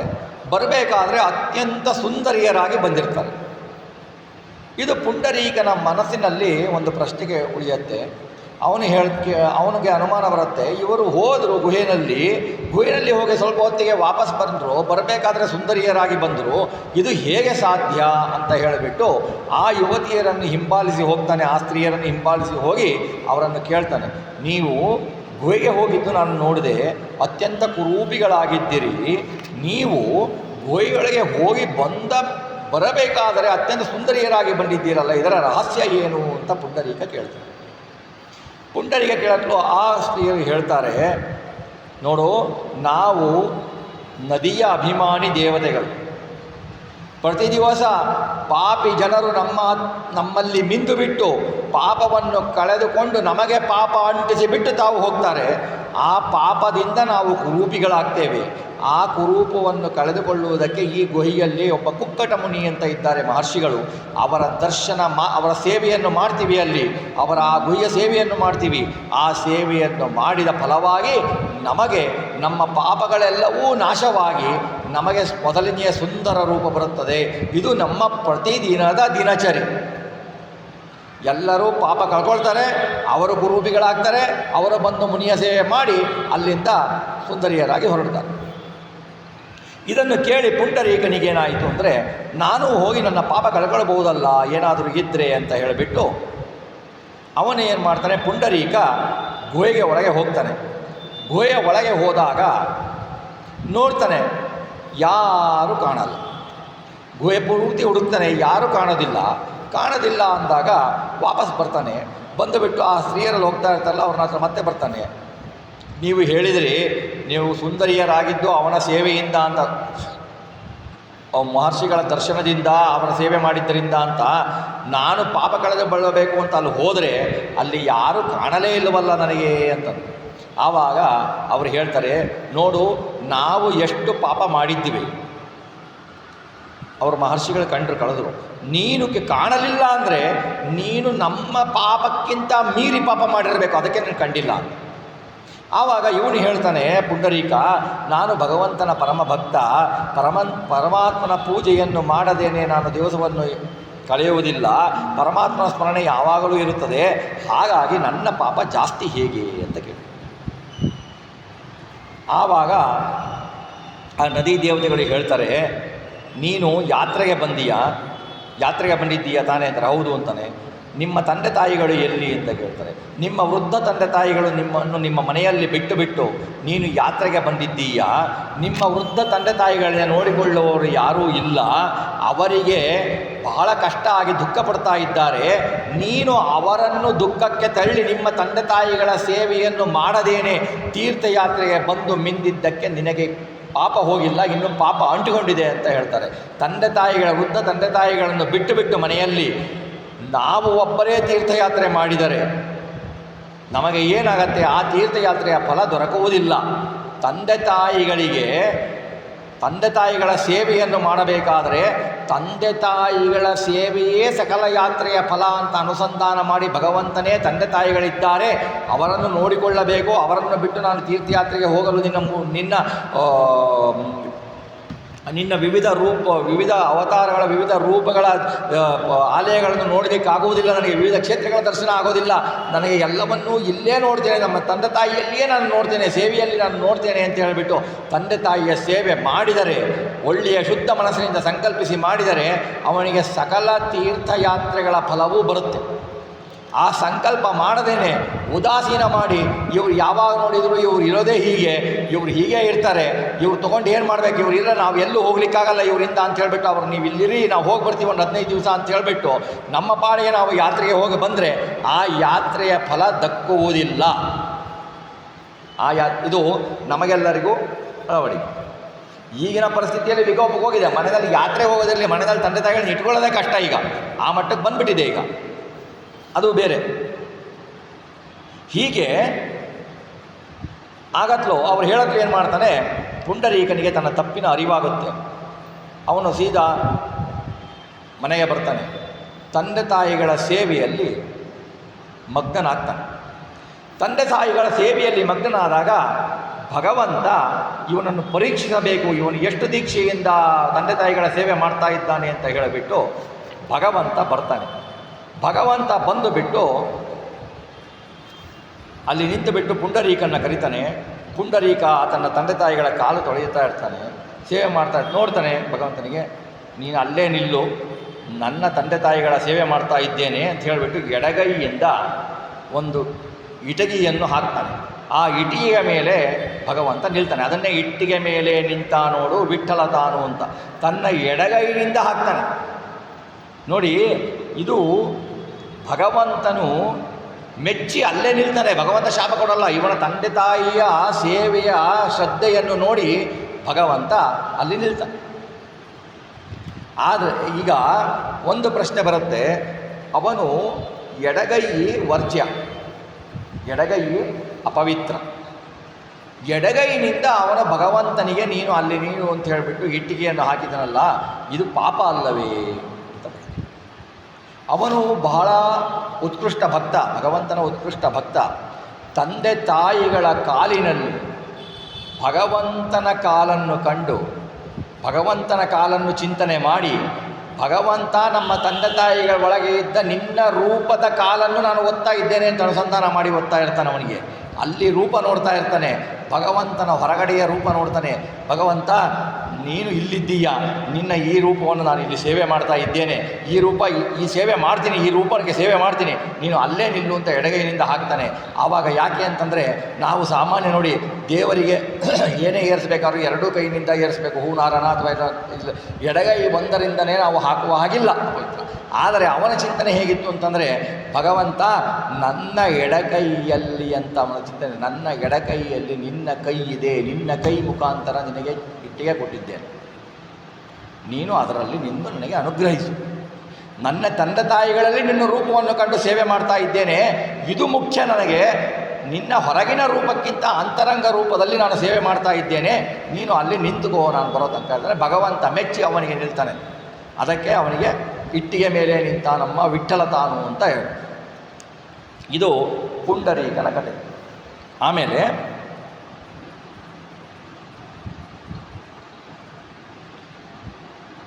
ಬಡ ಬ್ರಾಹ್ಮಣನ ಅವಲಕ್ಕಿಗೆ ಅಖಿಲಾರ್ಥವನ್ನು ಕೊಡ್ತಾನೆ ಭಗವಂತ. ಇದನ್ನು ಕೇಳಿದಿರ ಎಲ್ಲ, ಸುಧಾಮನ ಕತೆ. ಸುಧಾಮ ಬಡ ಬ್ರಾಹ್ಮಣ, ಕುಚೇಲ ಅಂತ ಅವನಿಗೆ ಹೆಸರು. ಚೇಲ ಅಂದರೆ ಬಟ್ಟೆ, ಕುಚಿತ ಚೇಲ, ಹರಿದು ಹೋಗಿರುತ್ತೆ ಅಂಥ ಬಟ್ಟೆ. ಅವನು ಭಾಳ ಬಡವ. ಅವನ ಪತ್ನಿ ಅವನಿಗೆ ಹೇಳಿ ಕಳಿಸಿರ್ತಾಳೆ, ನಿನ್ನ ಸಹಪಾಠಿ ಕೃಷ್ಣ ಪರಮಾತ್ಮ ಅಂತೀರ, ಅವನು ನಿನಗೆ ಅವನ ಹತ್ರ ಕೇಳು, ನನ್ನ ಹತ್ರ ಏನೂ ಇಲ್ಲ, ಬಹಳ ಬಡವ ನಾನು, ನನ್ನ ಹತ್ರ ಏನೂ ಇಲ್ಲ, ಭಾಳ ಕಷ್ಟ ಆಗ್ತಾ ಇದೆ, ನನಗೆ ಏನಾದರೂ ನೀನು ಸಹಾಯ ಮಾಡು ಅಂತ ಹೇಳಿ ಭಗವಂತನಿಗೆ ಕೇಳಿಕೊಂಡು ಬಾ ಅಂತ ಹೇಳ್ತಾಳೆ. ಹೇಳಬೇಕಾದ್ರೆ ಒಂದು ಏನೂ ಇರಲ್ಲ. ಇವನು ಕೇಳ್ತಾನೆ, ಬರೇ ಕೈನಲ್ಲಿ ಹೇಗೆ ಹೋಗಲಿ ಭಗವಂತನ ನೋಡಲಿಕ್ಕೆ ಅಂತಂದಾಗ ಹುಡುಕ್ತಾಳೆ. ಒಂದು ಮುಷ್ಟಿ ಅವಲಕ್ಕಿ ಸಿಗತ್ತೆ, ಅವಲಕ್ಕಿ ಕಟ್ಟಲಿಕ್ಕೆ ಅವಳಿಗೆ ಬಟ್ಟೆ ಇರಲ್ಲ. ಇವನ ಇದಕ್ಕೆ ಚೇಲಕ್ಕೆ ಬಟ್ಟೆ ಕಟ್ಟಬೇಕು ಅಂದಾಗ ಆ ಬಟ್ಟೆ ಕಟ್ಟಬೇಕಾದ್ರೆ ಭಾಳ ಕಷ್ಟಪಡ್ತಾಳೆ. ಯಾಕೆಂದರೆ ಅದು ಹರಿದು ಗಂಟಾಗಿರ್ತಾನೆ ಅವನು. ಆ ಸೋರದ ಹಾಗೆ ಆ ಬಟ್ಟೆಯಲ್ಲಿ ಕಟ್ಟಿಬಿಟ್ಟು ಕಳಿಸ್ತಾಳೆ. ಆ ಬಡ ಬ್ರಾಹ್ಮಣನಾದ ಸುಧಾಮ ಅವನ ಹತ್ತಿರ ಬರ್ತಾನೆ, ಕೃಷ್ಣನ ಹತ್ತಿರ ಬರ್ತಾನೆ. ಕೃಷ್ಣ ಹತ್ತಿರ ಬಂದು ಅವನ ಹತ್ರ ಸಂಭಾಷಣೆ ಮಾಡ್ತಾನೆ. ಅವನ ಹತ್ರ ಅವಲಕ್ಕಿ ಇಸ್ಕೊಂಡು ಬಿಟ್ಟು ಭಗವಂತ ತಿಂದುಬಿಟ್ಟು ಅವನಿಗೆ ಅಖಿಲಾರ್ಥಗಳನ್ನು ಕೊಡ್ತಾನೆ. ಇದು ನಾವು ಕೇಳಿರೋ ಕತೆ. ಮೇಲ್ನೋಟಕ್ಕೆ ಇದು ಕತೆ ಕಾಣುತ್ತೆ. ಅವನ ಪತ್ನಿ ಅವನಿಗೆ ಭಗವಂತನನ್ನು ನೋಡಿ ನಮಗೆ ಐಶ್ವರ್ಯವನ್ನು ಕೇಳಿಕೊಂಡು ಬಾ ಅಂತ ಅವನ ಪತ್ನಿ ಅವನಿಗೆ ಹೇಳ್ಕಳಿಸಿದ್ಲು. ಸುಧಾಮ ಅತ್ಯಂತ ಪರಮ ಭಕ್ತ ಅವನು ಭಗವಂತನಿಗೆ. ಅವನು ಬಂತಾನೆ, ಭಗವಂತನ ದರ್ಶನ ಆದ ತಕ್ಷಣ ಅವನಿಗೆಲ್ಲ ಮರೆತೇ ಹೋಗ್ಬಿಡುತ್ತೆ. ಭಗವಂತನ ರೂಪ ನೋಡ್ತಾನೆ, ಭಗವಂತನ ಒಡನಾಟ ನೋಡ್ತಾನೆ, ಭಗವಂತನ ಜೊತೆಗೆ ಮಾತಾಡ್ತಾನೆ, ಮೈ ಮರಿತಾನೆ. ಅವನು ತಂದಿದ್ದ ಅವಲಕ್ಕಿ ಹೇಗೆ ಕೊಡಲಿ ಅನ್ನೋದು ಒಂದು, ತಂದಿದ್ದ ಅವಲಕ್ಕಿ ಹೇಗೆ ಕೊಡಲಿಕ್ಕೆ ಅನ್ನೋದು ನಮಗೆ ಲೌಕಿಕವಾಗಿ ಅವನಿಗೆ ಸಂಕೋಚ ಆಗತ್ತೆ ಅಂತ. ಆದರೆ ಅವನು ಭಗವಂತನ ನೋಟ, ಭಗವಂತನ ಒಡನಾಟ, ಭಗವಂತನ ಜೊತೆಗೆ ಸಂಭಾಷಣೆಯಲ್ಲಿ ತನ್ನನ್ನೇ ಮರೆತು ಬಿಟ್ಟಿರ್ತಾನೆ. ಹೆಂಡತಿ ಏನು ಹೇಳಿದಳು ಅನ್ನೋದನ್ನು ಮರೆತಾನೆ. ಆವಾಗ ಕೃಷ್ಣ ಏನು ಮಾಡ್ತಾನೆ, ಅವನೇ ನೋಡ್ತಾನೆ, ಏನು ತಂದಿಲ್ವಾ ಸುಧಾಮ ನೀನು ಮನೆಯಿಂದ, ಏನು ನಿನ್ನ ಹೆಂಡತಿ ಕಳಿಸಿಲ್ವಾ, ಏನು ಬರೇ ಕೈನಲ್ಲಿ ಬಂದಿದೆಯಲ್ಲ ಅಂತ ಕೇಳಿದರೆ ಆವಾಗ ಅವನು ಅವಲಕ್ಕಿ ನೋಡ್ತಾನೆ. ಅಯ್ಯೋ ಇದು ಹಿಂಜರಿತದ್ದಾಗ ಕೃಷ್ಣನೇ ತೊಗೊಂಡು ಬಿಟ್ಟು ಅವನು ತಿಂತಾನೆ. ಆಮೇಲೆ ಅವನ ಪತ್ನಿ ಬರ್ತಾಳೆ, ಲಕ್ಷ್ಮಿ ಬರ್ತಾಳೆ, ಲಕ್ಷ್ಮಿ ಬಂದು ನನಗೂ ಕೊಡು ಅಂತಾಳೆ. ಅದಾಗತ್ತೆ ಕತೆ. ಆವಾಗ ಇವನಿಗೆ ಪಾದ ತೊಳೆದು ಬಿಟ್ಟು ಸತ್ಕಾರ ಮಾಡಿಬಿಟ್ಟು ಮೃಷ್ಟಾನ್ನ ಭೋಜನ ಹಾಕಿಸ್ಬಿಟ್ಟು ಸುಖ ದುಃಖಗಳನ್ನು ವಿಚಾರಿಸಿಬಿಟ್ಟು ಕಳಿಸ್ತಾನೆ. ಇವನೇನು ಮಾಡ್ತಾನೆ, ನಾನು ಹೋಗಿ ಬರ್ತೀನಿ ಕೃಷ್ಣ, ನಾನು ಬರ್ತೀನಿ ಅಂತ ಹೇಳ್ತಾನೆ. ನೋಡಿ ಸುಧಾಮ ಎಂತಹ ಭಕ್ತ ಅಂದರೆ, ಸುಧಾಮ ಭಗವಂತನ ಹತ್ರ ಐಶ್ವರ್ಯವನ್ನು ಬೇಡಲಿಲ್ಲ, ಅವನು ಭಗವಂತನ ದರ್ಶನವನ್ನೇ ಬೇಡಿದ. ಭಗವಂತ ಒಲಿದರೆ ಈ ಐಶ್ವರ್ಯಗಳು, ಲೌಕಿಕ ಐಶ್ವರ್ಯಗಳೆಲ್ಲ ಅದಾಗೆ ಬರುತ್ತೆ. ಐಶ್ವರ್ಯ ನೀವು ಬಯಸಿದರೆ ಭಗವಂತ ಸಿಗುವುದಿಲ್ಲ. ಹಾಗಾಗಿ ಅವನಿಗೆ ಭಗವಂತನ ರೂಪದ ಚಿಂತನೆ ಇತ್ತು, ಭಗವಂತನ ಬಗ್ಗೆ ಅತೀವ ಭಕ್ತಿ ಇತ್ತು, ಐಶ್ವರ್ಯದ ಬಗ್ಗೆ ಅಸಡ್ಡೆ ಇತ್ತು, ಲೌಕಿಕ ಜ್ಞಾನದ ಬಗ್ಗೆ ಅಸಡ್ಡೆ ಇತ್ತು ಅವನಿಗೆ. ಹಾಗಾಗಿ ಸುಧಾಮ ತಾನು ಪತ್ನಿ ಹೇಳಿದ ಮಾತನ್ನು ಭಗವಂತನ ಹತ್ತಿರ ಕೇಳಲಿಲ್ಲ, ಅವನು ಹಾಗೇ ಹೋದ. ನೋಡಿ ಭಗವಂತನ ಕರುಣೆ ಹೇಗೆ, ಭಗವಂತ ಸುಧಾಮ ಬಯಸಿದ್ದನ್ನು ಕೊಟ್ಟ. ಸುಧಾಮ ಏನು ಬಯಸಿದ್ದು, ಕೃಷ್ಣನ ದರ್ಶನವನ್ನು, ಕೃಷ್ಣನ ಮೇಲಿನ ಭಕ್ತಿಯನ್ನು, ಕೃಷ್ಣನನ್ನು ನೋಡಬೇಕು, ಅವನ ಜೊತೆಗೆ ಮಾತಾಡಬೇಕು ಅಂತ ಬಯಸಿದ್ದ ಭಗವಂತನನ್ನು ಕೃಷ್ಣ ಅವನು ಬಯಸಿದ್ದನ್ನು ಕೊಟ್ಟ. ಹೇಳ್ತೀರಾ ಕೃಷ್ಣನನ್ನು ಪೂಜೆ ಮಾಡಿ ಕೃಷ್ಣನನ್ನು ಬಯಸಿದ್ರೆ ಎಲ್ಲ ಸಂಪತ್ತು ಸಿಗತ್ತೆ ಅಂತ. ಅವನ ಪತ್ನಿ ಅಲ್ಲಿ ಕೃಷ್ಣನಿಗೆ ಕೊಡು, ನಮಗೆ ಸಂಪತ್ತು ಕೇಳು ಅಂತ ಹೇಳಿದ್ಲು. ಸುಧಾಮನ ಪತ್ನಿ ಕೃಷ್ಣನನ್ನು ಕೇಳು ಅಂತ ಹೇಳಿದ್ಲು. ಇವನು ಕೃಷ್ಣ ಪರಮಾತ್ಮ ಏನು ಮಾಡ್ದ ಅಂದರೆ, ಅವಳು ಕೇಳಿದ್ಲಲ್ಲ ಅವಳಿಗೆ ಅದನ್ನೇ ಕೊಟ್ಟ, ಅವಳಿಗೆ ಮಹಾ ಐಶ್ವರ್ಯವನ್ನು ಬಂಗಲೆಯನ್ನು ಕೊಟ್ಟ. ಸುಧಾಮ ತಾನು ಕೃಷ್ಣನನ್ನು ಭೇಟಿ ಮಾಡಿಕೊಂಡು ಬೀಳ್ಕೊಂಡು ಮನೆಗೆ ಬಂದರೆ ಮನೆ ಗುರುತು ಸಿಗಲಿಲ್ಲ ಅವನಿಗೆ. ಅಷ್ಟು ಆಳುಗಳು, ದಾಸಿಯರು, ಅಷ್ಟು ಆಭರಣಗಳು, ಮನೆ ನೋಡಿಬಿಟ್ಟು ನನ್ನ ಮನೆನ ಇದು ಅಂತ ಬಂದ. ಅವನ ಪತ್ನಿ ಬಯಸಿದ್ದು ಐಶ್ವರ್ಯವನ್ನು, ಕೃಷ್ಣನ ಮೇಲೆ ಭಕ್ತಿ ಮಾಡಿ ಬಯಸಿದ್ದು ಐಶ್ವರ್ಯವನ್ನು. ಸುಧಾಮ ಬಯಸಿದ್ದು ಭಗವಂತನನ್ನೇ. ಭಗವಂತನಿಗೋಸ್ಕರ ಅವನು ಬಂದ, ಅವಳು ಐಶ್ವರ್ಯಕ್ಕೋಸ್ಕರ ಭಗವಂತನನ್ನು ನೆನೆಸಿದಳು. ಇಷ್ಟು ವ್ಯತ್ಯಾಸ. ಹಾಗೆ ಬಂದ ಸುಧಾಮ. ಅವನ ಚರಿತ್ರೆಯಲ್ಲಿ ಕೆಲವೊಂದು ಕಡೆ ಬರುತ್ತೆ, ಸುಧಾಮನ ಚರಿತ್ರೆಯಲ್ಲಿ ಅಷ್ಟು ಐಶ್ವರ್ಯ ಬಂತಲ್ಲ, ಅವನು ಹೋದ ಮೇಲೆ ರಾಜಭೋಗ ಮಾಡಿದನೆ ಇಲ್ಲ, ಅವನು ಕುಚೇಲನಾಗೇ ಉಳಿದ. ಕೃಷ್ಣನ ದರ್ಶನನೇ ಸಾಕು, ಈ ಐಶ್ವರ್ಯ ಬೇಡ ಅಂದು ಅವನು ಕುಚೇಲನಾಗೇ ಉಳಿದ. ಐಶ್ವರ್ಯ ಕಡೆಗಣಿಸಿದ, ಕುಚೇಲನಾಗೇ ಉಳಿದ. ಇದು ಪರಮಭಕ್ತಿ, ಇದು ಪರಮಭಕ್ತಿ. ಇದು ನಾವು ಇದರಿಂದ ಉದಾಹರಣೆ ಏನು ತೊಗೊಳ್ಬೇಕು ಪಾಠ ಅಂತಂದರೆ, ಭಗವಂತನ ಹತ್ತಿರ ನಾವು ಬೇಡಬೇಕಾದರೆ ನಾವು ಭಗವಂತನ ಮೇಲೆ ಭಕ್ತಿಯನ್ನು ಬೇಡಬೇಕು, ಭಗವಂತನ ಕರುಣೆಯನ್ನು ಬೇಡಬೇಕು. ನಮಗೆ ಲೌಕಿಕವಾಗಿ ನೀನು ನನ್ನ ಮಕ್ಕಳಿಗೆ ಎಕ್ಸಾಮ್ ಪಾಸ್ ಮಾಡು, ನನ್ನ ಮಕ್ಕಳಿಗೆ ಮದುವೆ ಮಾಡು, ನನ್ನ ಮನೆ ಕಟ್ಟು, ಅವನ್ನೆಲ್ಲ ಕೊಟ್ಟರೆ ಹೇಗಾಗತ್ತೆ ಅಂತಂದರೆ, ನಿಮಗೆ ಯಾರೋ ಒಬ್ಬರು ಒಂದು 10 ಕೋಟಿ ಕೊಡ್ತೀವಿ ಅಂತ ಹೇಳಿರ್ತಾರೆ, ನೀವು ಅವ್ರ ಹತ್ರ ಹೋಗಿ 10 ಕೋಟಿ ಕೊಡ್ತೀವಿ ಅಂತ ತೊಗೊಂಡು ಬರ್ತಾರೆ, ನನಗೆ 10 ರೂಪಾಯಿ ಸಾಕು ಅಂತ ಕೇಳ್ತೀರ. 10 ರೂಪಾಯಿ ಸಾಕು ಅಂತ ಇಸ್ಕೊಂಬಂದಂಗೆ ಆಗತ್ತೆ. ಭಗವಂತ ಅಷ್ಟು ಕೊಡ್ಲಿಕ್ಕೆ ರೆಡಿ ಇರ್ತಾನೆ, ಅವನನ್ನೇ ಒಪ್ಪಿಸ್ಲಿಕ್ಕೆ ರೆಡಿ ಇರ್ತಾನೆ. ನೀವು ಅವನ ಹತ್ರ ಯಕಶ್ಚಿತ್ ಲೌಕಿಕ ಪದಾರ್ಥಗಳನ್ನು ಕೇಳಿಬಿಟ್ಟು ಅವನು ದೂರ ಆಗ್ತಾನೆ. ಇದನ್ನು ನಾವು ಯೋಚನೆ ಮಾಡಲ್ಲ, ಇದನ್ನು ಕೇಳ್ತೀವಿ, ಇದನ್ನು ಕೇಳಬೇಕು. ಬಟ್ ಭಗವಂತನಿಗೆ ಕೇಳಬೇಕಾದ್ರೆ ಇದಕ್ಕೋಸ್ಕರ ಭಗವಂತನನ್ನು ಪೂಜೆ ಮಾಡಬಾರ್ದು ನಾವು. ಭಗವಂತ ಒಲಿದರೆ, ಭಗವಂತ ಕರುಣೆ ತೋರಿದರೆ ಇವೆಲ್ಲ ಅವಾಗೆ ಬರುತ್ತೆ. ಹೇಗೆ ಬೆಳೆಗಳಲ್ಲಿ ಕಳೆಗಳು ಬರ್ತಾವಲ್ಲ, ನಾವು ಗೊಬ್ಬರ ಹಾಕಲಿಲ್ಲ ಅನ್ನೋ ಕಳೆಗಳಿಗೆ ಆ ಥರ ಬರುತ್ತೆ. ಇದನ್ನು ನಾವು ತಿಳ್ಕೊಳ್ಬೇಕು. ಚೈತ್ಯನ ಪೊಟ್ಟೆಯೊಳಗಿಂಬಿಟ್ಟ ಶಿಶುಪಾಲ ಕೃಷ್ಣನಿಗೆ ಅತೀವ ದ್ವೇಷ ಮಾಡ್ತಾ ಇರ್ತಾನೆ. ಸುಮಾರು ಬೈತಾನೆ, 101 ಬೈತಾನೆ, 101 ಪದಕ್ಕಿಂತ ಮುಂಚೆ ಬೇಕಾದಷ್ಟು ಪಾಪ ಮಾಡಿದ್ದಾನೆ ಅವನು. ಸೊ ಪರಮಾತ್ಮನಿಗೆ ಅವಹೇಳನ ಮಾಡ್ತಾನೆ ತುಂಬಿದ ಸಭೆಯಲ್ಲಿ. ಪರಮಾತ್ಮನ ಭಕ್ತರಿಗೆ ಅವಹೇಳನ ಮಾಡ್ತಾನೆ, ಪರಮಾತ್ಮನಿಗೆ ಅವಹೇಳನ ಮಾಡ್ತಾನೆ. ಆ ಚೈದ್ಯರಾದ ಅಧಿಪತಿ ಶಿಶುಪಾಲ ನನ್ನ ಚಕ್ರದಿಂದ ಸಂಹರಿಸಿದಾಗ ಅವನ ದೇಹದಿಂದ ಒಂದು ಅಂಶ ಹೋಗಿಬಿಟ್ಟು ಬೆಳಕು ಹೋಗಿಬಿಟ್ಟು ಭಗವಂತನಲ್ಲಿ ಸೇರುತ್ತೆ.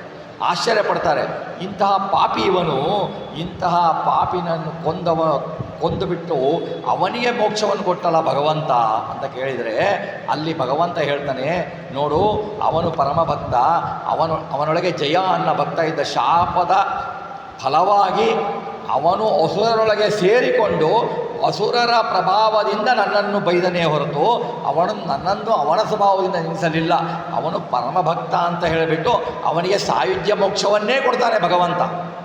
ಇದು ಚೈತ್ಯನ ಮೇಲೆ, ಶಿಶುಪಾಲನ ಮೇಲೆ, ಶಿಶುಪಾಲನ ಒಳಗಡೆ ಇದ್ದ ಜಯನ ಮೇಲೆ ಮಾಡಿದ ಕರುಣೆ. ಇದು ನಾವು ತಿಳ್ಕೊಳ್ಬೇಕು ಒಳಗಡೆ ಅರ್ಥ. ಆಮೇಲೆ ಬಾಣದಲ್ಲಿಟ್ಟ ಭೀಷ್ಮನ ಅವಗುಣಗಳ ಎಣಿಸಿದನೆ ಕರುಣಾಳು. ಭೀಷ್ಮ ಏನು ಮಾಡ್ತಾನೆ, ಕೃಷ್ಣ ಪರಮಾತ್ಮನಲ್ಲಿ ಚಕ್ರವನ್ನು ಹಿಡಿಸುತ್ತೇನೆ ಅಂತ ಪ್ರತಿಜ್ಞೆ ಮಾಡ್ತಾನೆ. ಕೃಷ್ಣನ ಸಂಕಲ್ಪ ನಾನು ಚಕ್ರ ಹಿಡಿಯುವುದಿಲ್ಲ ಅಂತ, ಇವನು ನಾನು ಚಕ್ರ ಹಿಡಿತೀನಿ ಅಂತ ಮಾಡ್ತಾನೆ. ಕೃಷ್ಣನ ಸಂಕಲ್ಪಕ್ಕೆ ವಿರುದ್ಧವಾಗಿ ಮಾಡ್ತಾನೆ.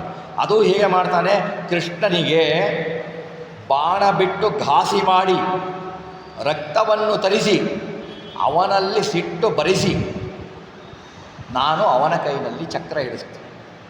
ಭಗವಂತ ನಿರ್ವಿಕಾರ, ಅವನಿಗೆ ಕೋಪ ಯಾವ ದೋಷದ ಲೇಷವೂ ಇಲ್ಲ, ಹತ್ತಿರನೂ ಸುಳಿಯಲ್ಲ. ಅಂತಹ ಪರಮಾತ್ಮನಿಗೆ ಕೋಪ ಅಂದರೆ ಏನು, ತಾಮಸ ಗುಣದ ಪ್ರತೀಕ. ಕೋಪ ಅನ್ನುವುದು ಅತಿ ಮೈಲಿಗೆ.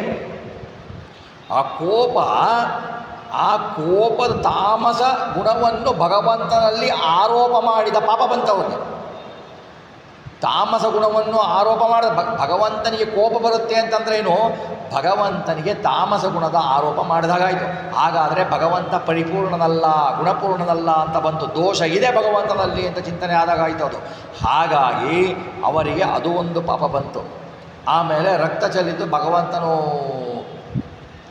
ಅವನು ನಮ್ಮ ಹಾಗೆ ಪ್ರಾಕೃತ ದೇಹದವನಲ್ಲ, ಅಪ್ರಾಕೃತ ಶರೀರದವನು, ಅದು ಒಂದು ಪಾಪ ಬರುತ್ತೆ. ಆಮೇಲೆ ಏನು ಮಾಡ್ತಾನೆ, ನಾನು ಭಗವಂತನಿಗೆ ಚಕ್ರ ಹಿಡಿಸ್ತೇನೆ ಅಂತ ಏನು ಮಾಡ್ತಾನೆ, ಭಗವಂತನಿಗೆ ಬಾಣಗಳನ್ನು ಬಿಡ್ತಾನೆ. ಭಗವಂತ ಎಂಥ ಕರುಣಾಮಯಿ ಅಂದರೆ, ಬಾಣ ಮುಸುಕಿರತ್ತೆ, ಕೃಷ್ಣ ಪರಮಾತ್ಮನೇ ಕಾಣಲ್ಲ, ಮೈಯೆಲ್ಲ ಬಾಣ ತುಂಬಿ ರಕ್ತ ಬರ್ತಾ ಇರುತ್ತೆ, ಕೃತಕ ರಕ್ತ.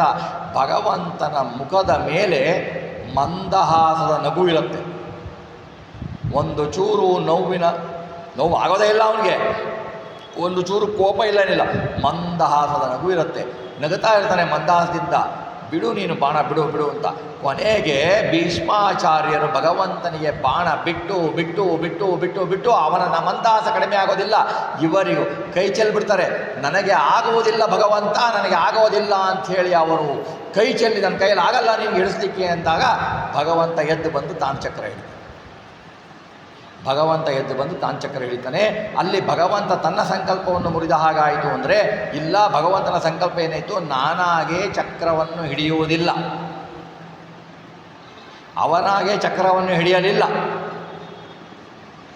ಅವನು ಭಕ್ತನ ಕರುಣೆಗಾಗಿ ಹಿಡಿದ. ಯಾಕೆ ಅಂದರೆ ನೋಡಿ, ಭಕ್ತನಲ್ಲಿ ನಿಂತುಕೊಂಡು ಬಿಟ್ಟು, ಈಗ ನಾವು ಏನು ಯೋಚನೆ ಮಾಡ್ತೀವಿ, ನಮಗೆ ಆ ಸ್ವಾತಂತ್ರ್ಯ ಸ್ವಲ್ಪ ದತ್ತ ಸ್ವಾತಂತ್ರ್ಯ ಅದು ಇದು ಅಂತಂದ್ರೂ ಕೂಡ ಆ ಸ್ವಾತಂತ್ರ್ಯದ ಪ್ರೇರಣೆ ಬಂದು ನಮ್ಮ ಚಲನೆ ಕೊಡುವನು ಭಗವಂತನೇ, ಅವನಿಲ್ಲದೆ ಏನು ಮಾಡಲಿಕ್ಕಾಗಲ್ಲ. ಹಾಗಾಗಿ ಭಗವಂತ ಅವನಲ್ಲಿ ನಿಂತು ಆ ಚಿಂತನೆಯನ್ನು ಮಾಡಿಸಿ ಅವನಿಗೆ ಆ ಸಮಯದಲ್ಲಿ ಆ ಆವೇಶ ಬರುವಂತೆ ಮಾಡಿ, ಆ ಅಜ್ಞಾನ ಬರುವಂತೆ ಮಾಡಿ ಅವನಲ್ಲಿ ನಿಂತು ಆ ಸಂಕಲ್ಪವನ್ನು ಅವನು ಮಾಡಿಸ್ತಾನೆ. ನನ್ನ ಕೈನಲ್ಲಿ ಆಯುಧ ನಾನೇ ಹಿಡಿಸ್ತೀನಿ ಅಂತ ಮಾಡ್ತಾನೆ. ಆವಾಗ ಅವನ ಸಂಕಲ್ಪ, ಈಗ ನೋಡಿ, ಭಗವಂತ ತನ್ನ ಸಂಕಲ್ಪವನ್ನು ಹಿಡಿದ, ಅವನ ಸಂಕಲ್ಪ ಏನೋ ಹಿಡಿದುಬಿಟ್ಟ, ಭಕ್ತರ ಸಂಕಲ್ಪ ಮುರಿದ್ನಲ್ಲ ಅವನು ಅಂತಂದರೆ, ಭಕ್ತರಲ್ಲಿ ನಿಂತ್ಕೊಂಡಿದ್ನಲ್ಲ, ಪ್ರತಿಜ್ಞೆ ಮಾಡಿದ್ದಲ್ಲ, ಅವನೇ ಪ್ರತಿಜ್ಞೆ ಮಾಡಿಸಿದ್ದು. ಅವನು ನನ್ನ ಕೈನಲ್ಲಿ ನಾನೇ ಚಕ್ರ ಹಿಡಿತೀನಿ ಅಂತಂದವನು ತಾನು ಆ ಪ್ರತಿಜ್ಞೆಯನ್ನು ಸಂಕಲ್ಪವನ್ನು ಮಾಡಿ ಈಡೇರಿಸಿದ, ತನ್ನ ಸಂಕಲ್ಪವನ್ನು ಈಡೇರಿಸಿದ. ಇದು ಭಗವಂತನ ಕರುಣೆ. ಇಂತಹ ಕರುಣೆಯನ್ನು ತೋರಿ ಭೀಷ್ಮಾಚಾರ್ಯ ಏನು ಸಾಮಾನ್ಯ ಭಕ್ತರಲ್ಲ. ಇಡೀ ರಾಜಸೂಯ ಯಾಗದಲ್ಲಿ ಯಾರನ್ನು ಅಗ್ರಪೂಜೆಗೆ ಕೂಡಿಸಬೇಕು ಅಂತಂದಾಗ ಕೃಷ್ಣನ ಹೆಸರು ಹೇಳಿದವರು ಅವರು, ಕೃಷ್ಣನೇ ಪರಮಾತ್ಮ ಅಂತ ನಂಬಿದವರು ಅವರು. ಎಷ್ಟು ಜನ ನಂಬಿರಲಿಲ್ಲ, ಒಂದು ಕ್ಷಣ ನಂಬ್ತಾ ಇದ್ರು. ಭೀಷ್ಮಾಚಾರ್ಯರು ಯಾವಾಗಲೂ ಕೃಷ್ಣನೇ ಭಗವಂತ ಅಂತ ದೃಢ ನಿಶ್ಚಯವಿಲ್ಲವರು. ಅಂತಹ ನಿಶ್ಚಯವುಳ್ಳ ಭಕ್ತನಿಗೆ ಅವನ ಪ್ರಾರಬ್ಧ ಕರ್ಮದ ಅನುಸಾರವಾಗಿ ಅವನಿಗೆ ಆ ಅಜ್ಞಾನ ಬಂದಿದ್ದನ್ನು ಭಗವಂತ ಕರುಣೆಯಿಂದ ಅವನು ಮಾಡಿದ ಪಾಪಗಳೆಲ್ಲವನ್ನೂ ಕಳೆದು ಅವನ ಮೇಲೆ ಕರುಣೆ ತೋರಿಸಿದ. ಅವನ ಕಡೆ ತೋರಿಸಿ ನಾನಾ ಜನ್ಮಗಳನ್ನು ಹಾಕಿಸಿಬಿಟ್ಟು ಅವನಿಂದ ಬಹಳ ಜನರಷ್ಟನ್ನು ಉದ್ಧಾರ ಮಾಡಿಸಿದ ಭಗವಂತ. ಇದು ಭಗವಂತನು ತೋರುವ ಕರುಣೆ. ಮುಂದೆ ಹೇಳ್ತಾರೆ, ಧನವ ಸಂರಕ್ಷಿಸುವ ಫಣಿ ತಾನುಣದೆ ಮತ್ತೊಬ್ಬರಿಗೆ ಕೊಡದೆ ಅನುದಿನ ದಿನದಿ ನೋಡುತ್ತ ಸುಖಿಸುವಂದದಿ ಲಕುಮಿ ವಲ್ಲಭನು ಪ್ರಣತರನ ಕಾದಿಹನು ನಿಷ್ಕಾಮನದಿ ನಿತ್ಯಾನಂದಮಯ ದುರ್ಜನರ ಸೇವೆಯನೊಲ್ಲನ ಪ್ರತಿ ಮಲ್ಲ ಜಗಕ್ಕೆಲ್ಲ. ಧನವ ಸಂರಕ್ಷಿಸುವ ಫಣಿ ತಾನುಣದೆ ಮತ್ತೊಬ್ಬರಿಗೆ ಕೊಡದೆ ಅನುದಿನದಿ ನೋಡುತ್ತಾ ಸುಖಿಸುವಂದದಿ ಅಂತ ದೃಷ್ಟಾಂತ ಕೊಡ್ತಾರೆ. ಹೇರಳ ಧನ ಭಂಡಾರ ಇರುತ್ತೆ, ನೀವು ಕೇಳಿದ್ದೀರ. ಅದು ಯಾವುದೋ ಹಳೆಯ ಕಾಲದ್ದು, ಅದರಲ್ಲಿ ಹಾವು ಕಾಯ್ತಾ ಇರುತ್ತೆ ಅಂತೆಲ್ಲ ಕೇಳಿದ್ದೀರ. ಧನವ ಸಂರಕ್ಷಿಸುವ ಫಣಿ ಅದರಿಂದ ಅದಕ್ಕೇನು ಉಪಯೋಗ ಇಲ್ಲ. ಹಾಗೆಯೇ ಬೇರೆಯವರಿಗೆ ಕೊಡಲಿಕ್ಕೂ ಬಿಡಲ್ಲ. ಅದು ಯಾರಿಗೆ ಅದು ಸಲ್ಲಬೇಕೋ ಅವರಿಗೆ ದೊರಕೋದು. ಆವಾಗ ಒಂದು ನಮಗೆ ಸಂದೇಹ ಬರುತ್ತೆ, ಅಲ್ಲ ಅದು ನಾಗರ ಹಾವು, ಪ್ರಾಣಿ, ಸರ್ಪ, ಅದಕ್ಕೆ ಎಲ್ಲಿದೆ ಚಿಂತೆ, ಅದಕ್ಕೆ ಎಲ್ಲಿದೆ ಆ ಯೋಚನೆ, ಅದಕ್ಕೆ ಎಲ್ಲಿ ಬರಬೇಕಾ ಜ್ಞಾನ ಅಂದಾಗ ನಾವು ಹಾಗಾದರೆ ಮನೆಯಲ್ಲಿರೋ ಎಲ್ಲ ದುಡ್ಡು ತಂದಿಟ್ಬಿಡ್ತೀವಿ, ಹಾವು ಇಟ್ಟುಬಿಡ್ತೀವಿ ಅಂತ ಇಟ್ಟುಬಿಟ್ರೆ ಹಾವಲ್ಲಿರಲ್ಲ, ಹೋಗಿರುತ್ತೆ. ಅಥವಾ ಹಾವು ನಮಗೆ ಕಚ್ಚತ್ತೆ. ಹಾವು ತಾನಾಗಿಯೇ ಹಣದ ರಕ್ಷಣೆ ಮಾಡುವುದಕ್ಕೆ ಸಾಧ್ಯ ಇಲ್ಲ. ಇದು ಅಸ್ವಾಭಾವಿಕ. ಏನಾಯ್ತು, ಅದು ಹೇಗೆ ಮಾಡ್ತಿತ್ತು ರಕ್ಷಣೆನ ಹಿಂದಿನ ಕಾಲದಲ್ಲಿ ಅಂದರೆ, ಅದಕ್ಕೆ ಮಂತ್ರವನ್ನು ಸಿದ್ಧಿ ಮಾಡಿಕೊಂಡವರು ಆ ಸರ್ಪದ ಮೇಲೆ ಪ್ರಯೋಗಿಸಿ ಅದಕ್ಕೆ ತನಗೆ ಆ ಧನದ ಅಧಿಕಾರಿ ಯಾರೋ ಅವರಿಗೆ ಕೊಡುವಂತೆ ಮಾಡಿ ವಶವನ್ನು ಮಾಡಿ ಅದನ್ನು ಕಾಯಬೇಕು, ಬೇರೆ ಕಡೆ ಹೋಗಬಾರದು ಅಂತ ಅದನ್ನು ನಿಯಂತ್ರಿಸಿ ಮಂತ್ರದಿಂದ ಅದನ್ನು ಹಿಡಿದು ಹಾಕಿರ್ತಾರೆ. ಮಂತ್ರದಿಂದ ಇದನ್ನು ಹಿಡಿದು ಹಾಕಿದಾಗ ಹಾವು ಎಲ್ಲೂ ಹೋಗಲ್ಲ, ಅದು ಎಲ್ಲೂ ಆ ಧನವನ್ನು ಬಿಟ್ಟು ಹೋಗಲ್ಲ. ಆ ಧನವನ್ನು ಬೇರೆಯವರಿಂದ ರಕ್ಷಿಸುತ್ತದೆ. ಯಾರಿಗೆ ಕೊಡಬೇಕೋ ಅವರಿಗೆ ಕೊಡುತ್ತದೆ.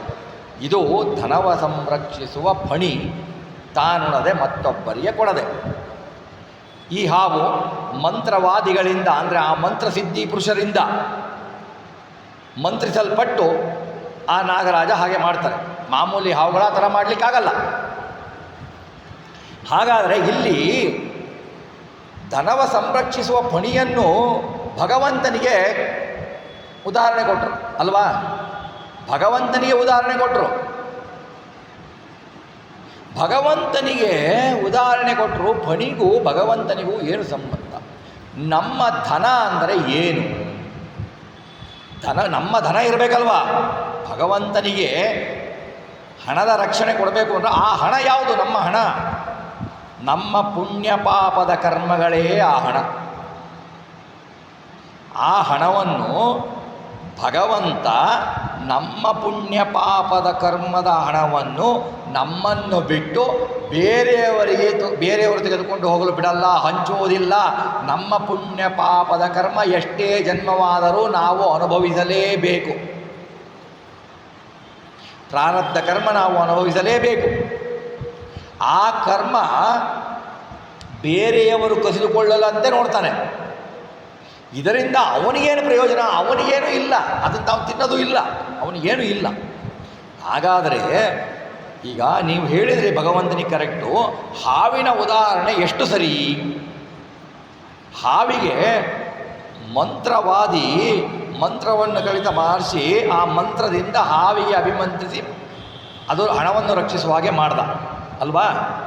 ಇಲ್ಲಿ ಭಗವಂತನಿಗೆ ಮಂತ್ರಿಸಿದವ್ರು ಯಾರು ಅಂತಂದರೆ ಅದಕ್ಕೆ ಸುಂದರವಾಗಿ ಹೇಳಬಹುದು, ಭಗವಂತನನ್ನು ನಮ್ಮ ಪುಣ್ಯ ಪಾಪದ ಕರ್ಮವನ್ನು ಮಧ್ವರು ಎಂಬ ಮಂತ್ರವಾದಿಗಳಲ್ಲಿ ಇಟ್ಟು ಮಧ್ವರು ಮಂತ್ರಿಸಿ ತನ್ನ ಭಕ್ತಿಯಿಂದ ಭಗವಂತನನ್ನು ಹಿಡಿದು ಇವನು ದೀನ ದೂನ ಬಂದಿದ್ದಾನೆ, ಇವನ ಕರ್ಮವನ್ನು ನೀನು ಕಾಪಾಡು ಅಂತ ಹೇಳಿ ನಮ್ಮನ್ನು ಅವನ ಶರಣಕ್ಕೆ ಹಾಕ್ತಾರೆ. ಆ ಭಗವಂತನು ಮಧ್ವಾಚಾರ್ಯರ ಮುಖ್ಯ ಪ್ರಾಣರ ಮಂತ್ರದಿಂದ ಅವರ ಭಕ್ತಿಯಿಂದ ಪರವಶನಾಗಿ ಭಗವಂತ ನಮ್ಮನ್ನು ನಮ್ಮ ಕರ್ಮವನ್ನು ಕಾಪಾಡ್ತಾನೆ, ನಮಗೆ ಕೊಡ್ತಾನೆ, ನಮ್ಮನ್ನು ಕಾಪಾಡ್ತಾನೆ. ಇಲ್ಲಿ ಮಂತ್ರವಾದಿಗಳು ಅಂದರೆ ಮುಖ್ಯ ಪ್ರಾಣದೇವರು, ಧನ ಅಂದರೆ ನಮ್ಮ ಪುಣ್ಯ ಪಾಪದ ಕರ್ಮ, ಹಾವಿನ ಸದೃಶ ಭಗವಂತ. ಇಷ್ಟು ನಾವು ತಿಳಿದುಕೊಳ್ಬೇಕು. ಭಗವಂತ ನಮ್ಮ ಕರ್ಮವನ್ನು ನಮಗೆ ಕೊಡ್ತಾನೆ, ನಮಗೆ ಕೊಡ್ತಾನೆ ಭಗವಂತ. ಹಾಗೆ ದಿನದಿಂದ ನೋಡಿ ಸುಖಿಸ್ತಾ ಇರ್ತಾನೆ. ಹೇಗೆಂದರೆ ಕರ್ಮ ಒಂದು ಕರ್ಮ ಆಗತ್ತೆ, ನಾವೇನು ಮಾಡ್ತೀವಿ, ಕೆಲವೊಂದು ಟೈಮ್ ಭಗವಂತನ ಖಂಡವಾಗಿ ಚಿಂತನೆ ಬರುತ್ತೆ. ಖಂಡ ಚಿಂತನೆ, ಓ ಇವನಿಗೆ ಸ್ವಲ್ಪ ಪಾಪಕರ್ಮ ಸವೆಯಿತು, ಚಿಂತನೆ ಇವನು ಸ್ವಲ್ಪ ಹತ್ತಿರ ಬರ್ತಾ ಇದ್ದಾನೆ ಭಕ್ತಿಗೆ ಅಂತ ಹೇಳಿಬಿಟ್ಟು ಭಗವಂತ ಸಂತೋಷದಿಂದ ಇರ್ತಾನೆ. ನಾವು ದಿನದಿ ನಮ್ಮ ಪಾಪಕರ್ಮವನ್ನು ನೋಡ್ತಾ ಇರ್ತಾನೆ. ಅದು ಪುಣ್ಯಕರ್ಮ ಪಾಪಕರ್ಮ ಅವೆಲ್ಲವೂ ನಾಶ ಆಗಬೇಕಲ್ವ, ನಮಗೆ ಮೋಕ್ಷ ಸಿಗಬೇಕು ಅಂತಂದರೆ ಕರ್ಮಗಳು ಯಾವುವು ಉಳಿಬಾರ್ದು. ಹಾಗಾಗಿ ಆ ಕರ್ಮಗಳು ಸವೆತಾ ಬಂದಾಗ ಆ ಕರ್ಮದ ಚಿಂತನೆ ನಿನ್ನೆ ಹೇಳಿದ್ದೆ, ಮತ್ತು ಮುಂದೆ ಹೇಳುವ ಪ್ರಸಂಗ ಬರುತ್ತೆ. ಹಾಗೆ ಆ ಕರ್ಮಗಳ ಚಿಂತನೆಯನ್ನು ನಾವು ಮಾಡಿದಾಗ ಆ ಕರ್ಮವನ್ನು ಭಗವಂತನಿಗೆ ಅರ್ಪಿಸಿದಾಗ ಭಗವಂತ ನೋಡ್ತಾನೆ, ಪುಣ್ಯ ಪಾಪಗಳ ಕರ್ಮಗಳು ಸವಿತಾ ಇದ್ದಾವೆ, ಇವನು ನನ್ನ ಮೇಲೆ ಭಕ್ತಿ ಉಂಟಾಗಿದೆ, ಇವನನ್ನು ಕಾಪಾಡಬೇಕು ಅಂತ ಹೇಳ್ಬಿಟ್ಟು ಆ ಪಾಪಕರ್ಮಗಳನ್ನು ನೋಡಿ ಸುಖಿಸ್ತಾ ಇರ್ತಾನೆ. ಪ್ರಾಣವಲ್ಲಭ ಲಕ್ಷ್ಮೀ ವಲ್ಲಭ ಅವನು ಪ್ರಣತರನು ಕಾದಿಹನು. ಪ್ರಣತರನು ಅಂದರೆ ಯಾವಾಗಲೂ ಭಗವಂತನ ಪಾದದಲ್ಲಿಯೇ ಮನಸ್ಸಿಟ್ಟವರು, ನಿರಂತರವಾಗಿ ಮನಸ್ಸಿಟ್ಟವರು. ಅವನ ತನ್ನ ಪ್ರತಿನಿತ್ಯದ ವ್ಯಾಪಾರದಲ್ಲಿ, ತನ್ನ ದೇಹದ ವ್ಯಾಪಾರಗಳಲ್ಲಿ, ದೇಹದ ಇಂದ್ರಿಯಗಳ ವ್ಯಾಪಾರಗಳಲ್ಲಿ ಭಗವಂತನ ರೂಪ ಗುಣಗಳನ್ನು ಕಂಡು ಭಗವಂತನೇ ವ್ಯಾಪಾರ ಮಾಡಿಸ್ತಾ ಇದ್ದಾನೆ ಅಂತ ಯಾರು ತಿಳ್ಕೊಳ್ತಾರೋ ಅವರು ಪ್ರಣತರರು. ಅವರನ್ನು ಭಗವಂತ ಕಾದಿರ್ತಾನೆ. ನಿಷ್ಕಾಮನದಿ ಅವನಿಗೇನು ಪ್ರಯೋಜನ? ಏನು ಪ್ರಯೋಜನ ಇಲ್ಲ, ಏನು ಪ್ರಯೋಜನ ಇಲ್ಲ ಭಗವಂತನಿಗೆ. ನಮಗೋಸ್ಕರ, ನಮ್ಮ ಮೇಲಿನ ಕರುಣೆಗೋಸ್ಕರ ಮಾಡ್ತಾನೆ ಅವನು ನಿತ್ಯಾನಂದಮಯ, ಅವನು ಆನಂದಮಯ, ಅವನು ಆನಂದದ ಮುದ್ದೆ, ನಿತ್ಯ ಆನಂದ ಅವನಿಗೆ. ಈಗ ಬಂತು ಈಗ ಹೋಗಿಲ್ಲ ಅನ್ನೋಂಗಿಲ್ಲ. ಆನಂದ ಅವನಿಗೆ ಕಡಿಮೆ ಅನ್ನೋದೇ ಇಲ್ಲ. ಆನಂದ ಅನ್ನೋದು ಅವನಿಗೆ ಕಡಿಮೆ ಅನ್ನೋದೇ ಇಲ್ಲ. ಆನಂದ ಬಂತು ಭಗವಂತನಿಗೆ ಅಂದರೆ ಹಿಂದೆ ಇರಲಿಲ್ಲ ಅನ್ನೋ ಡೌಟ್ ಬರುತ್ತೆ. ಇರಲಿಲ್ಲ ಅಂದರೆ ಬಂತು ಅನ್ಬೋದು ನಾವು. ಅವನ ಹತ್ರ ಯಾವಾಗಲೂ ಆನಂದ ಇದ್ದೇ ಇರುತ್ತೆ. ಅವನಿಗೆ ಆನಂದಮಯ. ಹಾಗಾಗಿ ಅವನಿಗೆ ಆನಂದಮಯ ಅಂತ ಹೇಳಬೇಕು. ಪೂರ್ಣಾನಂದಮಯ ಅವನು. ದುರ್ಜನರ ಸೇವೆಯನೊಲ್ಲನು ಅಪ್ರತಿಮಲ್ಲ ಜಗಕ್ಕೆಲ್ಲ. ದುರ್ಜನರು ಏನೋ ಸಹವಾಸದಿಂದ ಒಂದೆರಡು ಪುಣ್ಯ ಕಾರ್ಯಗಳನ್ನು ಮಾಡಿರ್ತಾರೆ. ಮಾಡಿದಾಗ ಅವನು ಸೇವೆಯನ್ನು ಮಾಡಿದರೆ, ಕೃಷ್ಣ ಕೃಷ್ಣ ಅಂತ ಸೇವೆ ಮಾಡಿದರೆ ಅವನು ಅವರ ಸೇವೆಯನ್ನು ಒಲ್ಲ. ಏನು ಮಾಡ್ತಾನೆ ಭಗವಂತ ಅಂದರೆ ಅವರ ಸೇವೆಯನ್ನು ತೆಗೆದು ನನ್ನ ಭಕ್ತರಿಗೆ ಕೊಡ್ತಾನೆ, ಅವರ ಫಲವಂತಿಗೆ. ಈ ಭಕ್ತರು ಏನಾದರೂ ಪ್ರಾರಬ್ಧ ಕರ್ಮವಶಾತ್ ಸ್ವಲ್ಪ ಪಾಪ ಮಾಡಿದರೆ ಪರಮಭಕ್ತರು ಆ ಪಾಪವನ್ನು ಅವರಿಗೆ ಕೊಡ್ತಾನೆ, ದಾನವರಿಗೆ ಕೊಡ್ತಾನೆ. ಹೀಗಾಗಿಬಿಟ್ಟು ಭಗವಂತ ದುರ್ಜನ ಸೇವೆಯನೊಲ್ಲನು ಅಪ್ರತಿಮಲ್ಲ ಜಗಕ್ಕೆಲ್ಲ. ಇವನನ್ನು ಬಿಟ್ಟರೆ ಬೇರೆ ಮಲ್ಲರು ಯಾರೂ ಇಲ್ಲ. ಅಪ್ರತಿಮ, ಅವನಿಗೆ ಉದಾಹರಣೆಯೇ ಇಲ್ಲ, ಸಮರೇ ಯಾರೂ ಇಲ್ಲ ಅಂದಮೇಲೆ ಅವನಿಗಿಂತ ಉತ್ತಮರು ಇಲ್ಲ ಅಂತ ಹೇಳಬೇಕಾಗಿಲ್ಲ. ಮುಂದೆ ಹೇಳ್ತಾರೆ, ಈ ಥರ ಹೇಳಿಬಿಟ್ಟು, ಬಾಲಕನ ಕಲಭಾಷೆ ಜನನಿಯು ಕೇಳಿ ಸುಖ ಪಡುವಂತೆ ಲಕುಮೀಲೋಲ ಭಕ್ತರು ಮಾಡುತಿಹ ಸಂಸ್ಕೃತಿಗೆ ಹಿಗ್ಗುವನು. ತಾಳ ತನ್ನವರಲ್ಲಿ ಮಾಡವ ಹೇಳನವ ಹೆದ್ದೈವ ವಿದುರನ ಆಲಯದಿ ಪಾಲುಂಡು ಕುರುಪನ ಮಾನವನೆ ಕೊಂಡ. ಬಾಲಕನ ಕಲಭಾಷೆ ಜನನಿಯು ಕೇಳಿ ಸುಖ ಪಡುವಂತೆ.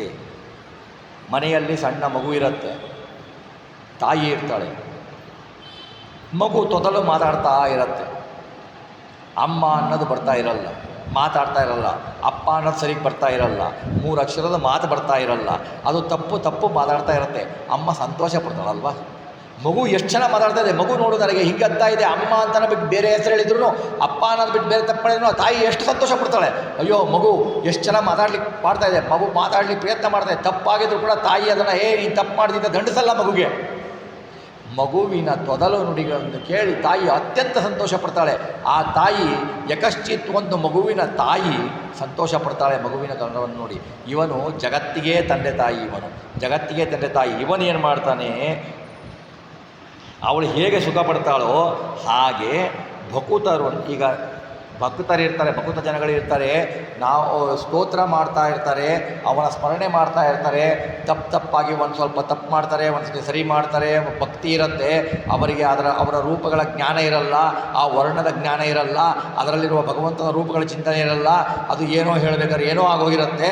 ಹಾಗಾದಾಗ ಮಾಡಿದರೂ ಕೂಡ ಆ ಸ್ತುತಿಗಳನ್ನು ಕೇಳಿ ಭಗವಂತ ಎಂಥ ಕರುಣೆ ರೀ ಭಗವಂತ. ನಾವು ತಪ್ಪು ಮಾಡಿದರೆ ಒಬ್ಬನು ನಮ್ಮ ಕೆಳಗಡೆ ಇದ್ದವನೊಬ್ಬರು ತಪ್ಪು ಮಾಡಿದರೆ ನಾವು ಅವನಿಗೆ ದಂಡಿಸ್ಲಿಕ್ಕೆ ರೆಡಿ ಇರ್ತೀವಿ, ನಮ್ಮ ತಪ್ಪನ್ನು ಅವನ ಮೇಲೆ ಹಾಕಿ ನಾವು ಅವನಿಗೆ ದಂಡಿಸ್ಲಿಕ್ಕೆ ರೆಡಿ ಇರ್ತೀವಿ. ಭಗವಂತ ಅಂತಹ ಜಗತ್ತಿಗೆ ಅವನು ಅಧಿಪತಿ. ಅವನು ನಮ್ಮಂತಹ ಯಕಶ್ಚಿತ್ ಮಾನವರು ಮಾಡುವ ತಪ್ಪು ಸ್ತುತಿಗಳನ್ನು ಭಗವಂತ ಕೇಳಿ ಸಂತೋಷ ಪಡ್ತಾನಂತೆ. ಅಂದರೆ ಭಗವಂತ ಸಂತೋಷ ಪಡ್ತಾನೆ ಅಂತಾನೆ ಅವನು ಸಂತೋಷ ಇರಲಿಲ್ವಾ ಅಂತಲ್ಲ, ಭಗವಂತನು ವಿಕಾರ ರಹಿತ. ಭಗವಂತ ಯಾಕೆ ಅಂದರೆ ಈ ಭಕ್ತರು ಈಗಾದರೂ ನನ್ನ ಸ್ಮರಣೆಯನ್ನು ಸ್ವಲ್ಪ ಮಾಡ್ತಾ ಇದ್ದಾರೆ, ಭಕ್ತಿ ಇದೆ, ಮುಂದೆ ಮಾಡ್ತಾರೆ ಅಂತ ಭಗವಂತ ಅಷ್ಟು ಸಂತೋಷ ಪಡ್ತಾನೆ ನಮ್ಮನ್ನು ನೋಡಿಬಿಟ್ಟು, ಭಕ್ತರನ್ನು ನೋಡಿಬಿಟ್ಟು. ಅವನೇನು ಮಾಡ್ತಾನೆ, ಭಕ್ತರು ಮಾಡುವ ಸಂಸ್ತುತಿಗೆ ಹಿಗ್ಗುವನು. ಭಕ್ತರು ಮಾಡುವ ಸ್ತುತಿಗೆ ಹಿಗ್ಗುತ್ತಾನೆ. ಹಿಗ್ಗುವುದು ಕುಗ್ಗುವುದು ಭಗವಂತನಲ್ಲಿ ಇಲ್ಲ, ಅದು ವಿಕಾರವಾದ ವಸ್ತುವಿನ ಸ್ವಭಾವ, ಹಾಗೆ ಪ್ರಕಟ ಮಾಡ್ತಾನೆ ಅಷ್ಟೇ. ಸ್ತುತಿ ಮಾಡ್ತೀವಿ. ಸಂಸ್ತುತಿ ಅಂದರೆ ಸಮ್ಯಕ್ ಸ್ತುತಿ ಅಂದರೆ ಒಳ್ಳೆಯ ಸ್ತುತಿ ಅಂತ. ಒಳ್ಳೆಯ ಸ್ತುತಿ ಅಂತಂದರೆ ನಾವು ಭಗವಂತನ ಆಯಾ ವಸ್ತುಗಳಲ್ಲಿ ಭಗವಂತನ ಆಯಾ ರೂಪಗಳು, ಆಯಾ ಗುಣಗಳಲ್ಲಿ ಆಯಾ ರೂಪಗಳು, ಆಯಾ ಅವಯವಗಳಲ್ಲಿ ಆಯಾ ರೂಪಗಳು, ಆಯಾ ಆಭರಣಗಳಲ್ಲಿ ಆಯಾ ರೂಪಗಳು, ಆಯಾ ಅಲಂಕಾರಗಳಲ್ಲಿ ಆಯಾ ರೂಪಗಳು, ಅದನ್ನು ಚಿಂತಿಸಿ ಭಗವಂತನ ನಾಮದಲ್ಲಿ ನಾಮರೂಪ, ಆ ನಾಮದಿಂದ ಕರೆಸುವ ಭಗವಂತನ ರೂಪಗಳು, ಆ ಭಗವಂತನ ರೂಪಗಳು ಅವು ನನ್ನಲ್ಲಿರುವ ಬಿಂಬರೂಪಿ ಪರಮಾತ್ಮನೇ ಅವನದೇ ರೂಪ ಅದು ಅಂತ ಚಿಂತನೆ ಮಾಡ್ತಾರಲ್ಲ, ಅಂಥವರ ಸಂಸ್ತುತಿಗೆ ಭಗವಂತ ಹಿಗ್ಗುತ್ತಾನೆ, ಅವರ ಮೇಲೆ ಕರುಣೆ ತೋರಿಸ್ತಾನೆ. ಇದು ಭಗವಂತನು ಮಾಡುವ ನಮ್ಮ ಮೇಲೆ ಕೊಡುವ ಅತೀವ ಕರುಣೆ. ಯಾರಿಗೆ ಕೊಡ್ತಾರೆ, ಯಾವ ತಾಯಿ ಕೊಡ್ತಾಳ್ರಿ ಮಾಡಿದರೆ? ಮನುಷ್ಯರು ಮಕ್ಕಳು ಸ್ವಲ್ಪ ದೊಡ್ಡವರಾಗಿ ತಪ್ಪು ಮಾಡಿದರೆ ತಾಯಿ ತಂದೆ ಬಿಡ್ತಾರಾ? ಇಲ್ಲ. ಇಂಥವನು ಭಗವಂತ ಇಷ್ಟು ಕರುಣೆ ಕೊಟ್ಟು ಇಷ್ಟು ತಪ್ಪು ಮಾಡಿದರೂ ನಮ್ಮನ್ನು ಕ್ಷಮಿಸ್ತಾನೆ ಅಂತಂದರೆ ಭಗವಂತನ ಹತ್ತಿರ ನಾವು ಬೇಡಲಿಲ್ಲ ಅಂದರೆ ನಾವು ಎಂಥ ಕೃತಜ್ಞರು ಅನ್ನೋದನ್ನು ನಾವು ಯೋಚನೆ ಮಾಡಬೇಕು. ಭಗವಂತನ ಬಗ್ಗೆ ತಿಳುವಳಿಕೆ ನಾವು ತಿಳ್ಕೊಳ್ಳಿಕ್ಕೆ ಪ್ರಯತ್ನ ಮಾಡಲಿಲ್ಲ ಅಂದರೆ ನಮ್ಮಂಥ ಕೃತಜ್ಞರು ಯಾರೂ ಇರಲ್ಲ. ಆ ಥರ ನಾವು ತಿಳ್ಕೊಳ್ಬೇಕಾಗತ್ತೆ ಭಗವಂತನ ಕರುಣೆಯನ್ನು. ಆಮೇಲೆ ತಾಳ ತನ್ನವರಲ್ಲಿ ಮಾಡವ ಹೇಳನವ. ನೋಡಿ, ಭಗವಂತ ತನ್ನಲ್ಲಿ ಅವಹೇಳನ ಮಾಡುವವರನ್ನು ತಾಳಬಹುದು, ಒಂದು ಪಕ್ಷ ತಾಳಬಹುದು. ಭಗವಂತನ ಭಕ್ತರಿಗೆ ಅವಹೇಳನ ಮಾಡಿದರೆ ಭಗವಂತ ಖಂಡಿತ ಕ್ಷಮಿಸುವುದಿಲ್ಲ. ಖಂಡಿತ ನಾವು ಈ ದಿವಸ ಬೆಳಗ್ಗೆ ಎದ್ದರೆ ನಾವು ಭಗವಂತನ ಭಕ್ತರನ್ನು ಬೈಯುವುದೇ ನಮ್ಮ ಕೆಲಸ. ಅವರು ಸರಿ ಇಲ್ಲ, ಇವರು ಸರಿ ಇಲ್ಲ, ಆ ಸ್ವಾಮಿಗಳು ಸರಿ ಇಲ್ಲ, ಈ ಸ್ವಾಮಿಗಳು ಸರಿ ಇಲ್ಲ. ಆ ಸ್ವಾಮಿಗಳ ಸರಿ ಇಲ್ಲ ಅಂತ ಅಂಥವ್ರನ್ನ ಬೈಯೋದ್ರಲ್ಲೇ ಅವರು ಮಾಡಿದ ಪಾಪವನ್ನು ನಾವು ತಗೊಳ್ತೀವಿ. ಭಗವಂತ ಯಾರು ಹೇಗೆ ಭಕ್ತರಿದ್ದಾರೆ ಅಂತ ಗೊತ್ತಾಗೋದಿಲ್ಲ. ವ್ಯಾಪಾರ ಭಗವಂತನಿಗೆ ಗೊತ್ತು, ಅಲ್ಲಿರುವ ಅಂತರಂಗ ಭಕ್ತರಿಗೆ ಗೊತ್ತು. ನಾವು ಬೆಳಿಗ್ಗೆ ಸಾಯಂಕಾಲ ಇದ್ದರೆ ಈ ಸ್ವಾಮಿಗಳು ಸರಿ ಇಲ್ಲ, ಈ ಸ್ವಾಮಿಗಳು ಸರಿ ಇಲ್ಲ, ನಮ್ಮವರು ಸರಿ ಇಲ್ಲ ಅಂದ್ಬಿಟ್ಟು ನಾವು ಸರಿ ಇದ್ದೀವ ಅಂತ ನಾವು ಯೋಚನೆ ಮಾಡಲ್ಲ. ನಮ್ಮ ನೇರಕ್ಕೆ ನಾವು ಮಾತಾಡಿ ಅವರು ಸರಿ ಇಲ್ಲ, ಇವರು ಸರಿ ಇಲ್ಲ, ಹೀಗಿಲ್ಲ, ಹಾಗಿಲ್ಲ, ಅವ್ರು ಹಾಗೆ ಮಾಡಿದ್ರೆ ಹೀಗೆ ಮಾಡಿದ್ರ ಅನ್ನೋದಂತೀವಿ. ನಾವು ಭಗವಂತನ ವ್ಯಾಪಾರವನ್ನೇ ನಾವು ಮರಿತೀವಿ. ಇಂತಹ ಭಕ್ತರ ಜನಕ್ಕೆ, ಅಂದರೆ ಯಾರು ಪರಮಾತ್ಮನ ಭಕ್ತರಿಗೆ, ಯತಿಗಳಿಗೆ, ಶ್ರೇಷ್ಠ ಹಿಂದಿನ ಯತಿಗಳಿಗೆ, ಈಗಿರುವ ಯತಿಗಳಿಗೆ, ಆಮೇಲೆ ಮತ್ತೆ ನಿಮಗೆ ಭಗವಂತನ ಭಕ್ತರಿಗೆ, ಹನುಮಂತನಿಗೆ, ಶಿವರಿಗೆ, ಯಾವುದೇ ದೇವತೆಗಳಿಗೆ, ಯಾವುದೇ ಋಷಿಗಳಿಗೆ ಅವಮಾನ ಮಾಡಿದರೆ ಅದು ನಾವು ಮಾಡಿದ ಪುಣ್ಯದ ಸ್ವಲ್ಪ ಪುಣ್ಯವು ನಾಶವಾಗಿ ಪಾಪ ಕಟ್ಟಿಟ್ಟ ಬುದ್ಧಿ ಅನೇಕ ನೀಚ ಜನ್ಮಗಳಿಗೆ ಕಾರಣ ಆಗುತ್ತೆ. ಅದನ್ನು ನಾವು ಎಚ್ಚರಿಕೆ ವಹಿಸಬೇಕು ನಿಜ ಜೀವನದಲ್ಲಿ. ಭಗವಂತನ ಭಕ್ತ ನಮಗೆ ಯಾರ ಸ್ವರೂಪ ಗೊತ್ತು, ನಮ್ಮದೇ ಸ್ವರೂಪ ನಮಗೆ ಗೊತ್ತಿಲ್ಲ, ಇನ್ನು ಬೇರೆಯವರ ಸ್ವರೂಪ ನಮಗೆ ಹೆಂಗೆ ಗೊತ್ತಾಗತ್ತೆ?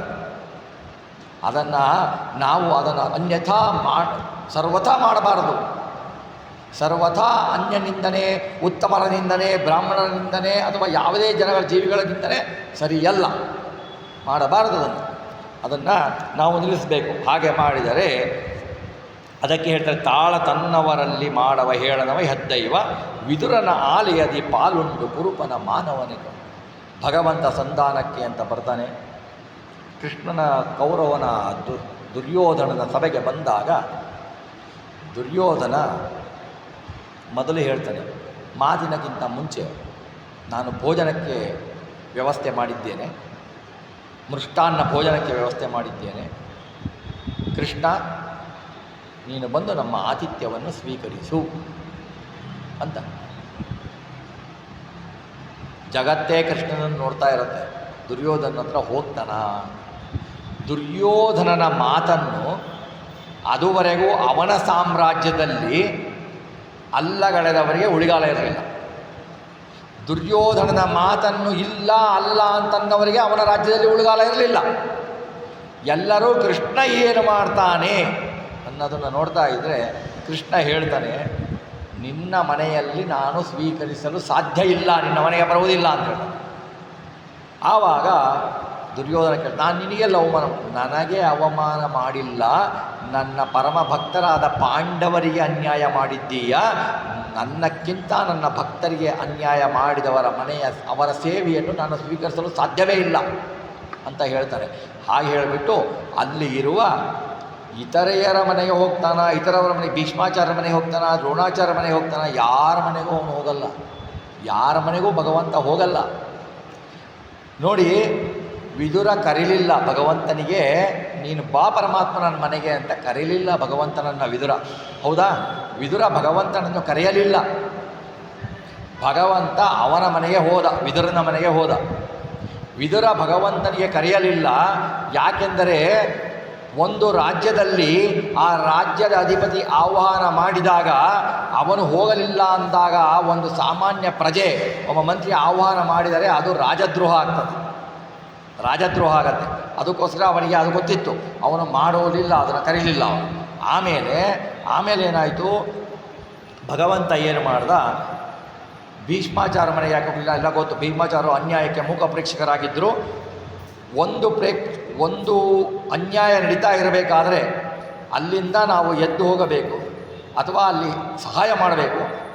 ಅಲ್ಲೇ ಇದ್ದು ನಾವು ನೋಡ್ತಾ ಇದ್ವಿ ಅಂದರೆ ಅವನಿಗೆ ಎಷ್ಟು ಪಾಪ ಬರುತ್ತೋ ಅದರಷ್ಟೇ ಪಾಪ ನಮಗೂ ಬರುತ್ತೆ. ಇದು ಹಾಗೆ ವಿದುರ ಕರೀಲಿಲ್ಲ, ಭಗವಂತ ಸೀದಾ ವಿದುರನ ಮನೆಗೆ ಹೋದ. ವಿದುರನ ಮನೆಯಲ್ಲಿ ಅವನು ಏನೂ ಗಳಿಸಿರಲಿಲ್ಲ.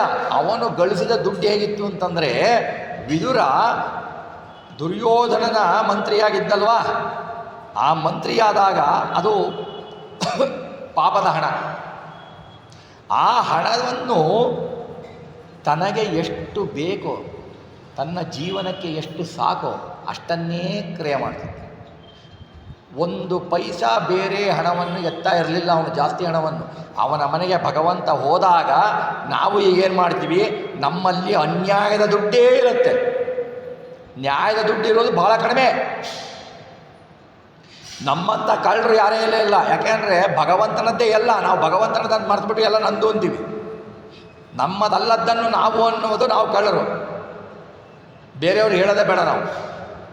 ಹಾಗೆ ವಿದುರ ಏನು ಮಾಡ್ತಾನೆ, ಅವನ ಮನೆಯಲ್ಲಿ ಹಾಲು ಇರುವುದಿಲ್ಲ.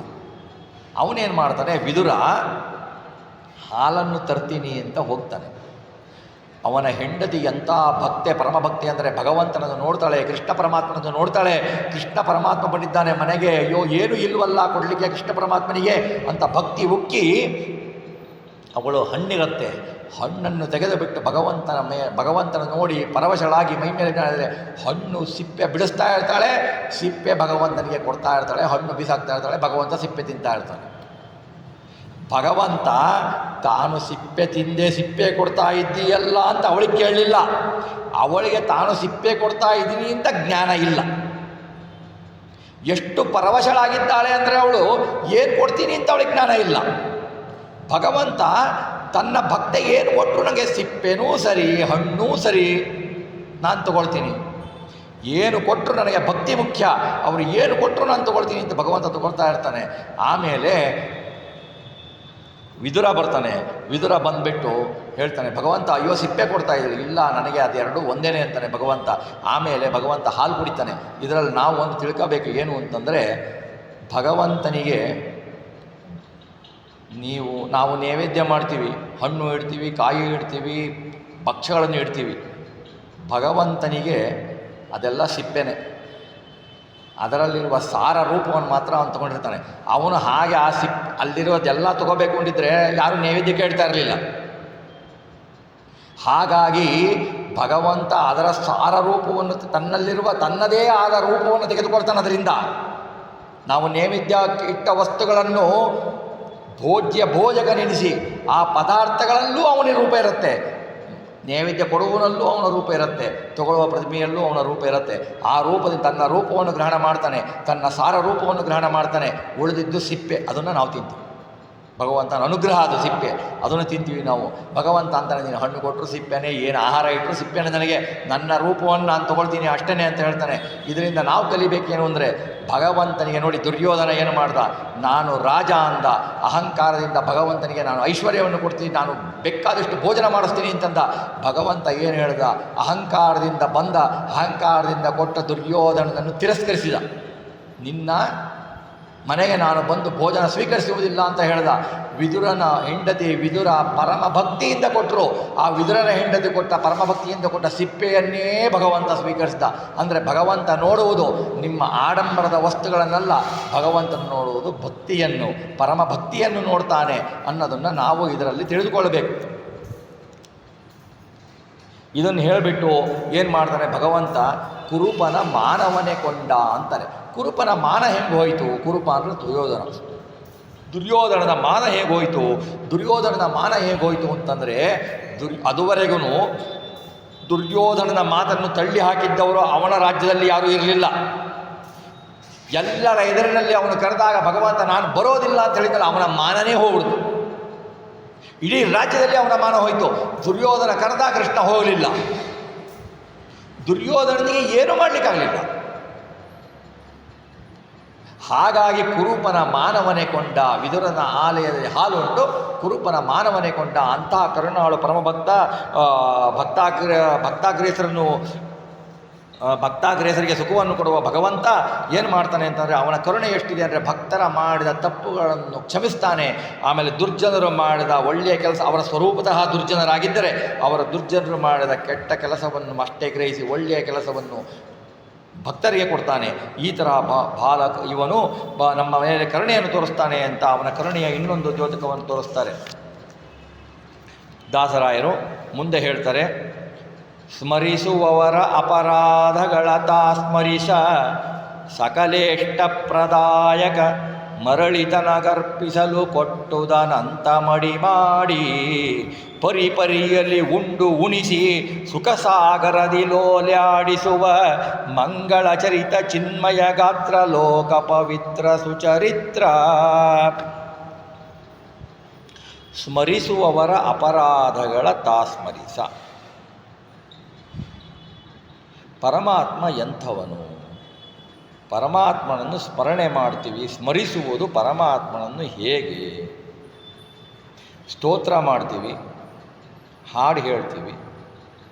ಈ ಸ್ಮರಿಸುವುದು ಅಂತ ಆಗಲ್ಲ. ಬಿಂಬೋಪಾಸನಾ ಕ್ರಮದಿಂದ, ನಮ್ಮ ಬಿಂಬದ ಉಪಾಸನಾ ಕ್ರಮದಿಂದ ಸ್ಮರಣೆ ಮಾಡುವುದು, ಅವನ ಉಪಾಸನೆ ಮಾಡುವುದು ನಮ್ಮ ಬಿಂಬೋಪಾಸನೆ. ನಾವು ಪೂಜೆ ಮಾಡಬೇಕಾದರೆ ನಮ್ಮ ಹೃದಯದಲ್ಲಿರುವ ಬಿಂಬ ಮೂರ್ತಿಯನ್ನು ಪ್ರತಿಮೆಗಳಲ್ಲಿ ಆಹ್ವಾನ ಮಾಡ್ತೀವಲ್ವ, ಆಹ್ವಾನ ಮಾಡ್ತೀವಿ. ಆ ಬಿಂಬ ರೂಪಿಯಾದ ಪರಮಾತ್ಮ ಬಂದು ಕೂತು ಪ್ರತಿಮೆಯಲ್ಲಿ ಆಹ್ವಾನ ಮಾಡ್ತೀವಿ. ತತ್ವನ್ಯಾಸ ಮಾತುನ್ಯಾಸ ಮಾಡಿಬಿಟ್ಟು ಆಹ್ವಾನ ಮಾಡಿದ ಮೇಲೆ ಆ ಪರಮಾತ್ಮ ನಮ್ಮ ಬಿಂಬರೂಪಿ ಪರಮಾತ್ಮನಿಗೆ ನಾವು ಸೇವೆ ಮಾಡ್ತೀವಿ. ಅವನನ್ನು ಸ್ಮರಿಸಬೇಕು.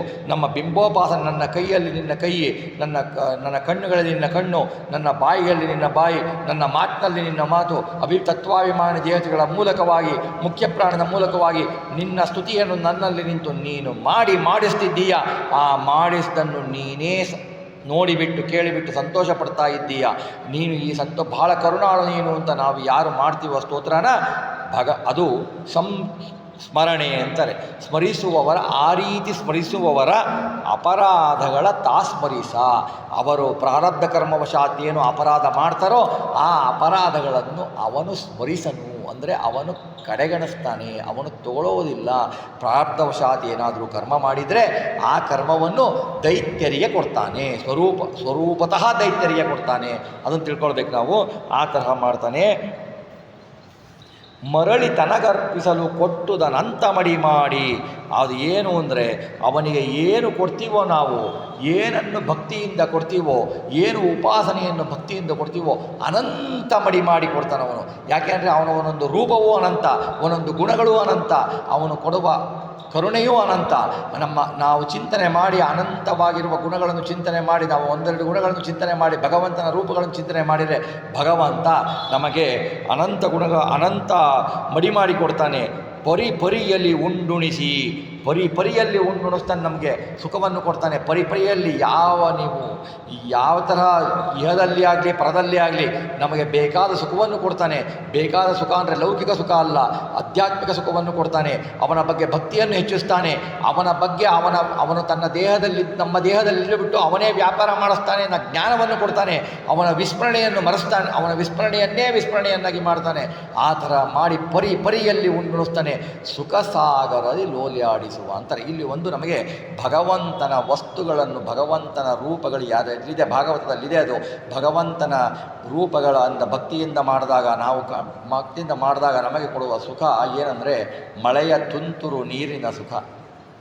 ತುಂತುರು ನೀರಿನ ಸುಖ, ತುಂತುರು ನೀರಿನ ಸುಖ ಅಂತ ಭಾಗವತ ಹೇಳುತ್ತೆ. ಆಚಾರ್ಯರೇ ನೀವು ಹೇಳ್ತಿದ್ದೀರ ಸುಖ ಸಾಗರದಲ್ಲಿ ಓಲಾಡಿಸುವ ಅಂತಂದರೆ ಭಗವಂತ ಆ ಸುಖ ಸಾಗರದಲ್ಲಿ ಅಂದರೆ ಆ ಗುಣಗಳಲ್ಲಿ, ಆ ಗುಣದಲ್ಲಿ, ಆ ರೂಪಗಳಲ್ಲಿ, ನಾವೇನು ಪೂಜೆ ಮಾಡ್ತೀವೋ ಅದರಲ್ಲಿ ಭಗವಂತನ ಒಂದೊಂದು ರೂಪಗಳನ್ನು ನೆನೆದು ಪೂಜಕ ವಸ್ತುಗಳಲ್ಲಿ ನೆನೆದು ಬಿಟ್ಟು ನಾವು ಇಡುವ ಎಲ್ಲ ಪೂಜೆ ಮಾಡುವ ಎಲ್ಲ ವಸ್ತುಗಳಲ್ಲಿ ಭಗವಂತನ ರೂಪವನ್ನು ನೆನೆದು ಅವನೇ ಮಾಡಿಸ್ತಾ ಇದ್ದಾನೆ ಅಂತ ನಾವು ನೆನೆದರೆ ಭಗವಂತ ಏನು ಮಾಡ್ತಾನೆ, ನಮಗೆ ಸುಖ ಸಾಗರದಲ್ಲಿ, ಅದೇ ಒಂದು ಥರ ಸಾಗರ, ಆ ಸಾಗರದಲ್ಲಿ ಓಲಾಡಿಸ್ತಾನೆ ಭಗವಂತ, ಓಲಾಡಿಸ್ತಾನೆ.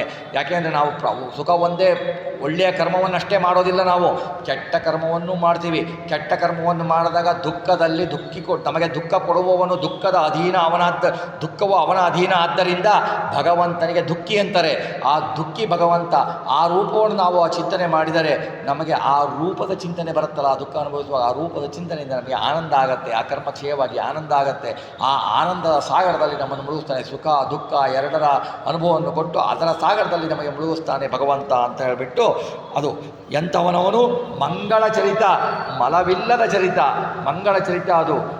ಆಮೇಲೆ ಚಿನ್ಮಯ ಗಾತ್ರ, ಅವನು ಬಹಳ ಚಿನ್ಮಯ, ಅವನ ಹತ್ರ ಯಾವ ದೋಷವೂ ಇಲ್ಲ, ಅತ್ಯಂತ ಮಂಗಳಕರ ಮೂರ್ತಿ ಅವನು ಲೋಕ ಪವಿತ್ರ, ಅವನು ಬಹಳ ಪವಿತ್ರ, ಲೋಕಕ್ಕೆ ಪವಿತ್ರದ ಮುದ್ದೆ ಅವನಲ್ಲಿ ಅಪವಿತ್ರ ಅನ್ನುವ ಲೇಷವೇ ಇಲ್ಲ. ಅಪವಿತ್ರ ಅನ್ನುವುದು ಅವನ ಹತ್ರನೇ ಬರೋದಿಲ್ಲ.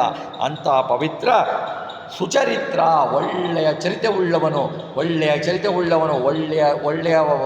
ಸಜ್ಜನರಲ್ಲಿ ಚರಿಸುವವನು, ಒಳ್ಳೆಯ ರೂಪಗಳಿಂದ ಚರಿಸುತ್ತಾನೆ ಭಗವಂತ. ಆ ಭಗವಂತ ಅಷ್ಟು ನಮ್ಮಲ್ಲಿ ಕರುಣೆ ಬೀಳ್ತಾನೆ ಅಂತ ಹೇಳಿ ದಾಸರು ಹೇಳಿಬಿಟ್ಟು ಮುಂದೆ ಹೇಳ್ತಾರೆ, ಏನು ಕರುಣಾನಿಧಿಯೋ ಹರಿ, ಮತ್ತೇನು ಭಕ್ತಾಧೀನನೋ, ಇನ್ನೇನು ಈತನ ಲೀಲೆ, ಇಚ್ಛಾ ಮಾತ್ರದಲ್ಲಿ ಜಗವ ತಾನೇ ಸೃಜಿಸುವ ಪಾಲಿಸುವ, ನಿರ್ವಾಣ ಮೊದಲಾದ ಕಿಲ ಲೋಕಸ್ಥಾನದಲ್ಲಿ ಮತ್ತವರ ನಿಟ್ಟಾನಂದ ಬಡಿಸುವನು. ಎಂಥ ಕರುಣಾನಿಧಿ ಹರಿ, ಮತ್ತೇನು ಭಕ್ತಾಧೀನನು ಎಂಥ ಭಕ್ತರ ಅಧೀನ ಅಂದರೆ ಭಕ್ತರಿಗೆ ಪರವಶನ ಆಗ್ತಾನೆ, ಭಕ್ತರ ಅಧೀನ ಅಲ್ಲ ಅವನು. ಇನ್ನೇನು ಈತನ ಲೀಲೆ, ಏನು ಲೀಲೆ ಒಂದು, ತನ್ನ ಇಚ್ಛಾ ಮಾತ್ರದಲ್ಲಿ ಜಗವನ್ನು ಹುಟ್ಟಿಸ್ತಾನೆ, ಇಚ್ಛಾ ಮಾತ್ರದಲ್ಲಿ ಸಂಹಾರವನ್ನು ಮಾಡ್ತಾನೆ. ಅವನ ಇಚ್ಛೆಯಿಂದಲೇ ಅವನು ಮಾಡ್ತಾನೆ, ಬೇರೆಯವರ ಇಚ್ಛೆಗೆ ಅವನು ಒಪ್ಪುವುದಿಲ್ಲ. ಅವನ ಇಚ್ಛೆ ಇಲ್ಲದೆ ಒಂದು ತೃಣಮಪಿ ಚಲತಿ, ಒಂದು ಹುಲ್ಲುಗಡ್ಡಿ ಕೂಡ ಮೂವಾಗಲ್ಲ. ಆ ಥರ ಇರುವ ಭಗವಂತ ಏನು ಕರುಣಾನಿಧಿಯವನು. ತಾನೇ ಸೃಜಿಸುವ ಪಾಲಿಸುವ ನಿರ್ವಾಣ ಮೊದಲಾದ ಕಿಲ ಲೋಕಸ್ಥಾನದಲ್ಲಿ ತನ್ನ ಭಕ್ತರನ್ನಿಟ್ಟು ಆನಂದಿಸ್ತಾನೆ. ಸೃಷ್ಟಿಯ ಕಾಲದಲ್ಲಿ ಬ್ರಹ್ಮನಲ್ಲಿ ಇದ್ದು ಬಿಟ್ಟು ಬ್ರಹ್ಮರೂಪದಲ್ಲಿ ಇಟ್ಟು ಬಿಟ್ಟು ಸೃಷ್ಟಿಯನ್ನು ಮಾಡ್ತಾನೆ, ಶಿವರೂಪದಲ್ಲಿ ಬಿಟ್ಟು ಲಯವನ್ನು ಮಾಡ್ತಾನೆ, ಶಿವನಾಗಿ ಲಯವನ್ನು ಮಾಡ್ತಾನೆ, ತಾನೇ ಸ್ವತಃ ನಿಂತು ಪಾಲಿಸ್ತಾನೆ. ಇದರಲ್ಲಿ ಎಲ್ಲರಲ್ಲಿಯೂ ನಿಂತು ಬಿಟ್ಟು ಸೃಷ್ಟಿ ಸ್ಥಿತಿ ಲಯ ಮೂರೇ ಜಗತ್ತಿನ ಪ್ರಳಯಗಳು ಅಂತಲ್ಲ, ನಮ್ಮ ದೇಹವೂ ಪ್ರಳಯನೇ. ನಾವು ಹುಟ್ಟುವುದು ಸೃಷ್ಟಿ ಅಂತ ತಿಳ್ಕೊಂಡ್ರು ಕೂಡ ನಾವು ಪಾಲಿಸುತ್ತೀವಲ್ಲ ಅದು ನಮ್ಮ ಮೃತ್ಯುನೇ ಪ್ರಳಯ. ಅದರಲ್ಲಿ ನಿಮ್ಮನ್ನು ಕಾಪಾಡ್ತಾನೆ ಭಗವಂತ. ಅತಿ ಕರುಣೆಯಿಂದ ನಮಗೆ ನಮ್ಮ ಯೋಗ್ಯತೆಯ ಅನುಸಾರವಾಗಿ ಕಾಪಾಡ್ತಾನೆ ಭಗವಂತ. ಅಂತಹ ಮೊದಲಾದ ಕಿಲ ಲೋಕದಲ್ಲಿ ಇಟ್ಟು ಸಲಹುವನು. ಅಂದರೆ ಇದು ಹೇಗೆ ಮಾಡ್ತಾನೆ ಅಂತಂದರೆ ಭಗವಂತ ನಮ್ಮ ಕರುಣೆ, ಅವನು ನಮ್ಮ ಅಧೀನ ಹೇಗಾಗ್ತಾನೆ ಅಂದರೆ ಅವನಲ್ಲಿ ಅನುಸಂಧಾನ ಮಾಡಬೇಕು ನಾವು. ಅವನು ನೀನೇ ಸ್ವತಂತ್ರ, ನೀನು ಸರ್ವಸ್ವತಂತ್ರ, ನಾವೆಲ್ಲರೂ ನಿನ್ನ ಅಧೀನ, ನಾವು ಪಾರತಂತ್ರರು, ಇದೆಲ್ಲವೂ ನೀನೇ ಮಾಡಿಸ್ತಿದ್ದೀಯ, ನಮ್ಮಲ್ಲಿ ನಿಂತು ಮಾಡಿಸ್ತಿದ್ದೀಯ, ನೀನೇ ನಮ್ಮಿಂದ ಆನಂದ ಪಡ್ತಿದ್ದೀಯ. ನಮ್ಮ ಮೇಲಿನ ಕರುಣೆ ನಿಮಗೆ ಬಹಳ ಇದೆ. ನಿನ್ನ ಕರುಣೆಗೆ ನಾವು ಏನು ಕೊಟ್ಟರೂ ಸರಿಯಲ್ಲ. ಪ್ರತಿಯೊಂದು ಕೆಲಸದಲ್ಲೂ ಪ್ರತಿಯೊಂದು ಕಾರ್ಯದಲ್ಲೂ ಮಲಗುವಾಗಲೂ ಏಳುವಾಗ ಎದ್ದ ತಕ್ಷಣ ಮಲಗುವಾಗಲೂ ನಮಗೆ ಸುಖ ನಿದ್ರೆ ಬರಬೇಕು ಅಂದರೆ ಭಗವಂತ ಕೊಡಬೇಕು. ಎಷ್ಟೋ ಜನಕ್ಕೆ ಎಲ್ಲ ಐಶ್ವರ್ಯ ಇರುತ್ತೆ, ನಿದ್ದೆ ಬರೋದಿಲ್ಲ, ನನಗೆ ನಿದ್ದೆ ಬರೋದಿಲ್ಲ ಅಂತಾರೆ. ನಿದ್ದೆ ಬರೋರಿಗೆ ಬೆಳಿಗ್ಗೆ ಆಗುತ್ತೋ ಅನ್ನೋ ಮಟ್ಟಕ್ಕಿರ್ತಾರೆ, ಆ ಥರ ಇರ್ತಾರೆ. ಈ ಥರದಲ್ಲಿ ನಾವು ನಿದ್ರೆಯಲ್ಲಿ ಭಗವಂತನನ್ನು ನೆನೆಸಬೇಕು. ಆದರೆ ಒಂದು ನಿದ್ರೆಯಲ್ಲಿ ಹೇಳ್ತಾರೆ ಪ್ರಾಜ್ಞರೂಪಿ ಭಗವಂತ, ನಾವು ನಿದ್ರೆಯಲ್ಲಿ ಮಧ್ಯೆ ಎದ್ದರೆ ಅದು ಒಳ್ಳೆ ನಿದ್ರೆ ಅಂತಾರೆ. ಮಧ್ಯ ಒನ್ ಟೈಮ್ ಎದ್ಬಿಟ್ರೆ, ಯಾಕೆಂದರೆ ಎದ್ದಾಗ ನಾವು ಎದ್ದು ಬಿಟ್ಟು ಭಗವಂತನಿಗೆ ಪ್ರಾಜ್ಞರೂಪ ಭಗವಂತ ನೀನು ನನಗೆ ಎಷ್ಟು ಸುಖವನ್ನು ಕೊಟ್ಟಿದ್ದೀಯ, ನಿದ್ರೆಯಲ್ಲಿ ಕರುಣಿಸು, ನಿನಗೆ ಕೃತಜ್ಞತೆಯನ್ನು ಅರ್ಪಿಸ್ತೇನೆ. ಅವನ ಮೇಲೆ ಭಕ್ತಿ ತೋರಿಸಿಬಿಟ್ಟು ಮತ್ತೆ ನಾವು ಮಲಗಿಕೊಂಡ್ರೆ ಭಗವಂತ ಸುಖ ಕೊಡ್ತಾನೆ. ನಮಗೆ ಕಂಪ್ಲೀಟಾಗಿ ಭಗವಂತನ ನೆನಪೇ ಇಲ್ಲದಂಗೆ ನಮಗೆ ಸುಖ ನಿದ್ರೆ ಬಂದುಬಿಟ್ಟು ನಾವು ಬೆಳಿಗ್ಗೆ ಎದ್ದ ಮೇಲೆ ಏನೋ ವ್ಯವಹಾರ ಸ್ಟಾರ್ಟ್ ಮಾಡ್ಕೊಂಡ್ವಿ ಅಂದರೆ ಭಗವಂತನ ನೆನಪು ನಮಗಿರೋದಿಲ್ಲ. ನಿದ್ರೆಯಲ್ಲಿ ಭಗವಂತನ ನೆನಪಿರಬೇಕು. ನಾವು ನಡೆಯುವ ಹೆಜ್ಜೆಯಲ್ಲಿ ಭಗವಂತನ ನೆನಪು, ನಾವು ಮಾಡುವ ಕಾರ್ಯದಲ್ಲಿ ನಾವು ಭಗವಂತನ ನೆನಪು, ನನ್ನ ಮನಸ್ಸಿನ ಯೋಚನೆಯಲ್ಲಿ ನಮಗೆ ಭಗವಂತನ ನೆನಪು ಬರಬೇಕು. ಇದು ಜನಸಾಮಾನ್ಯರು ಏನಂತಾರೆ, ನಾವು ಒಳ್ಳೆ ಕೆಲಸ ಮಾಡ್ತೀವಿ, ನಾವು ಕೆಲಸದಲ್ಲೇ ಭಗವಂತನನ್ನು ಕಾಣ್ತೀವಿ, ಕೆಲಸದಲ್ಲೇ ಭಗವಂತನನ್ನು ಕಾಡುವುದು ನಾವು ಎಂಡಿಕೊಂಡಷ್ಟು ಸುಲಭ ಅಲ್ಲ, ಅದು ಜ್ಞಾನಿಗಳಿಗೆ ಸಾಧ್ಯ. ನಾವು ಕರ್ಮ ಮಾಡಬೇಕಾದ್ರೆ ನಾವು ಕರ್ಮದಲ್ಲಿ ಭಗವಂತ ಇದ್ದಾನೆ ಅಂತ ನಮಗೆ ಜ್ಞಾಪನೆ ಬರಲ್ಲ. ನಾನೇ ಮಾಡ್ತಾ ಇದ್ದೀನಿ ಅಂತ ಅಹಂಕಾರ ಬರುತ್ತೆ. ಅದು ನಾವು ದಿವಸ ಸಾಯ್ತಾ ಇರ್ತೀವಿ, ಕ್ಷಣಕ್ಕೂ ಸಾಯ್ತೀವಿ. ಯಾಕೆ ಅಂದರೆ ಭಗವಂತನ ವಿಸ್ಮರಣೆಯೇ ಮರಣ, ಸ್ಮರಣೆಯೇ ಜೀವನ. ಭಗವಂತನನ್ನು ನಾವು ಭಗವಂತನ ಮರೆತರೆ ಆ ಕ್ಷಣ ನಾವು ಸತ್ತ ಹಾಗೆ. ಈ ತರಹ ನಾವು ಚಿಂತನೆ ಮಾಡ್ತಾ ಇದ್ದರೂ, ಈ ತರಹ ನಾವು ಚಿಂತನೆಯಲ್ಲಿ ಲೋಪ ಇದ್ದರೂ ಕೂಡ ಭಗವಂತ ಏನು ಕರುಣಾನಿಧಿ, ಭಗವಂತ ಈಗ ನನ್ನ ಮೇಲೆ ಭಕ್ತಿ ಮಾಡ್ತಾ ಇದ್ದಾನೆ, ಇವನಿಗೆ ನನ್ನ ರೂಪಗಳನ್ನು ಸ್ವಲ್ಪ ಪ್ರಕಟ ಮಾಡೋಣ, ಮುಂದೆ ಇವನು ಉದ್ಧಾರ ಮಾಡೋಣ ಅಂತ ಹೇಳಿಬಿಟ್ಟು ಭಗವಂತನ ಕರುಣೆ ತೋರಿಸ್ತಾನೆ. ಈ ಕರುಣೆಯೇ ಭಗವಂತನೇ. ನಮಗೆ ಭಗವಂತನ ಬಗ್ಗೆ ಭಕ್ತಿ ಬರಲಿಕ್ಕೆ ಈ ಕರುಣೆ ಬೇಕು. ಈ ಭಗವಂತನ ಈ ಕರುಣೆಯನ್ನು ಕೇಳಿಯೂ ನಾವು ಭಗವಂತನ ಬಗ್ಗೆ ಭಕ್ತಿ ಬರಲಿಲ್ಲ ಅಂದರೆ ನಮ್ಮಂತಹ ಕೃತಜ್ಞರು ಈ ಬ್ರಹ್ಮಾಂಡದಾಗೆ ಯಾರೂ ಇಲ್ಲ ಅಂತ.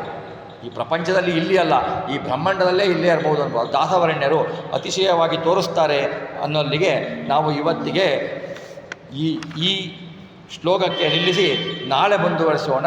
ಶ್ರೀಕೃಷ್ಣಾರ್ಪಣ.